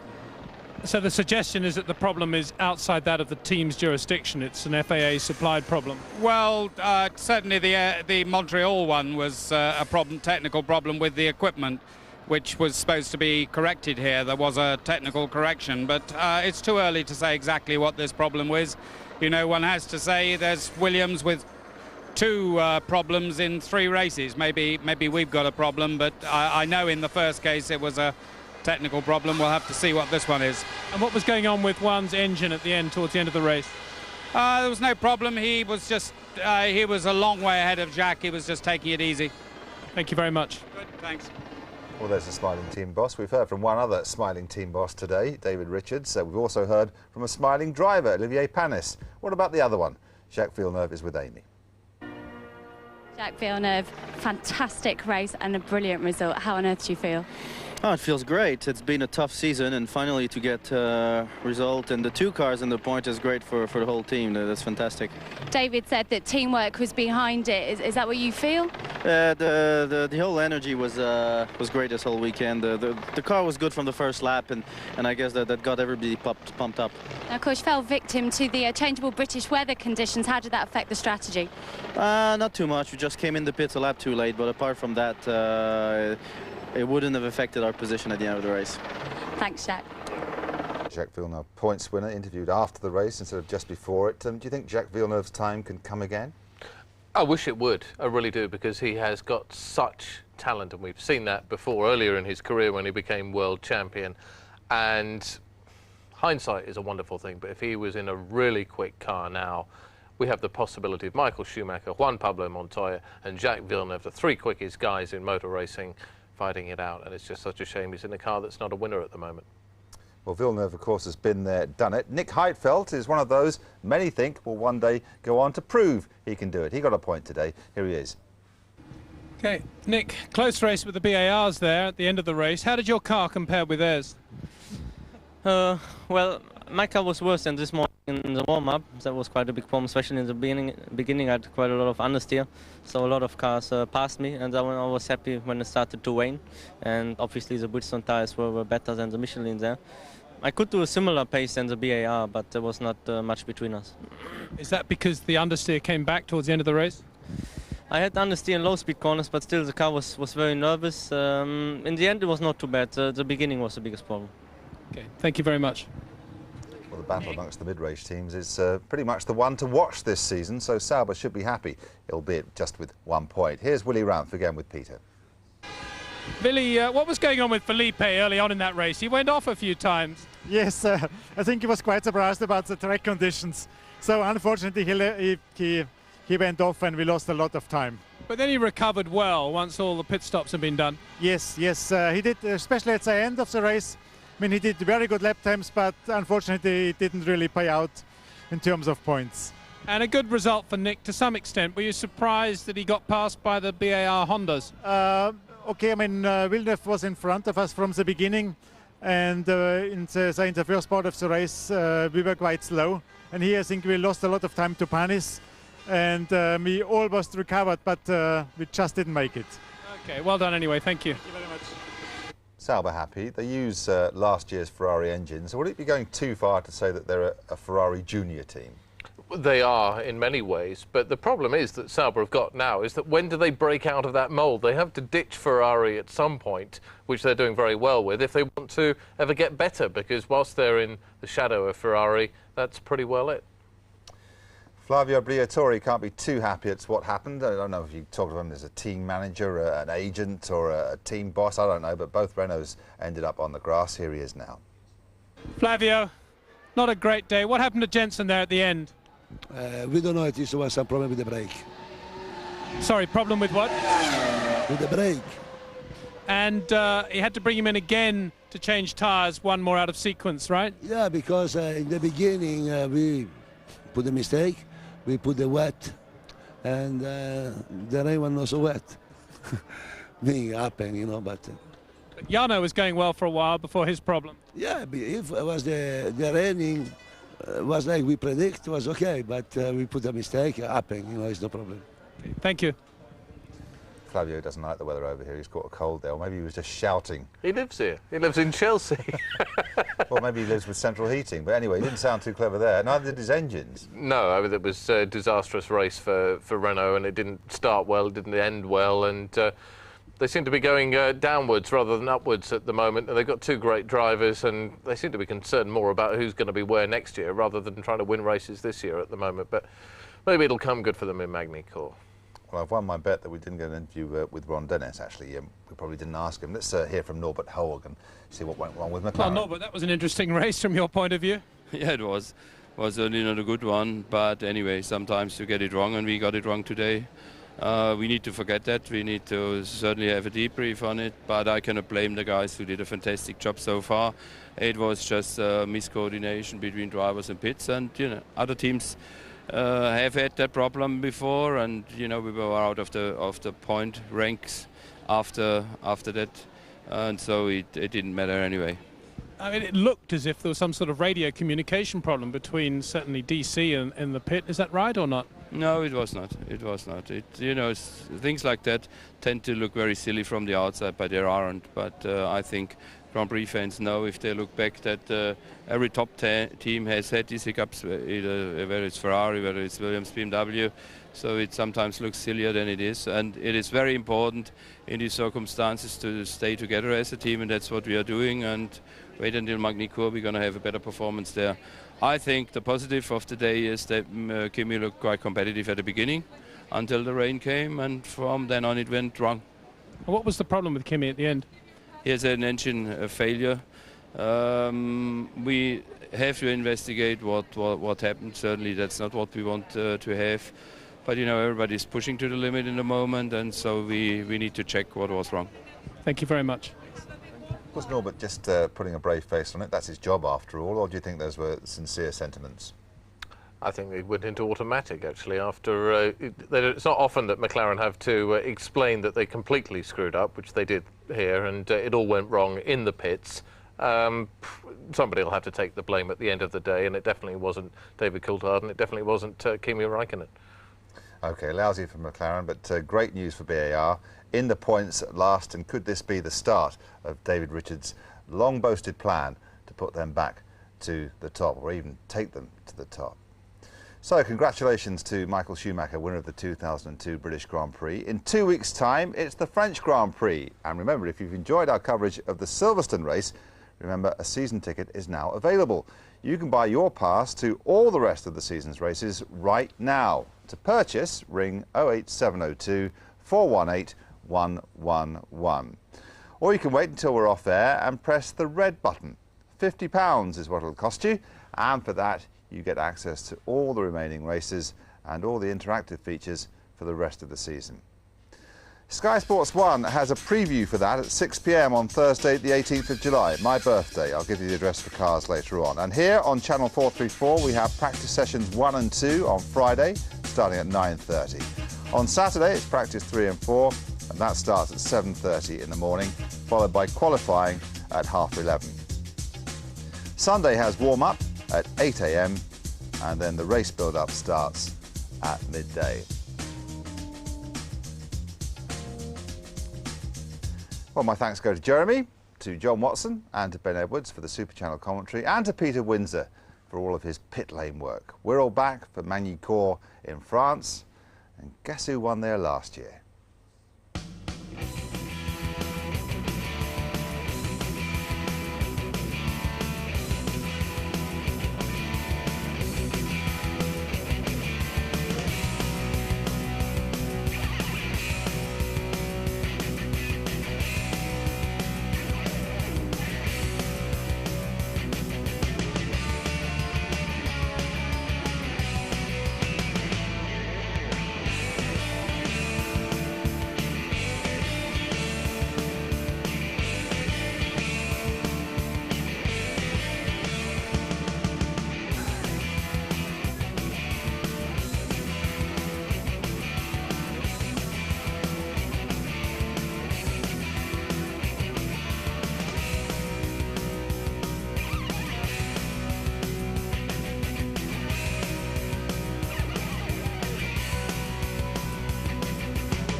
race, just Ferrari's 4th British win in 24 years. Montoya, a rare Michelin runner, up there on the podium, scoring at last after those successive pole positions, those 4 successive pole positions.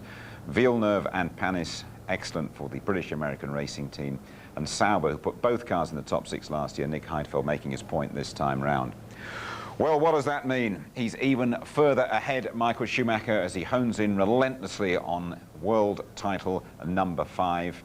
And Rubens Barrichello moves up to 2nd place. Looks like a clean sweep perhaps looming for Ferrari. 1 point ahead of Montoya. Ralf Schumacher right up there on 30. And David Coulthard, 26 points. What an eventful race he had, down in 5th. And Ferrari remain in a league of their own in the constructors. Williams 2nd, McLaren 3rd, Renault 4th, 4 points ahead of Sauber, and Jordan making 6 points. Let's have a word with a man who had 1 or 2 things on his mind this afternoon. He is the chief mechanic at BAR, Alistair Gibson. Lou, he's all yours. This is him indeed, Jim. Alistair, we were talking about you earlier on, and what a big day this was for you. First of all, though, what a fantastic day for the team. Yeah, fantastic. After the year we've had this year, it's been terrible. And to score points with both cars at our home Grand Prix, and all the factory people that are up here for the weekend, and all the factory people who are watching around the area, it's just fantastic for us. But was it really worth missing the birth of your child for? At the moment, it's not born yet. My wife's in labour, but this morning she woke up and it all started, and I got out the books and started reading up, and I'm a bit of an expert now on childbirth, I think. I read all about it and that, and I just sort of looked at it and I said to her, if it's okay with you, do you mind if I just go up and lift the lollipop a couple of times, and I'll be back as soon as it finishes? And she looked at me and looked at her watch for the next contraction and said, you better go. I can't believe what a good wife you've got. Yeah, she's massively supportive of what I do, and you know, over the years and racing and testing and all that, she's just a great wife to have. Well, listen, this is the all-important mobile phone. I'm going to give it back to Alistair now to see if the news comes through. Thank you very much. Thank you. Well done, Lou. We've got a bit of time before we leave you as well. We'll keep you right updated on what happens there in the Gibson household. Carolyn is Mrs. Gibson, and we'll let you know what's happened, is happening, might happen, pictures of the baby in the next Grand Prix. We'll do the lot, shall we, Tone? Absolutely. Well, Gibson, if you remember, we had his sculptors on a while ago. He did those fantastic sculptures of the sharks, which we showed. He's also an artist. He's a good all-rounder, but he's a great motivator in that team, the big South African guy. He really has a very strict regime in the pit stops, but they all love him to death, and he's more chuffed than anyone, and his wife is very understanding. She has to be, I think. It will be an unforgettable British Grand Prix for her. Absolutely. And 1 or 2 people out there might remember this race for a while as well. Yeah, and if it's a boy, she can call it Michael. Sum up the British Grand Prix. I think the best Grand Prix of the season yet. It's amazing, isn't it? A little rain shower, a British crowd, and you get the best race since day 1 of the season start. Now, we should have known it when Murray Walker sat where you're sitting before the race, and I said, who's going to win? And he went, Rubens Barrichello. We should have known something was going to happen to Rubens at the start, shouldn't we? Oh, Rubens, unfortunately, yeah, he had the problem there. But don't worry, I sat back in the seat and we rectified that with a Michael Schumacher victory. But no, Rubens there, what a shame for him. I mean, technical failures at the beginning. You see him shaking his head there. He's, you know, putting his hands together. That is something you do not want as a race car driver, to be stuck on the grid and everybody's left you. But an astonishing recovery from him to start there, run at the back of the grid, and to end up second behind Michael Schumacher on the podium. I think it's a stark contrast, though, when you look at Michael's record of finishes. He hasn't had a retirement since Hockenheim last year. It's, what, 172? I wrote it down here, 172. And he's 131 races at Michael's finish. That's about 76% finishing rate. And Rubens had the same thing on the start line at Spain. You remember, no gears at all. It never happens to Michael. It's just a stark contrast. It's a great shame. And for me, Rubens was the driver of the day. OK, not much British success for us here, but at the start, Jenson Button really made a storming start down the inside, didn't he? There he goes. Oh, he made a fantastic start. I mean, he said watch out for his launch control at the beginning there, and it certainly did the trick. He made up a tremendous amount of places. Unfortunately, young Massa there was already on the grass and spun off onto the extra tarmac. But superb start for Jenson, really got his act together. AC Massa, 360 a couple of times. Luckily for him, kept the engine going and off he went. I think one of the great things about the race was that the heavyweights, Montoya and Michael Schumacher, really did go eyeball to eyeball, and we saw a terrific early scrap between them, Mark. I think this is what we're all here to see. I mean, this is real racing, and this race has just set the scene for what I hope is going to come in the future. But here with Michael Schumacher, just getting his eyeballs full of the rear of that Williams and the Michelins there, which weren't the tyre of the day, unfortunately, but Michael certainly made him pay for it by the end of the race, didn't he? We've totted them up, Tony, haven't we? 49 pit stops in all at the British Grand Prix. David Coulthard had 4 of them. He gambled and he led the race for a while, but it was never really going to be his day, was it? Well, he could have been a hero, couldn't he? Not even the best weather forecaster could predict that the rain was going to continue or whether it had stopped. If it had stopped, David might have gone to his hat-trick of British Grand Prix wins, you never know, but those shots said it all. I mean, we savoured all those shots, those in-car shots, and then the shots of him going from lot to lot was superb. You used to do all that. I think what Martin said in the commentary, you know, what people might not understand is from outside, you think, oh, the car's on the ground there, it should be gripping, there should be no problem. They're world-class drivers, but believe me, when the conditions are such and you don't have the grip, there's nothing you can do. It's going to come off the road sooner or later. Well, as soon as it started to rain here, Mark, we looked towards the Bridgestone-shod Ferrari, we looked towards Michael Schumacher, and Montoya was powerless to hold him back. No, I mean, Montoya tried his best, and, you know, here he just overcooked it a little bit under braking. Michael Schumacher with the Bridgestone there, with the intermediate tyre, has exceptional amount more grip. That was the end of that manoeuvre there, but, you know, the tyre was the situation of today. You either had a Bridgestone, which is one thing, you had the intermediates right, and you had a package of the Ferrari, and that was it. Right. But, I mean, just following up from the last race, it was all about tyres, because you remember, we talked about Montoya's car at the side after he hit Coulthard, and there was the bald Michelin tyre, because it was literally on its canvas.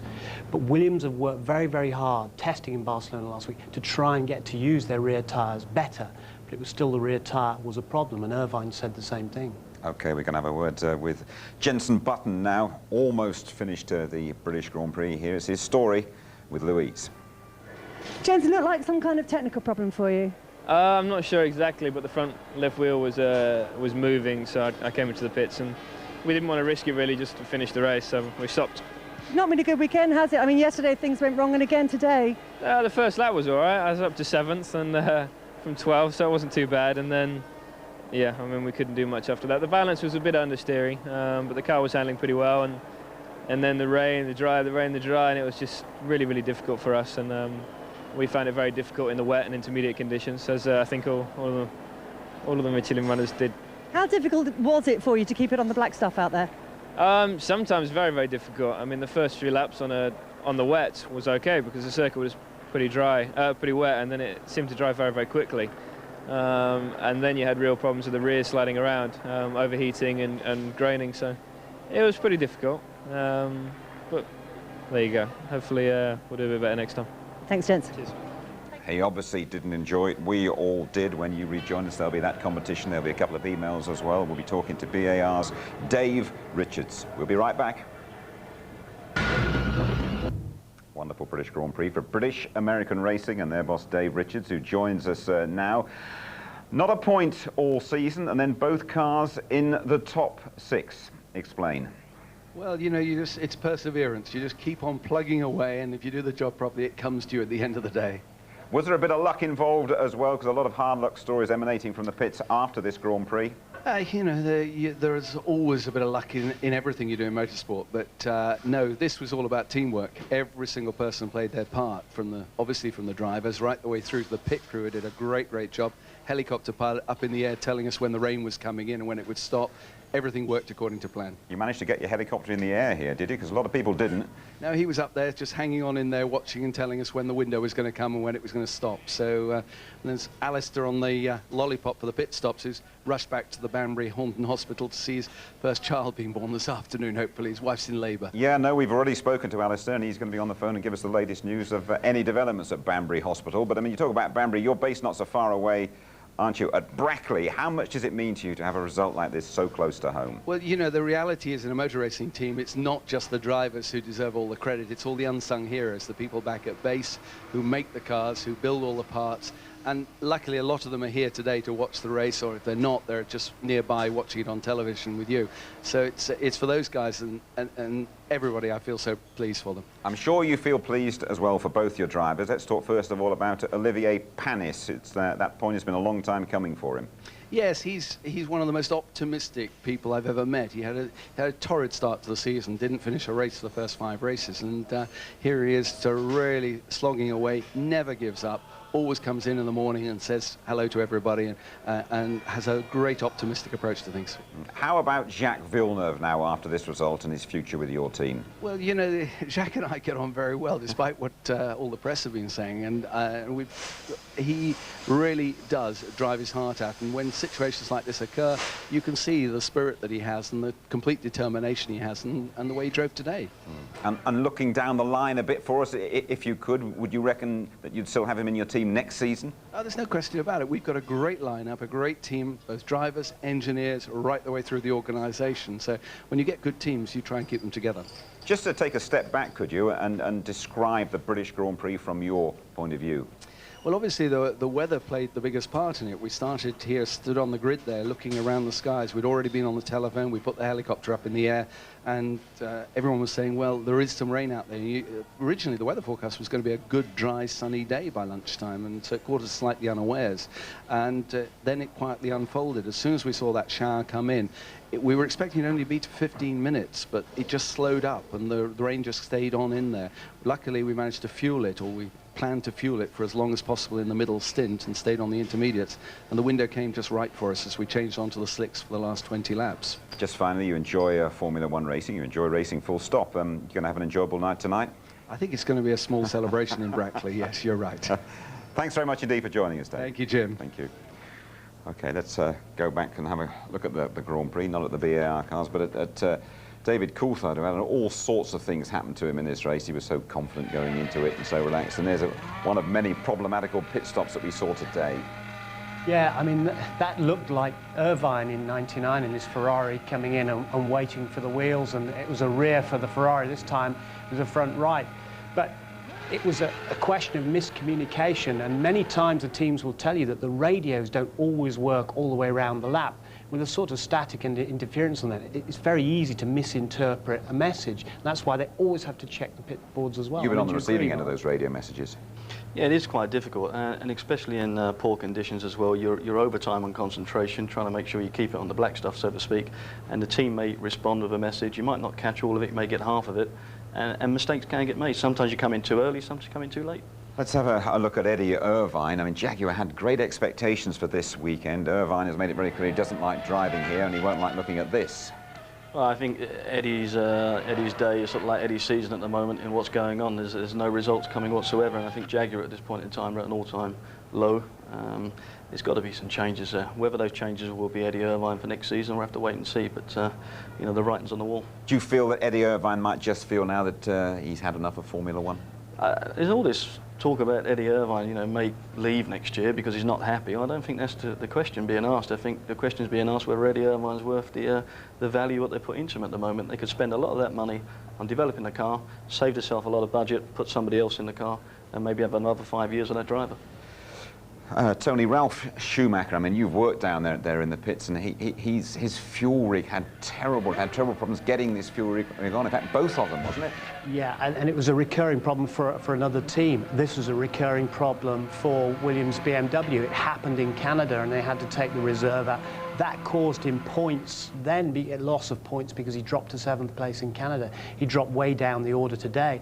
And they said with his Intertech fuel rigs, which everybody has to have, it's standard equipment, then we're going to investigate it. We cannot afford to have this happen again. It's happened again. My only theory, I don't know whether you feel this happens, Mark, but because it's an aircraft style, male, female, and it's, you know, it just relies on two surfaces going so close together. With the rain and the dirt and everyone spinning, I don't know, in those cases there could have been a bit of it takes just a little bit like that, and you can't get the contact on the surfaces, and then you can't link up the hose properly. It's a very heavy piece of equipment. And a similar sort of thing happened to David Coulthard as well, as if he need anything else to happen to him. And this is it as well. And of course, it's always frantic down there in this pits, especially with a race like this where it's wet, dry, damp, and they're in and out of the pits, as David was 4 times, as we've said. Very, very difficult for everybody under a lot of pressure. And for the blokes to actually get their spare hose over so quickly is a mark of a well-drilled team. And Michael McGlynn and his people know what they're doing. It's been a horrible British Grand Prix, really, for McLaren, for Coulthard and for Kimi Raikkonen. Ron Dennis is the McLaren team boss. Let's see what he's got to say about it. Here he is with Ted Kravitz. Ron, it was on a similar kind of day back in '93 in Donington, where McLaren scored maybe one of their best victories. A very different day and a bit worse luck. Indeed. To be honest, it wasn't made any better by the fact that the television channel was open to our pit system. So we had television commentators in the background right through most of the Grand Prix. It really made life very difficult. And that created a miscommunication. Kimi stopped without any instruction. David did the same thing. But we were struggling with communications all the way through, primarily coming out of the digital feed into our system. So a frustrating day. Not the only reason, but certainly one of the most significant. Well, that's really a matter for the frequency management people, isn't it? Well, you know, once we had actually been able to make contact with FOM, they discovered the fault and unplugged what was ever connected, but it was extremely disruptive to our race. Not the only reason, but certainly didn't help at all. Just goes to show, you get all sorts coming into your ears when you're driving. I know the feeling, by the way. Yeah, it can be like that up here sometimes. But, you know, I mean, Ron Dennis clearly frustrated, and you would be. I mean, the amount of commercial value sitting on a race is huge. But there's many, many people sharing the airwaves over the course of a Grand Prix. Those guys have normally got a scrambled channel, so there's been a big mess up somewhere. Let's have a look at one of the great battles, the all-South American battle. You can both have a look at this. Rubens Barrichello and Montoya, Tony. Yeah, I mean, this was a battle to savour, to be very honest. And I was surprised, actually, by Rubens Barrichello's reaction afterwards, because Copse is so quick when you go in there, and the G-force on the go. We can see it out the corner of the studio, and the car just darts and changes direction so quickly. And there were fractions in that, as you saw, as they cut across each other. That was just marvellous. It's been one of the best races I've seen for a long time. It's certainly one of the best British Grand Prix. I think we should have sprinklers all around the track. Going back to that radio, by the way, one of the drivers yesterday had an order for a cab from Northampton, so that was a bit more interference than Ron had, I reckon. OK, to Jacques Villeneuve now.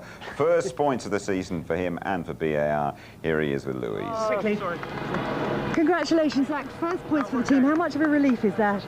Oh, it was important for the team, and the 2 cars in the point is great. We were last in the championship until this race. Now we've gone up a few positions, and finally we were at least competitive this race on top of it, so that was great. What's this result going to do for the team and the morale? Everybody needed it in the team. It's not going to make our car quicker, but it will make everybody happier, and usually happy people work better. You've been looking strong all weekend. Were you quite confident that you could come away with some points today? Yeah, for the first race this season, where we were confident that we didn't need luck to be in the points, that we were actually competitive enough, and it worked well in the race. Well done. It worked well for them. Those Michelin tyres didn't work so well out here, and that's the subject of one of your email questions. Tony Norton from Derbyshire. Why did Michelin not have an intermediate tyre? Don't they bother developing one? Or was it just so bad it's not worth using? Mark, you take that one. Well, you know, Michelin, unfortunately, are just having a torrid time in developing tyres full stop, because they're not competitive in the dry at the moment. You know, they may do well in qualifying, but they're struggling with a dry tyre in performance, especially in wear. The development then is taking secondary for the wet tyre, and when you get these conditions, they're really having trouble. Intermediate, they do have an intermediate, it's just not competitive enough. Thanks, Mark. Keep your comments coming on the ITV F1 website. Professor Sid Watkins, Wednesday at 1 o'clock, itv.com/F1. Now that competition. Variabile. Well, no, I think we have a good result. We finished third. We get some extra points compared to McLaren. Our goal is to finish behind Ferrari, ahead of everyone others. That we could achieve. Very impressive again of Ferrari. Very, very impressive. Good race. But we know they are fantastic in the moment, and we just have to do our homework, to work and to get closer. Allora Gerhard dice che è relativamente contento perché più di questo non si poteva raggiungere. Alla vigilia ha detto arrivare al traguardo, un posto sul podio è quello che noi possiamo raggiungere, finire davanti alle McLaren, questo è il loro obiettivo quest'anno, e poi queste Ferrari sono fantastiche, sono incredibili, impossibili da battere. Allora la Williams, BMW deve ancora fare i suoi compiti a casa e migliorare, ma c'è stato anche un po' di confusione oggi al box, confusione inutile. Not with us. I mean, with Juan, we did a fantastic strategy. It worked out very well. It was on a 2-stop in the end, and we saved 1 stop compared to most of the others. And with Ralph, we had a problem on the fuel rig, but it's not in our hands. Dice ovviamente Montoya ha avuto una strategia ottima, 2 pit stop, ha finito bene, invece per il problema alla macchina che rifornisce la benzina era un problema di bocchettone. Gerhard, in Francia forse la Ferrari vince il campionato del mondo, te l'aspettavi all'inizio dell'anno così in fretta? I have a lot of respect of this performance. On driver's side with Michael, I mean, today again, whatever he's there, he's always in the head. Barrichello did a fantastic race, but it's in the end of the day, Michael just is always getting his 10 points. They're great, and on the other side, Ferrari, I mean, the reliability. I mean, statistically, they should stop now, but they never do. So well done, nothing to say. Thank you. Allora, Gerhard Cetto ovviamente ha un grandissimo... Team made the right call for the day, all day long, and it really helped. Yeah, when we saw the problem with Ralph with the refueling, does it make you nervous when you hear your teammate has a problem with the refueling system? A little bit, but it actually paid off into my hands really well, because we were thinking about to stop, and as soon as that happened, it started drying out again. And I said, no, stay out. So it helped us. Thank you. Another difficult... Ross, knockout victory by the rain, would you agree? Yeah, it was pretty spectacular race. It was a job to know quite what was going on some of the race, but I think we had the best tyres today, both in the dry and the wet, and but it was very tricky. I mean, drivers had their hands full today, and but our forecaster kept saying, no, this is only a quick shower, it's not going to go anything. So we had our forecast saying this is only a little shower, and we were looking up and it didn't look like a little shower to us. But it started with a problem at the pre-start with Rubens. Yeah, we don't know what happened. We took the steering wheel off, put it back on again, everything was fine. So we need to have a look at the data and see what happened. But yeah, that was a bit disappointing, but he drove very, very well. Both drivers drove very well, and obviously the circumstances and the way he was driving enabled him to make his way through the field. Yeah, Rubens was from 21st, because one was missing, 21st to the second in 60 laps. So how did you like the overtaking? Well, people who criticise Formula 1 should have watched a race like today, because it was fantastic. It wasn't just Rubens, there was lots of great drives out there today, so yeah, it was very, very exciting. So last question, now you have to answer it. When will Michael be world champion? Oh, I don't know. I haven't looked at the points. We need to. Still some way to go. It's not there yet. So. Can be in France. Oh, can it? Okay, you're telling me. I haven't looked. Okay, that would be very nice, but let's see. Thank you. The mess at the pre-start. You know already what it was? No, we don't know yet. Something that I pre-select first gear in the car, just switch it off. A different thing, because I had no control of the buttons or anything. I had to really switch it off and switch it on again for me to be able to talk to the team, actually. So we lost a lot of time, but thanks God I was able to restart and get at the end, because otherwise I wouldn't even be at the last position. On the other hand, it gave us a good show in overtaking. Yeah, good for you. I mean, I had a busy afternoon, which I enjoy very much. I mean, at the end of the day, starting 21st, to be second at and some more 6 points is quite good, and you gotta be happy. And the wet circumstances is still something you really like? Yeah, I love it, and I had a spin, and of course, when you come from the bottom, when you come really from 21st to second, you risk a lot more, and you have to put the tires under such stress. And the tires, I think, were completely gone by that time, and I just touched the white line and spun. Who did the decisions with the tires? Well, I mean, it's a conversation, and obviously we had to risk a little bit more with myself than Michael, because I was, coming from the end. But it was a good conversation with Ross. Thanks. Kimi, first of all, you dropped out just before the end of the race, but what was the reason for the dropout? The engine failure. And how was driving today? Must have been horrible. Oh, no, the start was fine. Quite easily third place when I got past Ralph.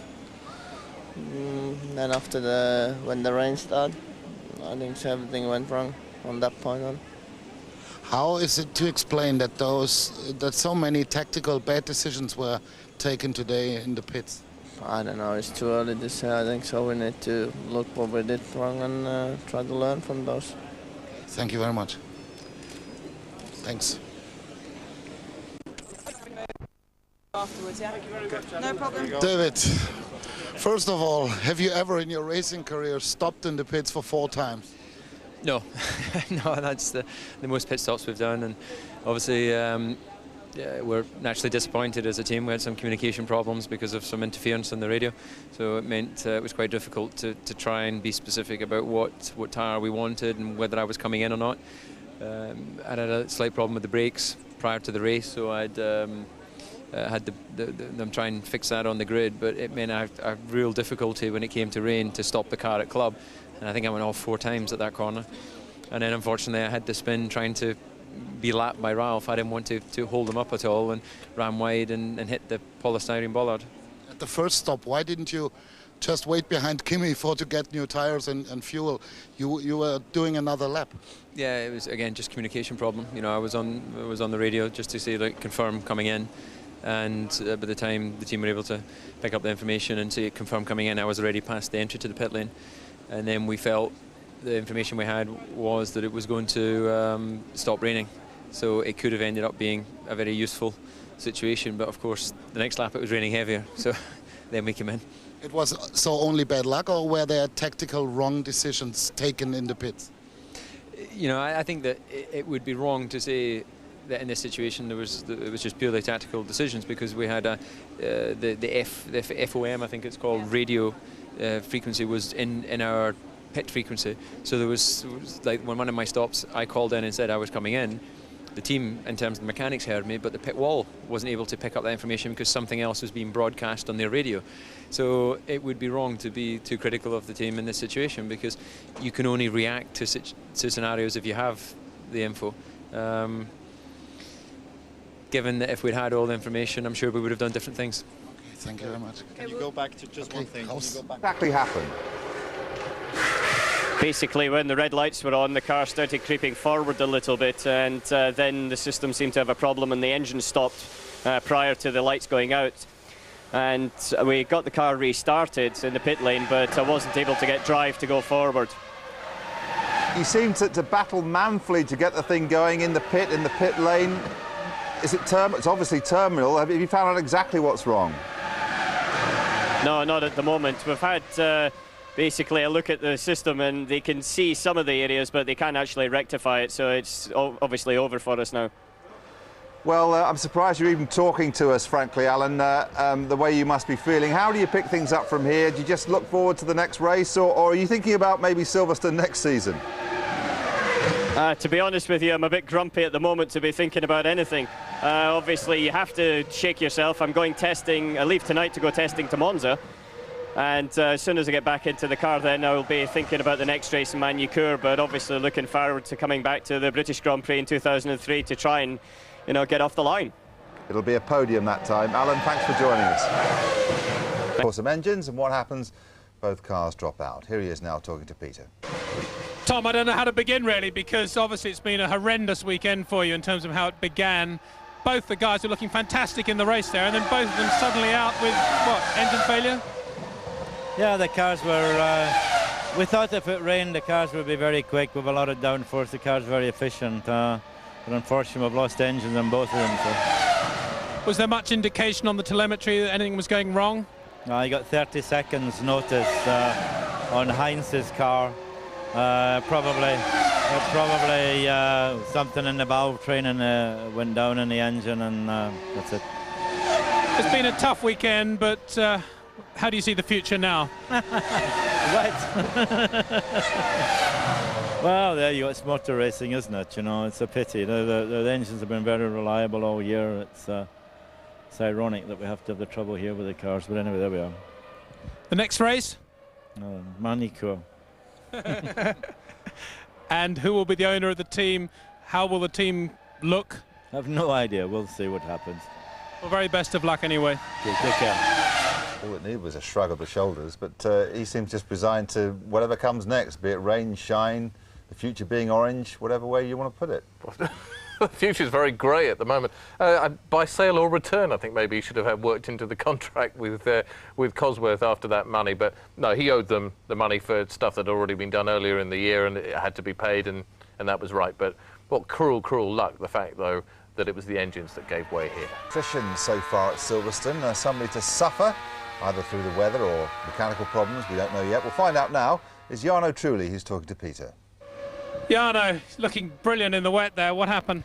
Well, just after the stop, I had a problem with the electronics, so the traction control didn't work anymore, was holding me up on the straight, so I had no more speed. And also the gears started to go mad, so it was downshiftting. It was just impossible, so I was just waiting until something blew up. Don't know if hydraulic or electronic, but in the end it was a bad race. Well, you're one of the few Michelin runners looking very competitive in that weather condition. We're looking well. Actually, our car was really good. We knew that we were going to do well today because we've been testing a lot and developing a lot the car in this condition. But unfortunately, we have had bad luck, so I hope that next time will be better. Okay, thank you very much. Plenty of shrugging of the shoulders there. Plenty more shrugging of the shoulders down at Toyota. We've spoken to Alan McNish. What a disaster for him on his first Formula One Grand Prix in front of his home crowd. And his teammates out too. Let's have a word now with Ange Pasquale. Ange Pasquale, it's a long time ago. Both your cars went down the first 15 laps. What were the problems? Well, with Alan, we had the clutch problem on the start. Unfortunately, he remained on the start, and we tried to fix the problem in the pits, but okay, it was not possible. Unfortunately, we lost the car already at the start, and with Mika is a drive shaft which broke in lap 15. So it's we have to strip the car now and to analyze what happened exactly. After good qualifying, it's a bad weekend for us, and we have to work next week in Monza during our test session and cure the problem before Magny-Cours. Thank you very much. Tom Walkinshaw, just saw you with a much-deserved drink in your hand there. A weekend you'd rather forget. Yeah, it's been a bit tough, you know, and but the guys have done a really good job. You know, the teams have been really behind everything, and the drivers have done a super job. Heinz has done a fantastic job all weekend, and both of them are going well in the race. Unfortunately, Heinz's engine dropped a valve, and there looks to be you know, an engine problem on Enrique's, maybe the clutch or something else. We don't know what it is yet. Ironic, one of the problems was an engine problem. Where do you go after this weekend? Home. Tom, thank you very much. All right. Paul Stoddart, another one enjoying some much-needed refreshment. Not a good weekend for the Minardi team. No, I'd much rather be on the pit wall watching the cars come home, but we've had good reliability all year. This weekend, you know, we were unlucky. As it turns out, this is the perfect kind of race for us, where it's wet, dry, dry, wet. We'd just really love to be out there, but it wasn't meant to be, so, you know, it happens.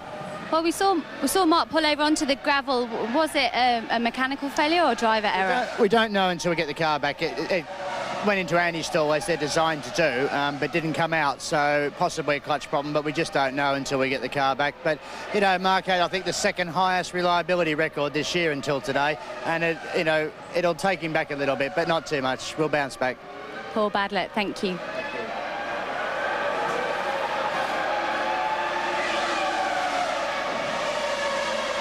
Which is good grief. We wait all year for BAR to get points. They're like buses, and then two lots come along at once. You must feel fantastic. Great job, guys. No, what a teamwork. The whole team was impeccable. You know, the drivers, technicians, everybody. Fantastic job. Now, the weather was so changeable there. We saw lots of drama going on. Did you have a particular strategy, or was it just wait and see? We had the helicopter upwind, and the helicopter pilot just telling us what was going on all the time coming in. Now, this is going to do fantastic things for morale for the team. It will do. No, it's great morale all the time, but this helps enormously. Enjoy it. Thank you.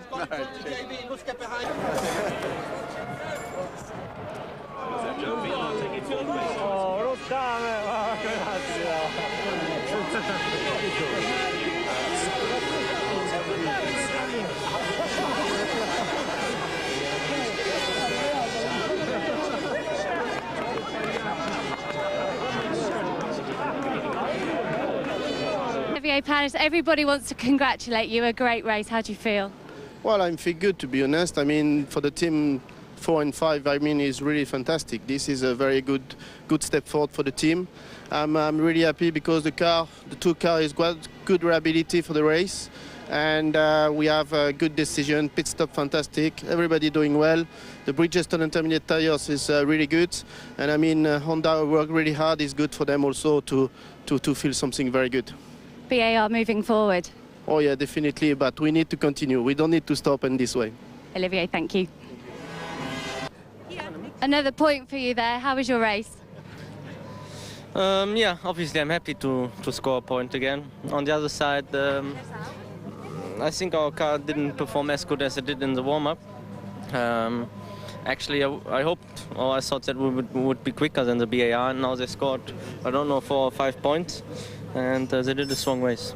Now, Peter Sauber just had a very long chat with you there. What was he saying?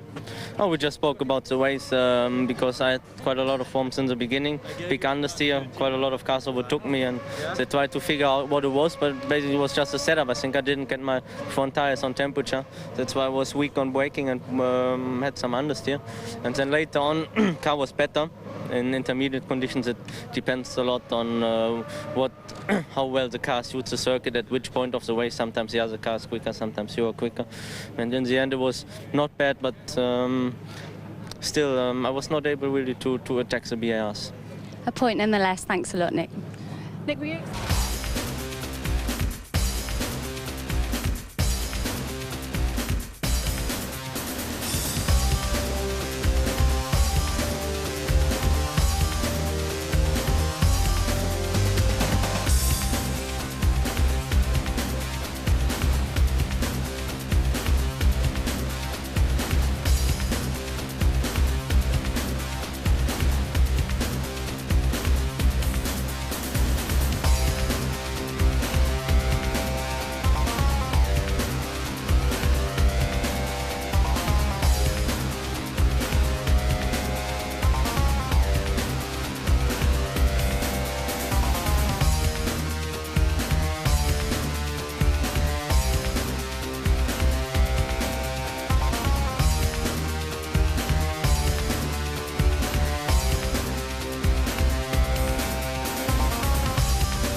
Give the compliment and credit to Ross on that today. He has done a superb job.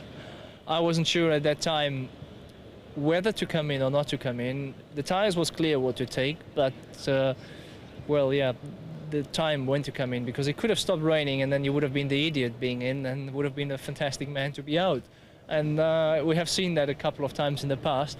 But Ross said, let's come in, don't risk it, and he was absolutely right. I enjoy very much, and at that point at the start, I just was trying to keep within myself, because you know, if you're too angry with the things, you could quite easily lose noses or wheels. So, but I kept the attitude, and everything worked out. It was very exciting. I was predicting it.